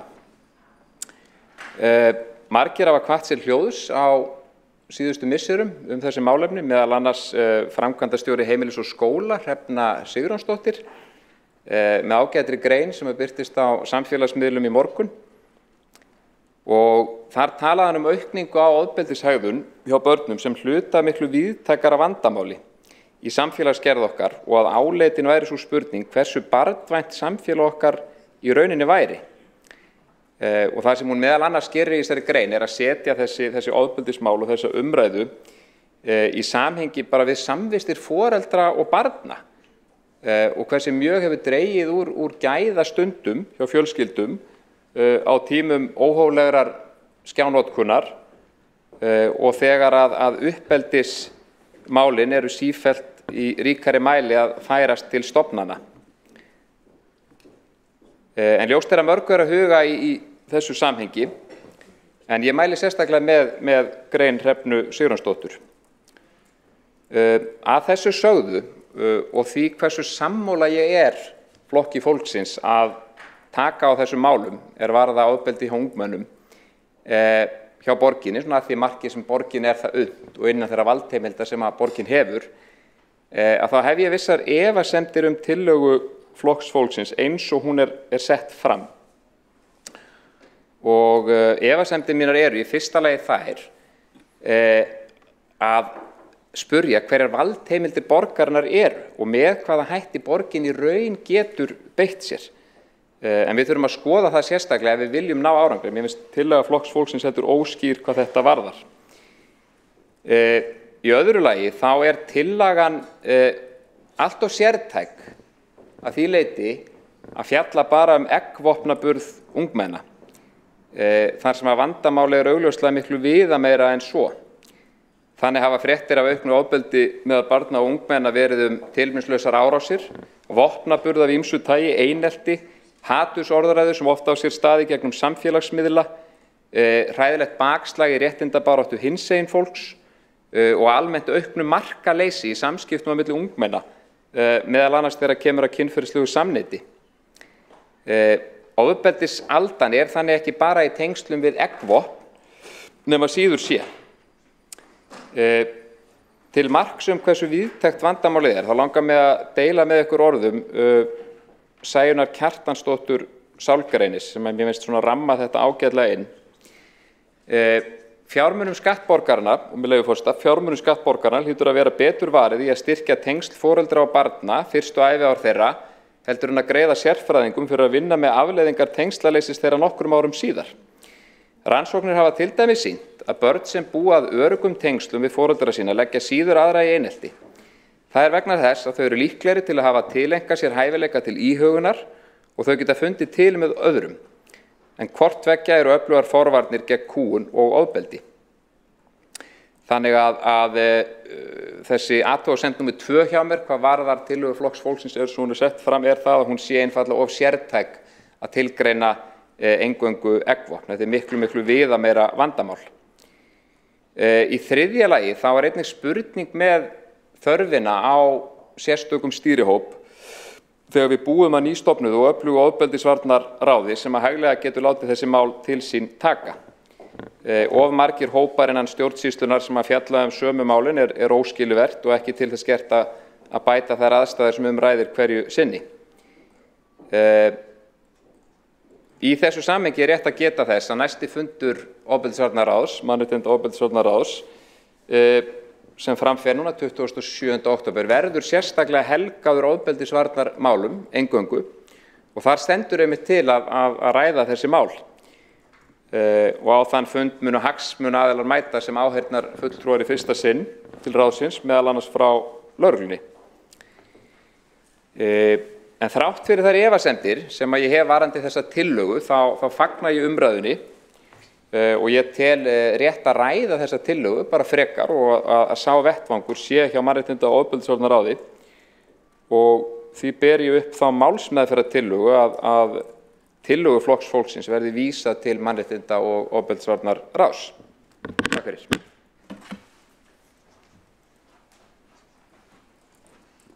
Borgarfulltrúinn hefur lokið máli sínu og tekur þá til máls og lokaumræðunni. Helga, varst þú búin?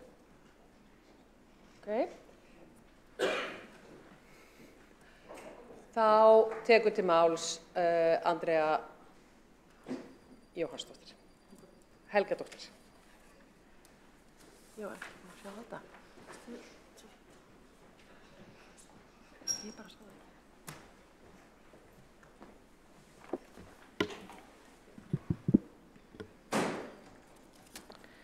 Hið öfgafulla samfélag, 3. hluti. Ástæðan fyrir því ég hef ákveðið að taka þetta þema að tala hið öfgafulla samfélag hér í dag sú að misskipt samfélög eru samfélög öfga og vaxandi grimmdar. Ástæðan sem sagt sú að Ísland farið að sýna dæmigerð sjúkdómseinkenni misskiptingar. Staðreynd sem virðist ekki fá mikla viðurkenningu eða vekja áhuga. Það má tala einkennin og einhver viðbrögð við þeim en leið og einhver fara að beina sjónum fólks að undirliggjandi meininu, vaxandi misskiptingu og krefjast þess að horfi sig af þeirri braut. Þá verðast viðbrögðin vera að slökkva ljósin og gleyma því sem fyrst, fara svo kannski heim og skrifa eitthvað ljótt viðkomandi. Misskipting tekna og eigna eykst á Íslandi. Félagslegur hreyfanleiki minnkar. Lífslíkur fólks í lægsta launabilu að styttast, meira að segja kvenna, á meðan heildarlífslíkur þjóðarinnar lengjast. Það mjög sláandi enda lífslíkur aðeins lengst fram að þessu í öllum tekjubilum. Misskiptingu fylgir ofbeldi og glæpi, það mjög vel þekkt staðreynd. Kenningin að í samfélagi þar sem misskipting mikil sé að ræða samfélag sem byggist upp á samkeppni milli þegnanna og gæðin, þeir hæfustu og sömulegis þeir grimmustu verði ofan á og þannig hríslast samkeppni og grimmd alla króka og kima þess. Samfélag þar sem jöfnuður ríkir séu hins vegar byggð upp á því upprunalega módeli sem að manneskjur eiga velgengni sína sem dýrategund að þakka, samvinnumódelinu. Viðbrögð þeirra sem skrifa upp á keppnismódelið við aukningu grimmdarinnar sem fylgir meiri samkeppni samfélagslegu gæðin enn meiri grimmd og harka, löggæsla, persónueftirlit og refsingar. Börn, ungmenni, manneskjur spretta ekki upp í tómarúmi. Þau mótast af sínu umhverfi, af því hvernig búið þau og í því hvernig þau speglast í umhverfinu, spegla sig í umhverfinu og því hve vel undirbúin þau eru fyrir það mótlæti sem þau munu verða fyrir á lífsleiðinni. Þau hafa sjálfsögðu einhvern grunn sem byggt á en það vita öll sem til þekkja að brugðu getur til beggja vona ef aðstæður bregðast illa þrátt fyrir besta mögulega grunn.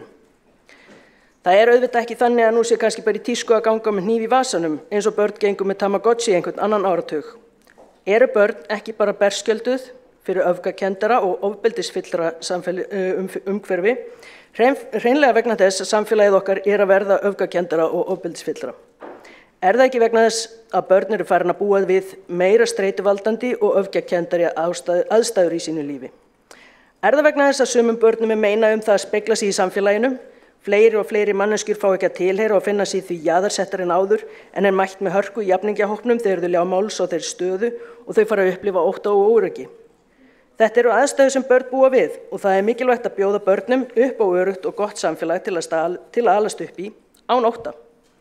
Við styðjum það að það verði tekið á þessum vandamáli sem ógnar mjög öryggi barna en við viljum ekki horfa upp á það að skauta sér fram hjá rót vandans sem aukin miðskipting í íslensku samfélagi. Við skulum ekki láta þetta samfélag okkar halda áfram niður þessa hörmulegu braut. Við þurfum ekki meiri grimmd, okkur vantar ekki fleiri eða ríkari auðkýfinga. Við þurfum samfélag fyrir manneskjur. Það græða svo sannarlega allir á því, líka auðkýfingarnir, þó þau gerir sér fæstir grein fyrir því ennþá. Takk fyrir.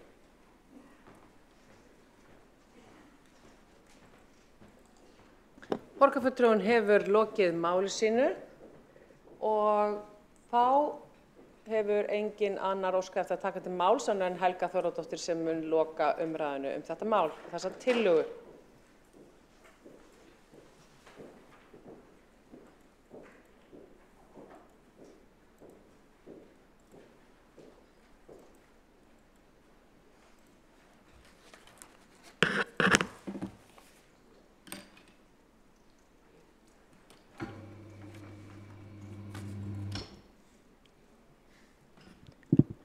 Frú forseti, ágætu borgarfulltrúar,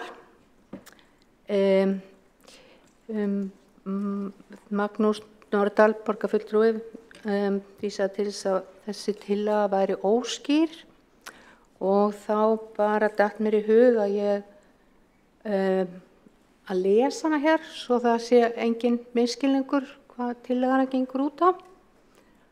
Byrja á því. Bylgja ofbeldis hefur riðið yfir á meðal íslenskra barna og ungmenna í Reykjavík. Borgarfulltrúi Flokks fólksins leggur til að settur verði á laggirnar stýrihópur sem kortleggur aukin vopnaburð eggvopna meðal ungmenna í Reykjavík. Einnig meta viðbrögð borgarinnar sem lýtur að forvörnum.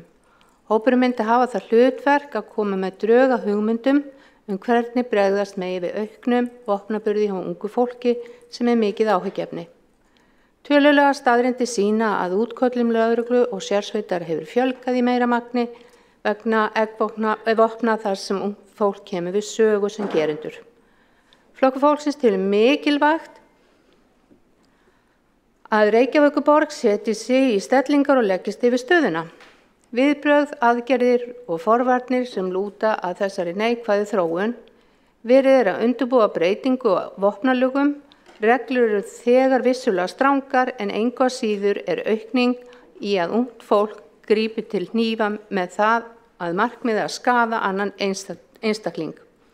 Erfitt að ná utan skráningu eggvopna. Sá hópur sem hér lagður til að verði settur á laggirnar mun hafa samvinnu við skóla og frístundasvið, velferðarsvið og mannréttinda og ofbeldisvarnaráð og aðra eftir atvikum. Kjarnaspurningin hvernig getur Reykjavíkurborg beitt sér vegna aukins ofbeldis ungmenna þar sem eggvopn koma við sögu.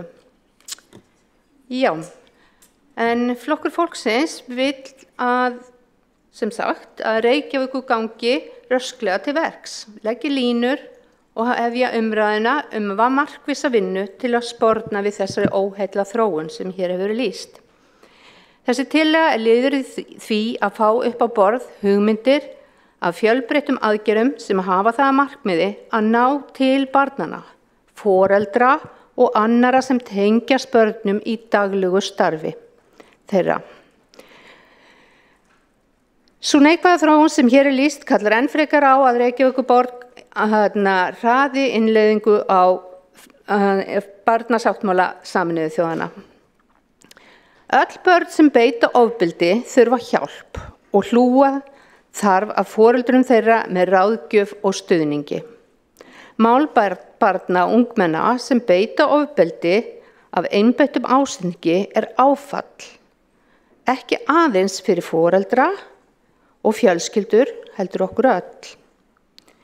Í máli af þessu tagi ekkert einfalt og varast þarf að draga ályktanir og dæma. Ótal margt kemur vissulega upp í hugan þegar fréttir berast af börnum sem fara út með vopn í hendi til þess eins að skaða, meiða og jafnvel drepa annan einstakling. Hver áhrifavaldurinn? Hvaða tilfinningar og aðstæður liggja baki? Flokki fólksins finnst það of mikil einföldun að kenna netinu og samfélagsmiðlum þetta allt, þó þar með án efa finna sterkan áhrifavald. Allt of stór hópur barna á samfélagsmiðlum sem hafa ekki aldur til þess og eftirlit foreldra með börnum á netmiðlum mismikið. Gerendur hafa stundum tekið upp myndbönd af ofbeldinu og birt á samfélagsmiðlum með alvarlegum afleiðingum. Mikilvægt að gera þeim grein fyrir því að sú gjörð verður til aldur og ævi á netinu. Þar með getur gerandinn orðið þolandi síðar. Í lífinu þegar hann ætlar að sækja atvinnu, finna sér maka og svo framvegis. Þessi fortíð meitluð í stein. Það skiptir máli að fræða ungmennin það hvað slík hegðun sé skaðleg fyrir þau. Ráðgjöf og hvatning til foreldra að standa í lappirnar með reglum skiptir sköpum þegar kemur á netinu og á samfélagsmiðlunum. Það augljóst að staðan alvarleg og brýnt að brugðist sé við henni og ég vona svo sannarlega að við getum sammælst að koma málefninu í góðan farveg.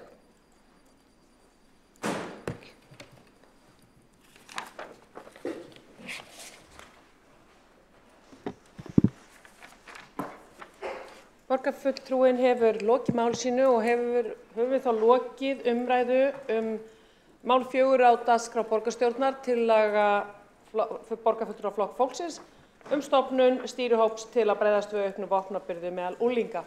Komið fram málsmeðferðartillaga.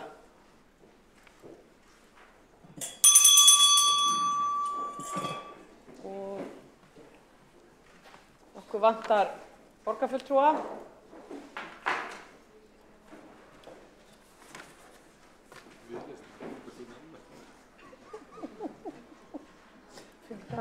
Fjölgaði.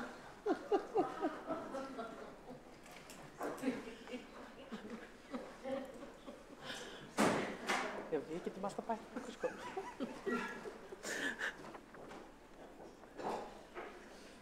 Og þá allir borgarfulltrúar mættir í salinn.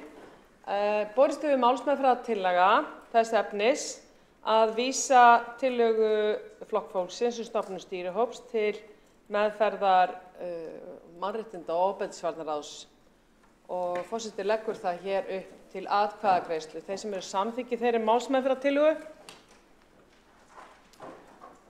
og hún samþykkt með öllum greiddum atkvæðum. Þá vill forseti minna á það að nú erum við búin með 4 mál af dagskrá og hvetur þá flokka sem eiga eftir að senda inn bókanir. Einungis 1 mál eftir af umræðu, beinni umræðu eða tillögu. Þannig að við hvetjum alla til að senda inn bókanir í gegnum linkin sem þegar hefur verið sendur til flokkana. Nú hins vegar komið að matartíma og við munum nú taka matarhlé í 20 mínútur. Matur framreiddur í borgarráðsherberginu.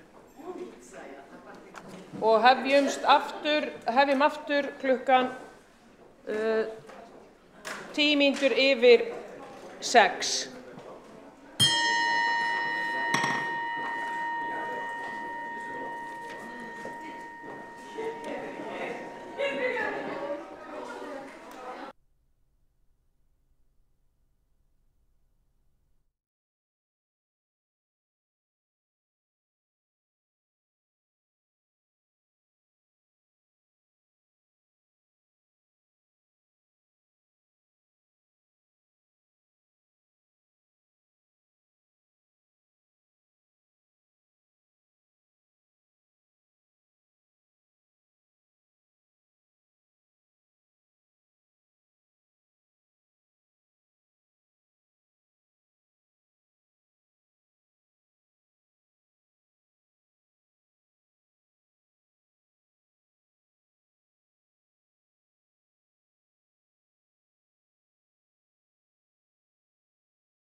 Þá fundi framhaldið í borgarstjórn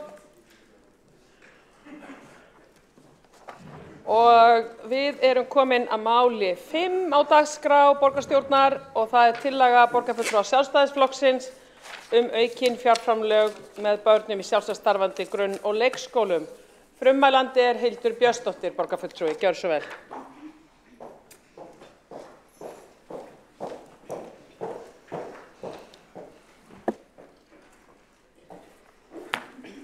Forseti, ágæta borgarstjórn. Ég hingað komin upp til að flytja tillögu okkar sjálfstæðismanna aukin fjárframlög úr borgarsjóði með börnum í sjálfstætt starfandi grunnskólum og leikskólum.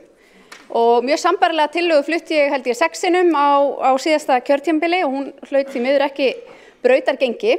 En það gleður okkur mjög að sjá að í nýju meirihlutasáttmála þá þess getið að það eigi að styrkja rekstrargrundvöll sjálfstætt starfandi skóla og við fögnum því auðvitað mjög og höfum gert áður. En teljum mikilvægt að þessi breyting nái fram að ganga strax áramót en ekki einhvern tímann seinna á kjörtímabilinu. Og tillagan á svolítið rætur að rekja til þess sjónarmiðs. En ég ætla að fá að lesa tillöguna með leyfi forseta, hún svo hljóðandi. Borgarstjórn samþykkir að veita aukin fjárframlög úr borgarsjóði með þeim börnum sem lögheimili eiga í Reykjavík og sækja nám í sjálfstætt starfandi leikskólum eða grunnskólum í borginni. Markmiðið verði að treysta rekstrargrundvöll skólana þannig að sjálfstætt starfandi grunnskólar þurfi ekki að innheimta skólagjöld og sjálfstætt starfandi leikskólar þurfi ekki að notast við hærri gjaldskrár fyrir nemendur búsetta í Reykjavík. Þannig verði efnahagur foreldra ekki ákvarðandi ástæða við skólavall. Skóla- og frístundasviði verði falið að útfæra viðeigandi reiknilíkan vegna breyttra framlaga. Breytingar verði gerðar á samningum við sjálfstætt starfandi leikskóla og grunnskóla og breytingarnar taki gildi frá og með 1. janúar 2023 og þá lestri lokið.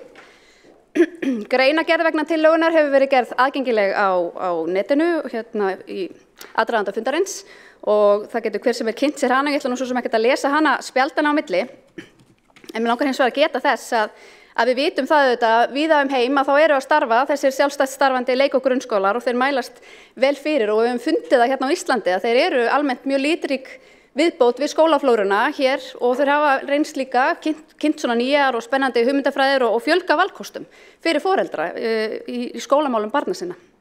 Og það er auðvitað mjög jákvætt.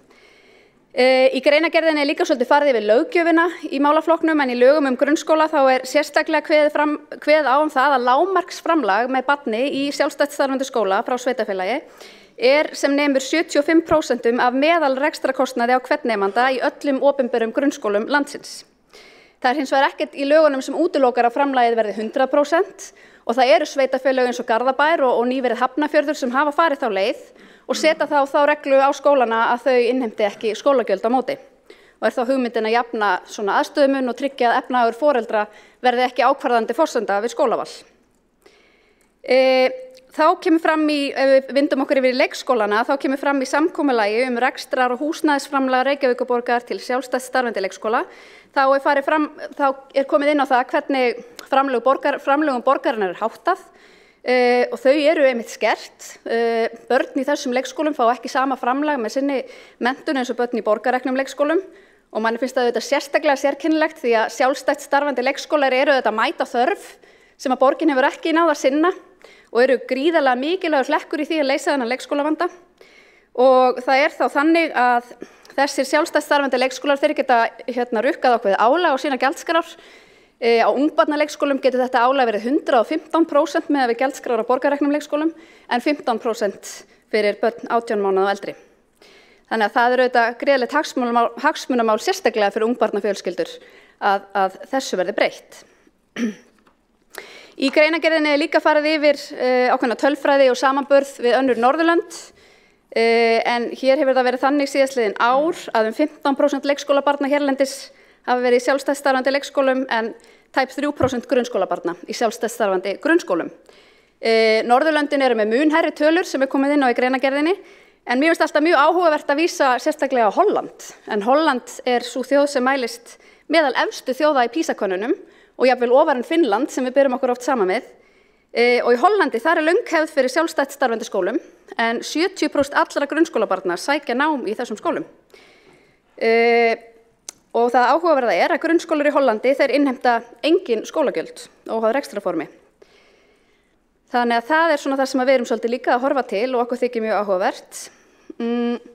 En rekstrarumhverfi sjálfstætt starfandi skóla í Reykjavík, það er erfitt að mörgu leyti, enda opinber framlög til skólana takmörkuð. Þessi fjárhagslegi mismunur leiðir til þess að sjálfstætt starfandi skólar fá talsvert lægri fjárhæð mánaðarlega með hverjum nemanda en borgarrekningsskólar. Skólarnir verða því að innheimta skólagjöld eða beita margföldurum á sínar gjaldskrár sem þó duga í einhverjum tilfellum ekki til að bæta upp fyrir þennan fjárhagslega mismun. Þannig að það er að mati okkar í Sjálfstæðisflokknum mjög mikilvægt að tryggja frelsi og val í skólamálum. Við höfum alltaf staðið fyrir það og lykilforsenda valfrelsis í okkar huga er fjölbreyttara rekstrarform. Þannig skapar svigrúm til framþróunar og tækifæri til nýsköpunar í skólastarfi og það hefur sýnt sig að menntakerfi sem veitir kennurum og skólastjórnendum auki sjálfstæði skilar oft betur undirbúnum nemendum og það er þetta sem að sjálfstætt starfandi skólarnir hafa gert ansi vel. Við þurfum auki valfrelsi foreldra og tryggari starfsgrundvöll fyrir sjálfstætt starfandi skóla. Enga framtak í skólakerfinu ýtir undir framfarir og nýsköpun og stuðlar leið að aukinni fjölbreytni öllum til heilla.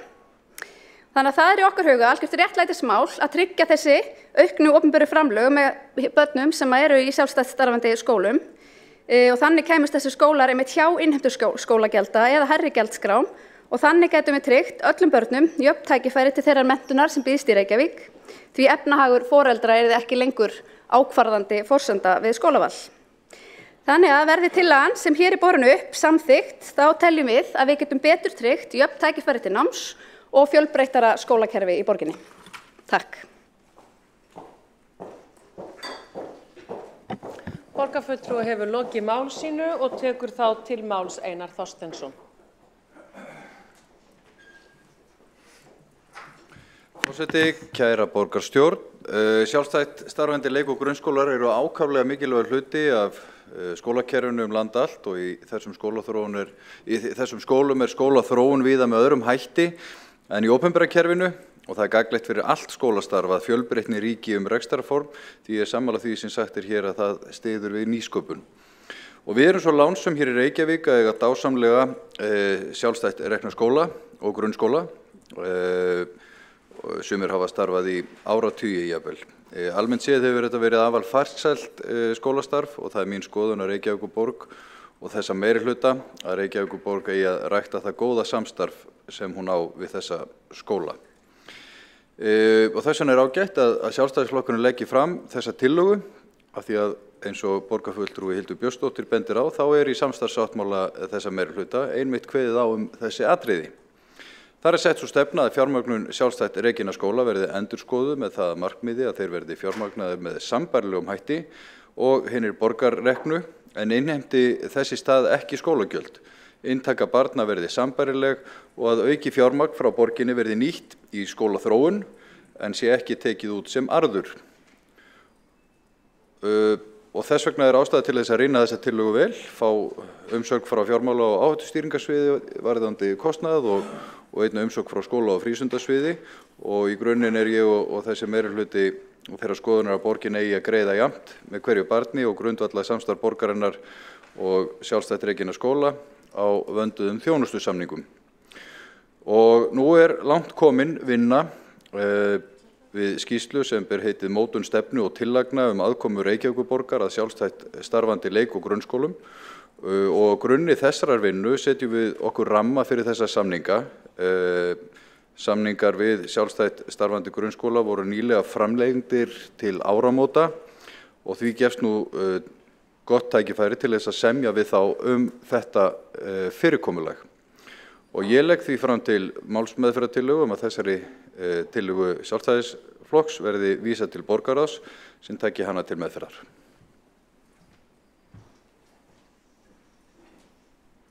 Borgarfulltrúi hefur lokið máli sínu og skal eftir að taka til máls Hildur Björnsdóttir og loka málinu.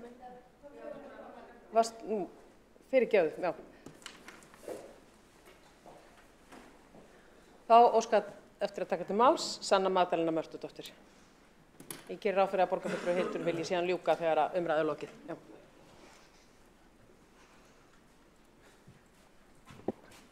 Forseti og borgarstjórn, það er mikilvægt að staða barna sé jöfn, en svona í ljósi þess sem hefur komið fram með að einkareknir leikskólar hafa verið að greiða sér út arðgreiðslur úr skólakerfinu, að þá teljum við að það ætti ekki að veita meira opinberu fé til þeirra fyrir búið að girða fyrir að það megi taka fé úr skólastarfinu.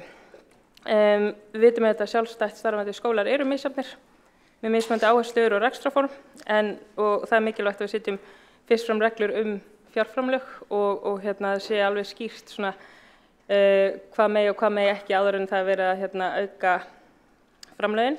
Það er mikilvægt að börn sé ekki að greiða gjald fyrir skóla, minnst það bara mjög mikilvægt. En þetta eru svona áherslurnar sem ég vildi koma til skila í þessu sem okkur finnst. Takk.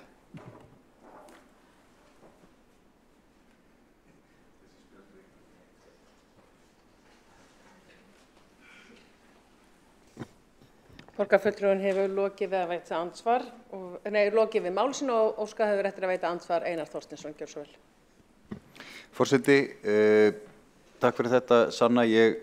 Borgarfulltrúi Sanna Magdalena Mörtudóttir. Ég tek undir með þér að það er mikilvægt að hafa skýrslu innri endurskoðunar sjálfstætt reknum skólana til hliðsjónar í þessari vinnu og tryggja það að fjármunir borgarinnar nýtist til skólastarfs en renn ekki út úr skólunum og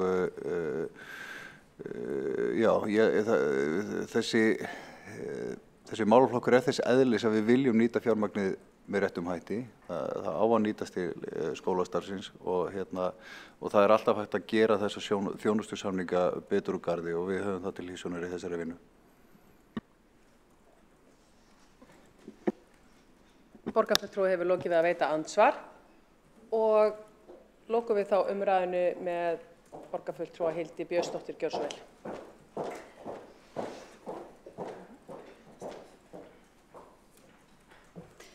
Forseti, ágæta borgarstjórn, ég vil byrja á að bregðast við ræðu borgarfulltrúa Sönnu Magdalenu Mörtudóttur og tek í raun undir það sem kom fram í máli borgarfulltrúa Einars Þorsteinssonar og það má sannarlega með þessum samningum við þessa sjálfstætt starfandi skóla girða fyrir að hægt sé að nota fjármuni sem koma frá borginni í arðgreiðslur og það er eitthvað sem er mjög mikilvægt að við gerum og skoðum í framhaldinu. Þannig að það er bara mikilvæg að vinna.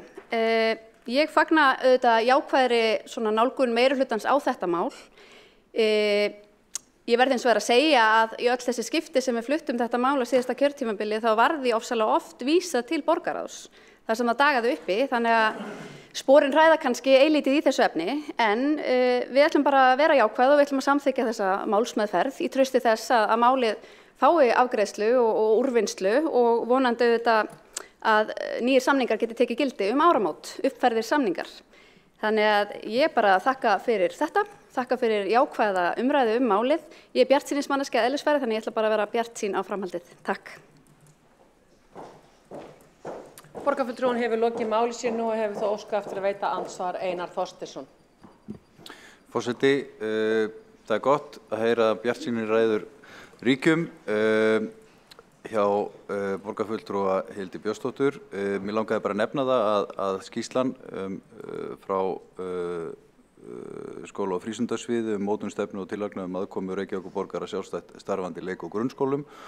Við stefnum að því að taka hana fyrir og kynna hana í borgarráði mjög fljótlega, vonandi í næstu viku og vinnum málið hratt og örugglega en við þurfum að ræða það vel og líka að máta þetta innan fjárhagsáætlunar og forgangsraða. Við þurfum bara að taka það samtal.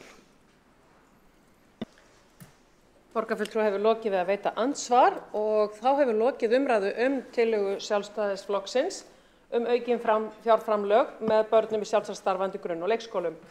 Komið hefur fram málsmeðferðartillaga að vísa málinu til borgarráðs og allir búin að telja allir á staðnum og þá legg ég það upp til atkvæðagreiðslu. Þeir sem að samþykkja það að tillögunni verði vísað til meðferðar í borgarráði gefi merki. Og þeir sem að móti kunna vera, einn er á móti, 2 sitja hjá. Tillagan er samþykkt.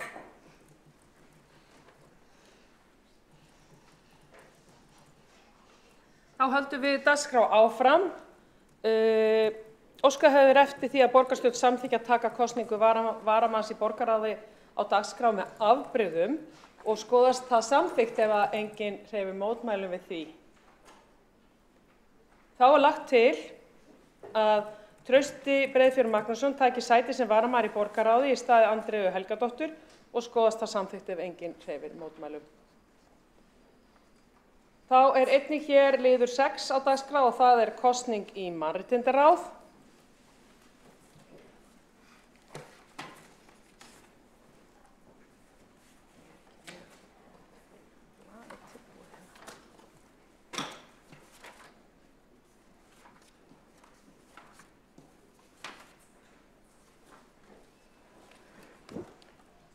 Og hljómar tillagan svona: kosning í mannréttinda- og ofbeldisvarnaráð. Lagt er til að Trausti Breiðfjörð Magnússon taki sæti í mannréttinda- og ofbeldisvarnaráði sem aðalmaður í stað Ástu Þórdísar Skjaldar Guðjónsdóttur.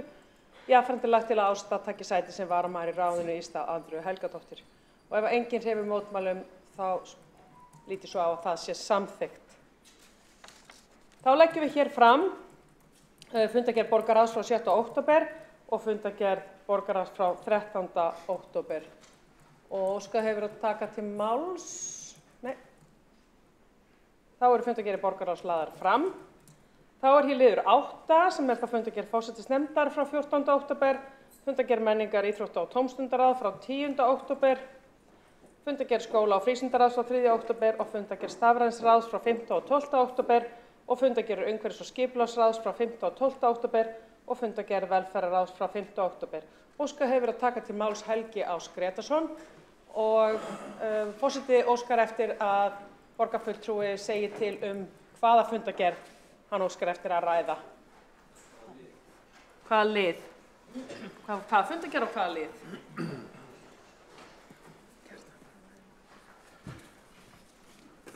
Forseti, ágæta borgarstjórn. Ég að fella hérna undir 8. lið dagskrárinnar hér sem er þá fundargerð skóla- og frístundaráðs frá 3. október síðastliðinn og ég ætlaði bara að benda á lið 21 í þeirri dagskrá en ég er sérstakur áhugamaður dagforeldrakerfið og það var ekki tekið á dagskrá á fundunum áður þó að það hafi verið sérstaklega óskað eftir því og þess vegna var þessi fyrirspurn lögð fram undir þessum dagskrárlið 21 úr fundargerð skóla- og frístundaráðs frá 3. október síðastliðnum og það var sem sagt þannig að það kerfi var ekki rætt heildstætt innan ráðsins þó að það hafi verið sérstaklega óskað eftir því. Það var hins vegar til bóta, ef ég má upplýsa borgarstjórn það að í gær fengum við í skóla- og frístundaráði ágætiskynningu hjá sviðsstjórunum þar sem meðal annars var fjallað tillögur sem voru lagðar fram í ágúst af hálfu meirihlutans aðgerðir í leikskólamálum. Það voru þessar 6 tillögur og það minnisblað hefur verið lagt fram í borgarráði. Aðal kannski punkturinn hjá mér er að ég tel, ef við bara koma þeirri skoðun á framfæri að það sé fyllsta ástæða til þess að ræða betur þennan anga vistunarmála barna á leikskólaaldri að það séu í raun og veru settar af stað aðgerðir sem eru til þess fallnar að styrkja rekstrarumhverfi dagforeldra og mér þykir það miður að það hafi ekki tekist hingað til að ræða það á heildstæðan hátt á vettvangi borgarstjórnar en ég vona að það verði bætt úr því fyrr en síðar. Borgarfulltrúi hefur lokið máli sínu. Þá tekur til máls Kjartan Magnússon og gerir grein fyrir því hvaða fundargerð og hvaða liður ræðir.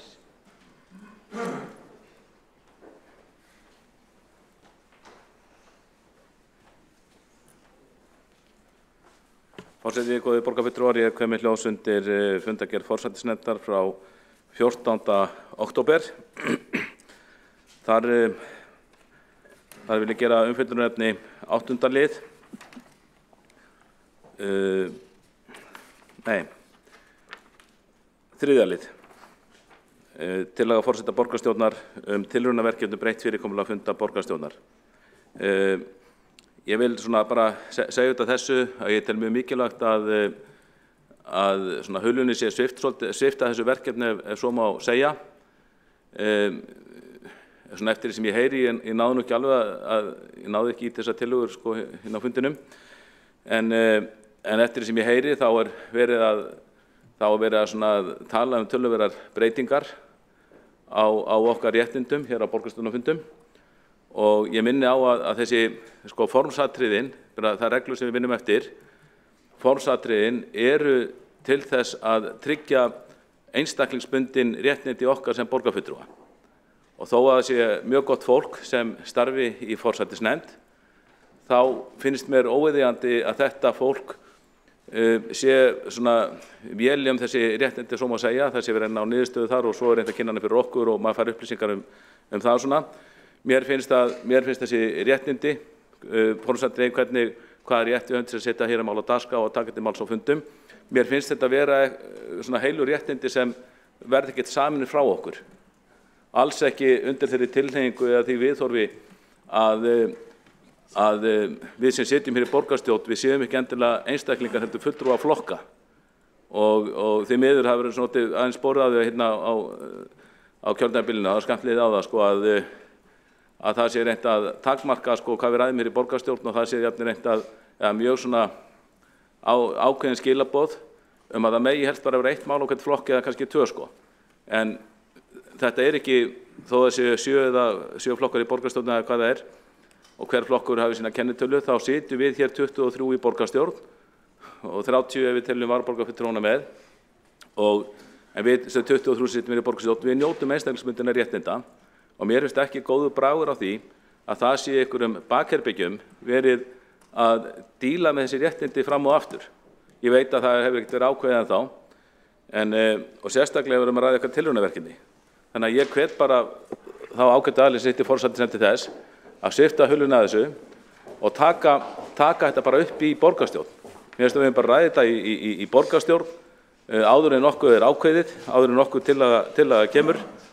Það fer best á því að ræða það hér. Ég tel það mikilvægt. Og síðan mann ég líka að segja og það þá 8. liður, varðandi tjaldagötu 12 og breyting á starfsaðstöðu borgarfulltrúa. Ég verð að segja að mér finnst með algjörum ólíkindum að það skuli núna 5 mánuðir vera liðnir á kjörtímabilinu og borgarfulltrúar hafi ekki fengið almennilega starfsaðstöðu. Það segir í samþykktum kjör og starfsaðstöðu borgarfulltrúa að borgarstjórn eða borgin eigi að tryggja okkur, ég held að sé talað um skrifstofu og að minnsta kosti góða aðstöðu, og mér finnst það mjög ólíkindum að það viðhorfi vera ríkjandi að það sé hægt að hrúga 7 borgarfulltrúum inn í eitt herbyrgi og segja hann bara vinna þar. Mér finnst það mjög sérstakt, og þetta eitthvað líka sem að ræða, og það ótrúlega skuli vera 5 mánuði liðnir. Nú þetta hefur kannski leitt til þess að það kannski það sem meirihlutin hugsar, gera starfsaðstæður þeirra sem í minnihluta eins erfiðar og hægt því það taki biti úr minnihlutanum, kannski það við úr ríkjandi.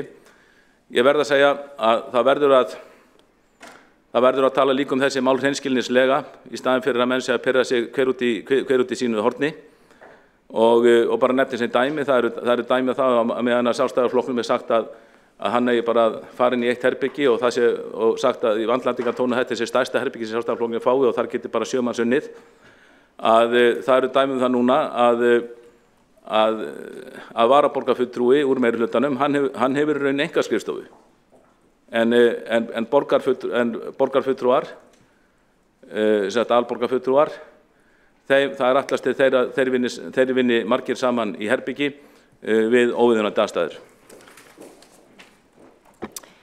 Þá hefur Kjartan Magnússon, borgarfulltrúi, lokið máli sínu og næst tekur til máls Þórdís Lóa Þórhallsdóttir. Nei, varst ekki fyrst? Já, þetta andsvör, fyrirgefðu.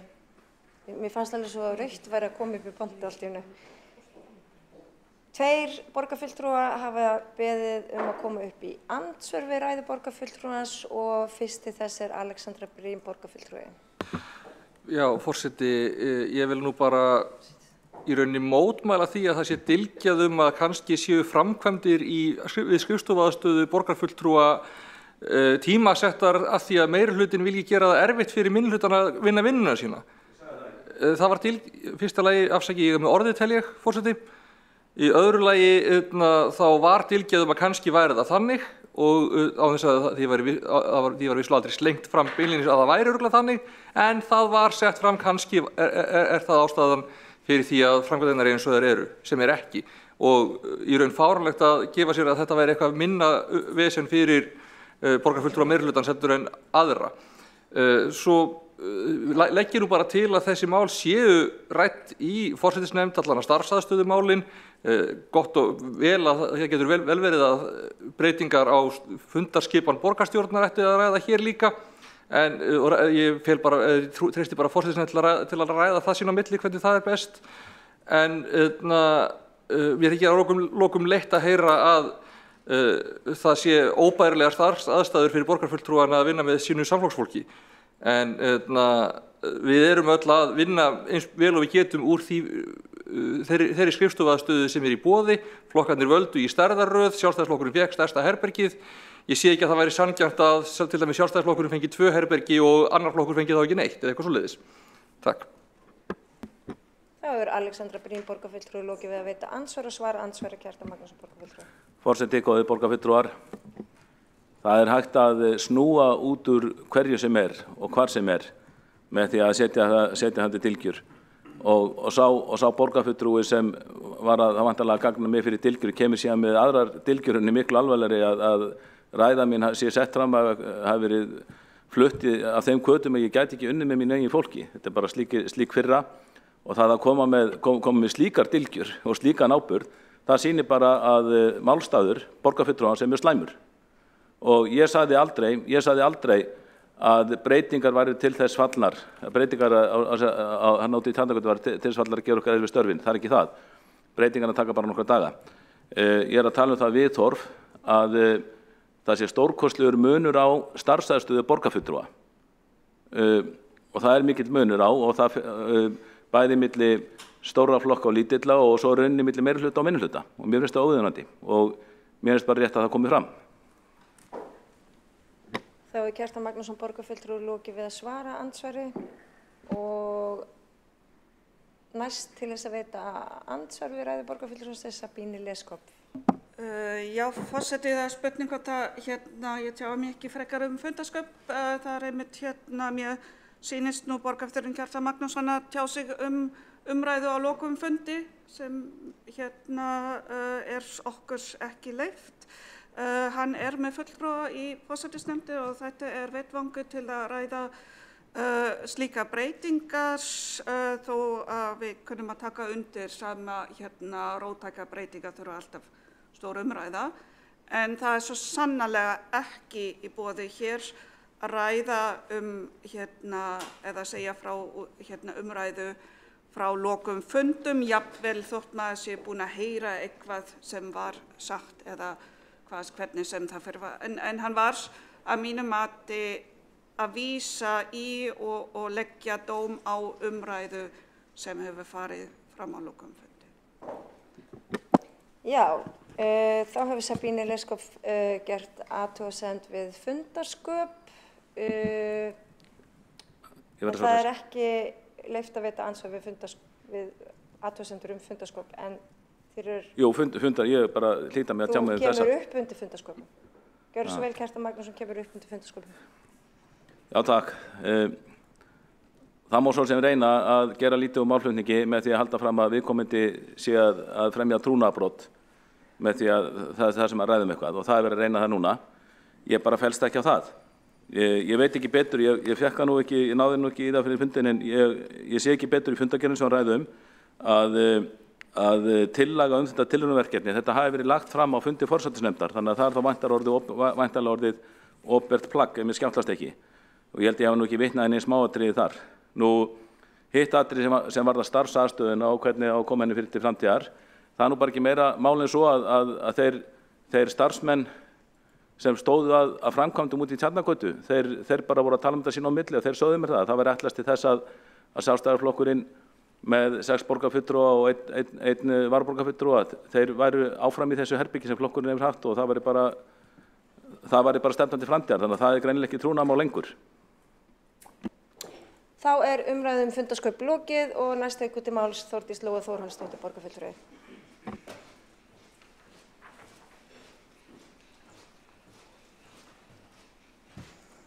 Forseti, ágæta borgarstjórn. Já, ég fagna því að fá tækifæri hér til að tala tillögu sem að ég held að borgarfulltrúi Kjartan Magnússon hafa hreinlega ekki lesið, því að hún fjallar ekki nein tilbrigði við það að stoppa af borgarfulltrúa, alls ekki. Hún fjallar tilraunaverkefni sem snýr að því að gera borgarstjórn að fjölskylduvænni vinnustað. Hér hefur lengi verið rætt langa fundi og mögulega of langan ræðutíma og mögulega of löng andsvör. Á vinnufundi forsætisnefndar, sem ég ætla nú ekki að fara ofan í því að það eðlilega trúnaðarmál það sem þar fer fram, var heilmikil umræða nákvæmlega þessi mál og upp úr því dró forseti fram tillögu sem að grundvallast á þeim umræðum sem þar voru og sú tillaga er opinber gögn undir fundargerð forsætisnefndar og hvet ég alla til að skoða þessa tillögu því að þarna verið að leggja til eins árs tilraunaverkefni það að fundir byrji fyrr og leitast verði við að þeir hætti fyrr. Það búið að fá gögn það hvað meðallengd funda og tímaramminn sem er lagt til í þessu tilraunaverkefni nákvæmlega sá sami og meðalfundartími hefur verið í borgarstjórn með tilliti til fjölgun borgarfulltrúa.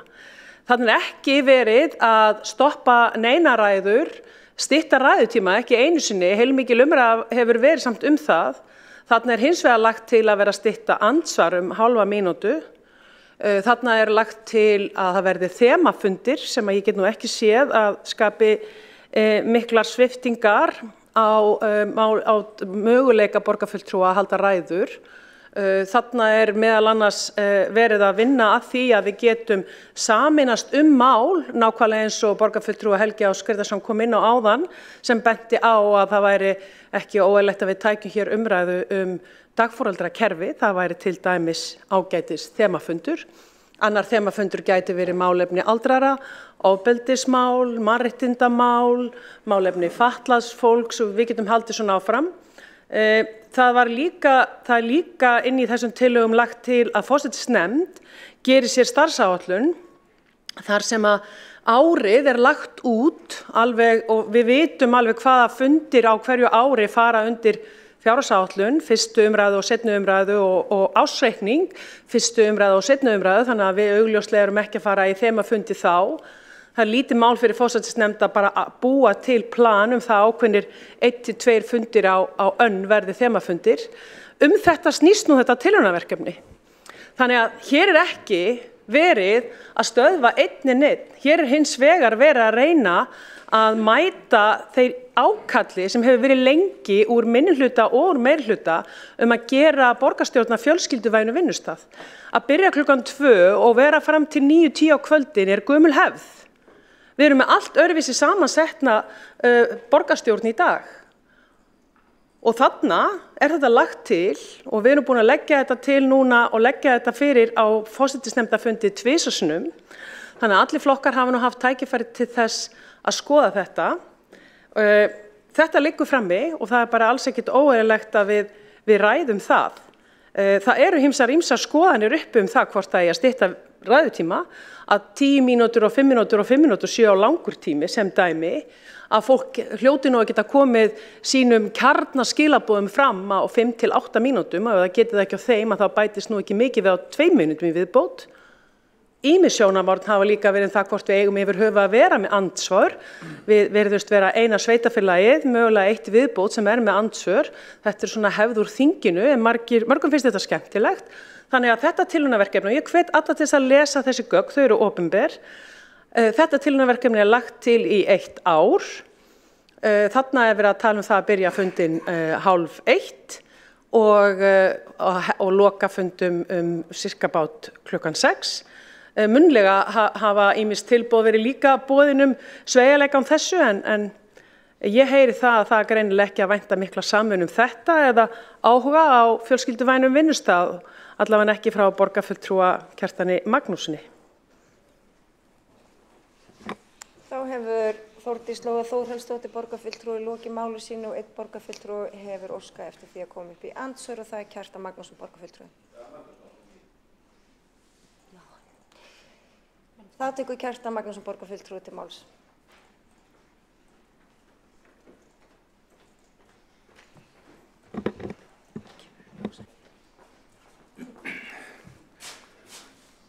Já, forseti, góðir borgarfulltrúar, það er ekki að spyrja að því að því vorum að tala dylgjur og svona áðan, að dylgjur og aðdróttanir, að þegar maður leyfir sér að koma hér upp og óska eftir því að við borgarfulltrúar allir, við fáum að taka þátt í þessu samtali, en þetta sé ekki rætt inn á fundum lokaðra nefndar, því hér rétt okkur allra að ræða, þá er það bara sagt hér að þessi borgarfulltrúi vilji greinilega ekki hafa borgarstjórn fjölskylduvænan vinnustað.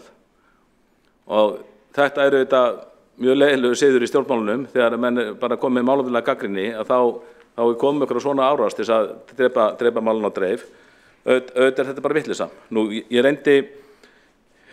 reyndi sko að prenta út tillöguna eða fá hana því hún var lögð fram á fundi forsætisnefndar. Ég gat ekki, hún virðist ekki vera á netinu, þannig að ég hef ekki getað að lesa hann frá orði til orðs og fann hann ekki á netinu, en Þórdís Lóa Þórhallsdóttir borgarfulltrúi fór aðeins yfir þetta svona á handahlaupum og það máli ræði þessi mál eins og mér heyrist að vera, það á aðeins að reyna að það er verið að takmarka réttindi borgarfulltrúa þó kannski í litlu sé, en þegar hugmyndir upp með slíkt og að breyta borgarstjórn í einhverju tilraunastofu, þá finnst mér að það samtal þurfa að eiga sér stað við alla borgarfulltrúa. En það sé ekki reynt að stýra, af því þetta er okkar einstaklingsbundin réttindi sem borgarfulltrúar, en það sé ekki reynt að stýra því inn einhverja nefnd sem taki ákvörðun það. Nú, varðandi þennan fjölskylduvænleika, þá er nú bara að segja það, þetta er ekki eins og þetta sé á hverjum degi. Við fundum hér 2 sinnum í mánuði. Og það eru margir borgarstarfsmenn sem eru með miklu ófjölskylduvænni vinnutími við. Borgarstjórn hefur áratugum saman, hist á kvöldin, eða lengi vel var það þannig að þetta voru eingöngu kvöldfundir.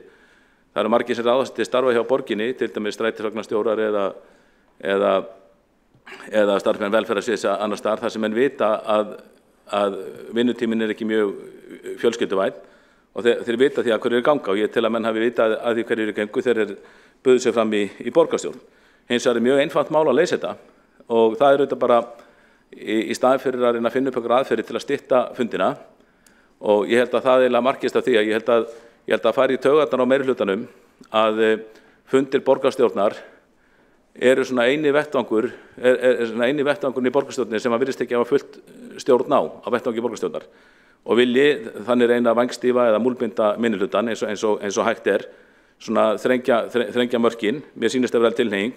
Ég held að það sé ekki leyndarmál að á fyrstu borgarstjórnarfundi kjörtímabilsins þá var mikið reynt að fá okkur sjálfstæðismenn til þess að vera með sem fæst mál og mér var allavega miskunnlegust tóta því að ef að fundur drægast á langinn þá er mínu máli bara frestað og það gerist nú sem betur fyrir ekki en maður þurfti virkilega að hafa fyrir því að minna á réttindi borgarfulltrúa í þessum efnum og svona dagskrárréttindi. En ég held að það sé mjög einfalt, ég held að það sé ekkert mál að breyta þessum fundartíma ef við viljum hafa þetta fjölskylduvænt. Ég held að leiðin sé þá bara svo og það er bara alltaf að ræða hér, það er ágætis hugmynd að færa fundina bara fyrir á daginn, það má mín vegna hefja fundina klukkan 9 á morgnana eða þeir máttu hefja 7:30 á morgnana mín vegna sem er sá tími þegar leikskólar borgarinnar opna og þá þyrfti ekki að fara út í neitt ef að tímasetningur er bara breytt og fundinni væru á dagvinnu tíma sem slíkum, þá myndi dagurinn sennilega duga og þá þyrfti ekki að fara út í neitt aðrar aðgerðir. Ef þetta fer í taugarnar á fólki að náttúrulega hvað minnihlutin tala mikið á þessum fundum og þurfa að hlusta á minnihlutan og eða fer í taugarnar á fólki hvað fundinir eru oft langt fram á kvöld, þá er bara einfaldasta mál í heimi, flytja þetta yfir á morguninn. Kjartan Magnússon borgarfulltrúi lokið máli sínu og einn borgarfulltrúi hefur óskað eftir því að koma upp í andsvöru borgarfulltrúans og það Þórdís Lóa Þórhallsdóttir borgarfulltrúi. Forseti, ágæta borgarstjórn, ég vil bara ítreka það að þessi tillaga á netinu. Mikið leitt að borgarfulltrúin gæti ekki prenta hana út en hann er hægt að lesa hana á netinu og hún bara undir fundagerðinni og þar bara linkur á málið. Mér langar hins vegar aðeins að ræða þetta með tilraunastarfsemi og ræða það í forsætisnefnd. Það nú bara þannig að ansi tilraunakennd hugmynd kom upp á síðasta kjörtímabili í forsætisnefnd frá fulltrúum Sjálfstæðisflokksins þar sem var lagt til að það yrði gerð tilraun í 1 ár, mér minni að það hafi verið í 1 ár en ekki lengur, að breyta hér borgarstjórnarfundum og byrja á opnum fyrirspurnum til borgarstjóra. Og það var nú ekki allir sammála þessu en bara í anda þess að það væri nú allt í lagi að pröfa að þróa sig aðeins áfram og svona móta og þróa borgarstjórnarfundi áfram. Þeir sé ekki alltaf eins og þeir voru 1919 eða 1940 að þá var þetta samþykkt hér í borgarstjórn og þetta tilraunaverkefni var nú bara samþykkt í forsætisnefnd og það síðan gekk hér yfir að hér voru opnar fyrirspurnir. Þetta var nú bara tillaga frá Sjálfstæðisflokknum sjálfum. Það hægt að finna þetta allt saman í fundagerðum forsætisnefndar þannig að þetta nú sannarlega ekki fyrsta skipti þar sem rætt mál í forsætisnefnd sem snúa að því að gera mögulega tilraunir eða breytingar á borgarstjórnarfundum. Þannig að ég vísa nú bara í það. Það hins vegar alveg sjálfsagt að taka ýmsa umræðu hérna í þessum sal, en ég hefði nú kannski haldið að það væri skemmtilegra að við værum að ræða hér málefni borgarbúa í staðinn fyrir að borgarstjórnarfundir færu nú að snúast okkur sjálf. Takk fyrir. Þá hefur Þórdís Lóa Þórhallsdóttir lokið við að veita andsvari Kjartan Magnússon borgarfulltrúi. Forseti, góðir borgarfulltrúar, mín krafa ekki svo að þessi mál séu öll rædd í þessum sal. Ég bara að finna að vinnubröðunum að það þarf ekkert að ræða í salnum. Ég finnst bara rétt að borgarfulltrúar allir séu upplýstir jafnt þær hugmyndir sem í gangi tilraunaverkefni í borgarstjórn. Þetta snertir þeirra vinnu.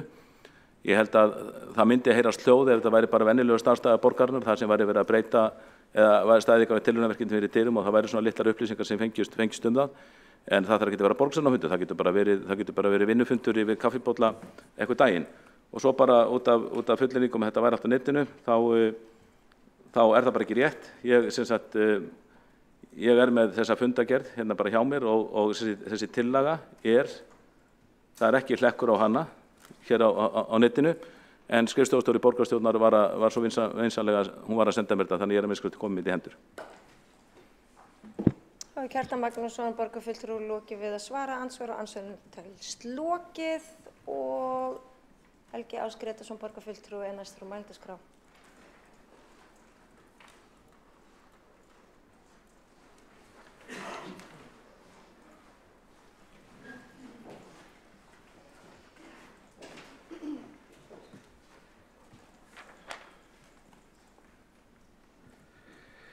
Forseti, góða borgarstjórn. Ég ætla að halda þetta aðeins áfram varðandi þá fundagerð forsætisnefndar frá 14. október og bara taka 2 aðalatriði fram. Það í fyrsta lagi kemur fram í samþykktum starfsaðstöðu fyrir borgarfulltrúa að þeir skuli hafa skrifstofu. Nú, ég tel að aðstæðan allavega fyrir 6 manna þingflokk, borgarstjórnarflokk Sjálfstæðisflokksins eða borgarstjórnarhóp Sjálfstæðisflokksins sé ófullnægjandi og það væri fyllsta ástæða til þess að reyna að hlíta því viðmiði að útvega hverjum og einum borgarfulltrúa skrifstofu sé þess kostur. Ég held að þetta sé eitt aðalatriði og líka þannig að fólk geti að minnsta kosti þá hist og unnið saman sem hópur, enda þetta starf að vera borgarfulltrúi. Það í fyrsta lagi það og svo vil ég í öðru lagi taka undir þar sem að borgarfulltrúi Kjartan Magnússon var að reyna að koma hér á framfæri að það væri fyllsta ástæða til þess að ræða skipulag borgarstjórnarfunda með opnari hætti og fleiri komi að því vegna þess að skipulag hefur verulega þýðingu á stjórn svona funda. Þess vegna til dæmis þegar ég talaði á fyrsta fundi mínum þegar ég satt hér sem borgarfulltrúi í 21. júní eða svo, hafði ég mikinn áhuga á því að það var verið að blanda alls konar óskyldum verkefni við verkefni forsætisnefndar eins og varðandi atvinnulífið og ferða og svo framvegis. Þannig að verkefni forsætisnefndar eru mjög mikilvæg og vegna þess að hér verið að skapa umgjörð fyrir alla þennan fjölda borgarfulltrúa að ræða málin. Þetta hinn lýðræðislegi vettvangur og að sjálfsögðu verður líka að hafa í huga að það eru lög sem að gilda þessa umgjörð og ég tel allavega brýnt og fagna frumkvæði borgarfulltrúa Kjartan Magnússonar að aðeins að reyna að opna umræðan og setja þetta að svona, hvað maður að segja, að spyrja þeirra áleitnu spurningar hvort ekki ástæða sér til að fleiri taki samtalið. Þannig að ég tel að núverandi skipulag sé ekki í lagi með tilliti til starfsaðstöðunar í fyrsta lagi og í öðru lagi að það væri þá rökrétt ef að það er mjög mikilvægt markmið þegar menn taka að sér það taka sæti í sveitarstjórn eftir að hafa verið lýðræðislega kjörin að ef að það er svo mikilvægt markmið að starfsemin eins og hér sé fjölskylduvæn að þá er náttúrulega rökréttast að byrja bara á morgni og vera þá eftir atvikum út daginn. Það ætti það að vera jafn langt. Og bara brýna fyrir það prinsip að þetta þessi vettvangur þar sem að við sem að erum kjörnir fulltrúar fáum tækifæri til að taka til máls ólíklegustu hluti sem að snertir starfsemi Reykjavíkurborgar. Þá hefur Helgi Ás Grétarsson borgarfulltrúi lokið máli sínu og ekki hafa fleiri beðið orðið og þá telst umræðu lokið og einnig þessum fundi. Við höfum eftir að lesa nokkrar bókanir og hver vill og verður og vill vera fyrstur? Er ekki ein bókun þannig sem eftir að lesa? Sem er minnisleysi. Heimilisleysi. Heimilisleysið sem að er ennþá reyndar verið að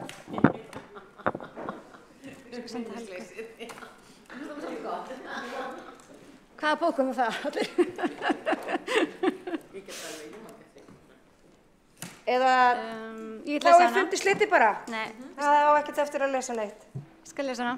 Ég er búin að slita fundi á Rósi. Nú? Ef það fór í tölvupóstinn og samþykkt þá munið þið.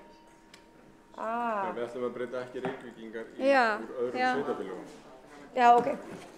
Þetta kannski skiptir ekki öllu máli að... Já, það var að senda það rétta í tölvupósti. Það var það sem, hún gerði það. Það er það sem ég er að segja. Nei, hún er reynd það.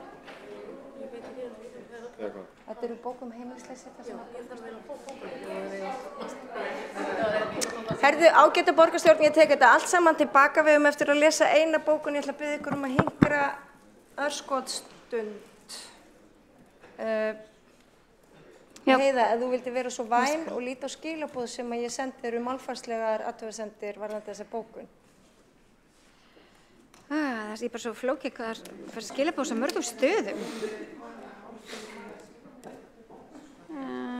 Forseti gerir 2 mínútna hlé.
Sjálfstæðisflokkurinn ætlar að lesa eina sem þá liður við mál númer 5, það ekki rétt hjá mér, Hildur? Já, passar. Gjör svo vel. Hún svohljóðandi: fulltrúar Sjálfstæðisflokks fagna því að málið hafi fengið jákvæða afgreiðslu og muni fylgja því eftir í borgarráði. Þá undirstrika fulltrúarnir mikilvægi þess að jafna stöðu borgarreikinna á sjálfstætt starfandi leik- og grunnskóla í Reykjavík svo styrkja megi rekstrargrundvöll sjálfstætt starfandi menntastofnana. Með auknum framlögum með börnum í sjálfstætt starfandi skólum geta skólarnir látið hjá líða að innheimta skólagjöld. Þannig verður efnahagur foreldra ekki lengur ákvarðandi forsenda við skólavall. Flott. Og Heiða, þú ert með bókun, ertu búin að senda hana? Já, ég sendi hana Helgu. Okay, og það bókun frá nokkrum? Frá öllum nema sósíalistum sem eru að missa bókun. Gjör svo vel. Heimilisleysi staðreynd í íslensku samfélagi og aukin ásókn í neyðarskýli Reykjavíkur sýnir umfang vandans. Þriðjungur þeirra sem leita hafa í neyðarskýli borgarinnar þar sem afir þessu ári eru frá öðrum sveitarfélögum, auk þar sem stór hluti þeirra sem leita í neyðarskýlin í þörf fyrir langtíma úrræði innan heilbrigðiskerfisins. Reykjavík hefur sett sér metnaðarfulla stefnu og aðgerðaáætlun en vandamálið stærri en svo að það verði leyst einungis í borginni. Því skora borgarstjórn á ríkisvaldi að bregðast við, móta stefnu í því hvernig að koma í veg fyrir heimilisleysi á Íslandi og hvernig ríkið ætlar að styðja við sveitarfélög þannig að þau geti staðið undir þessari mikilvægu þjónustu. Þá skora borgarstjórn og önnur sveitarfélög að bjóða upp á þjónustu og úrræði fyrir sína íbúa og taka virkan þátt í frekari uppbyggingu þeirra. Það verður að lesa bók. Það ekki mælendaskrá lengur. Takk. Má ég aðeins fara yfir? Það sem sagt búið að sósíalistar eru ekki með, þannig að sósíalistar eru með sína eigin bókun í þessu máli, en aðrar bókanir, Sjálfstæðisflokkur og flokkur fólksins, eru þar þá kallaða tilbaka eða? Eiga þar að standa líka? Ok. Já. Í máli... Sjálfstæðisflokkurinn er ekki með, það er flokkur fólksins. Það var flokkur fólksins, sem ætla þá að halda í sína bókun líka. Það er ekki til fyrirmyndar, en er það ekki alltaf læg? Undantekningartilvikum þá er það leyft, sko. Sko það er leyft í undantekningartilvikum, þannig að þarna bætur hún eitthvað við. Já, skulum bara hafa þetta svona. Við bara, we allow it, fyrirgefiði. Með leyfi forseta, sletti ég. Herði, látum þetta slæta eins og segir við í en við erum svo í bókunum alltaf gagbókun sem taka undir bókun. Ertu búin að senda henni á Helgu? Þá máttu lesa hana, gjör svo vel. Segðu okkur í hvaða máli þetta er líka. Þetta er undir lið 3 málefni heimilislausa. Sósíalistar taka undir mikilvægi þess að skora verða á þau sem eiga að koma uppbyggingu.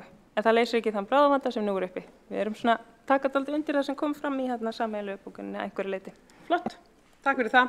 Það var búið að lesa þetta bókanir, búið að fara yfir öll mál, allir bara tiltölulega sáttir, klukkan ekkert ægilega margt og ég bið skrifara sem eru sannar að leysa af allavega ennþá og Aðalsteinn að koma hingað upp en fundi er slitið og klukkan er 19:12, er það ekki?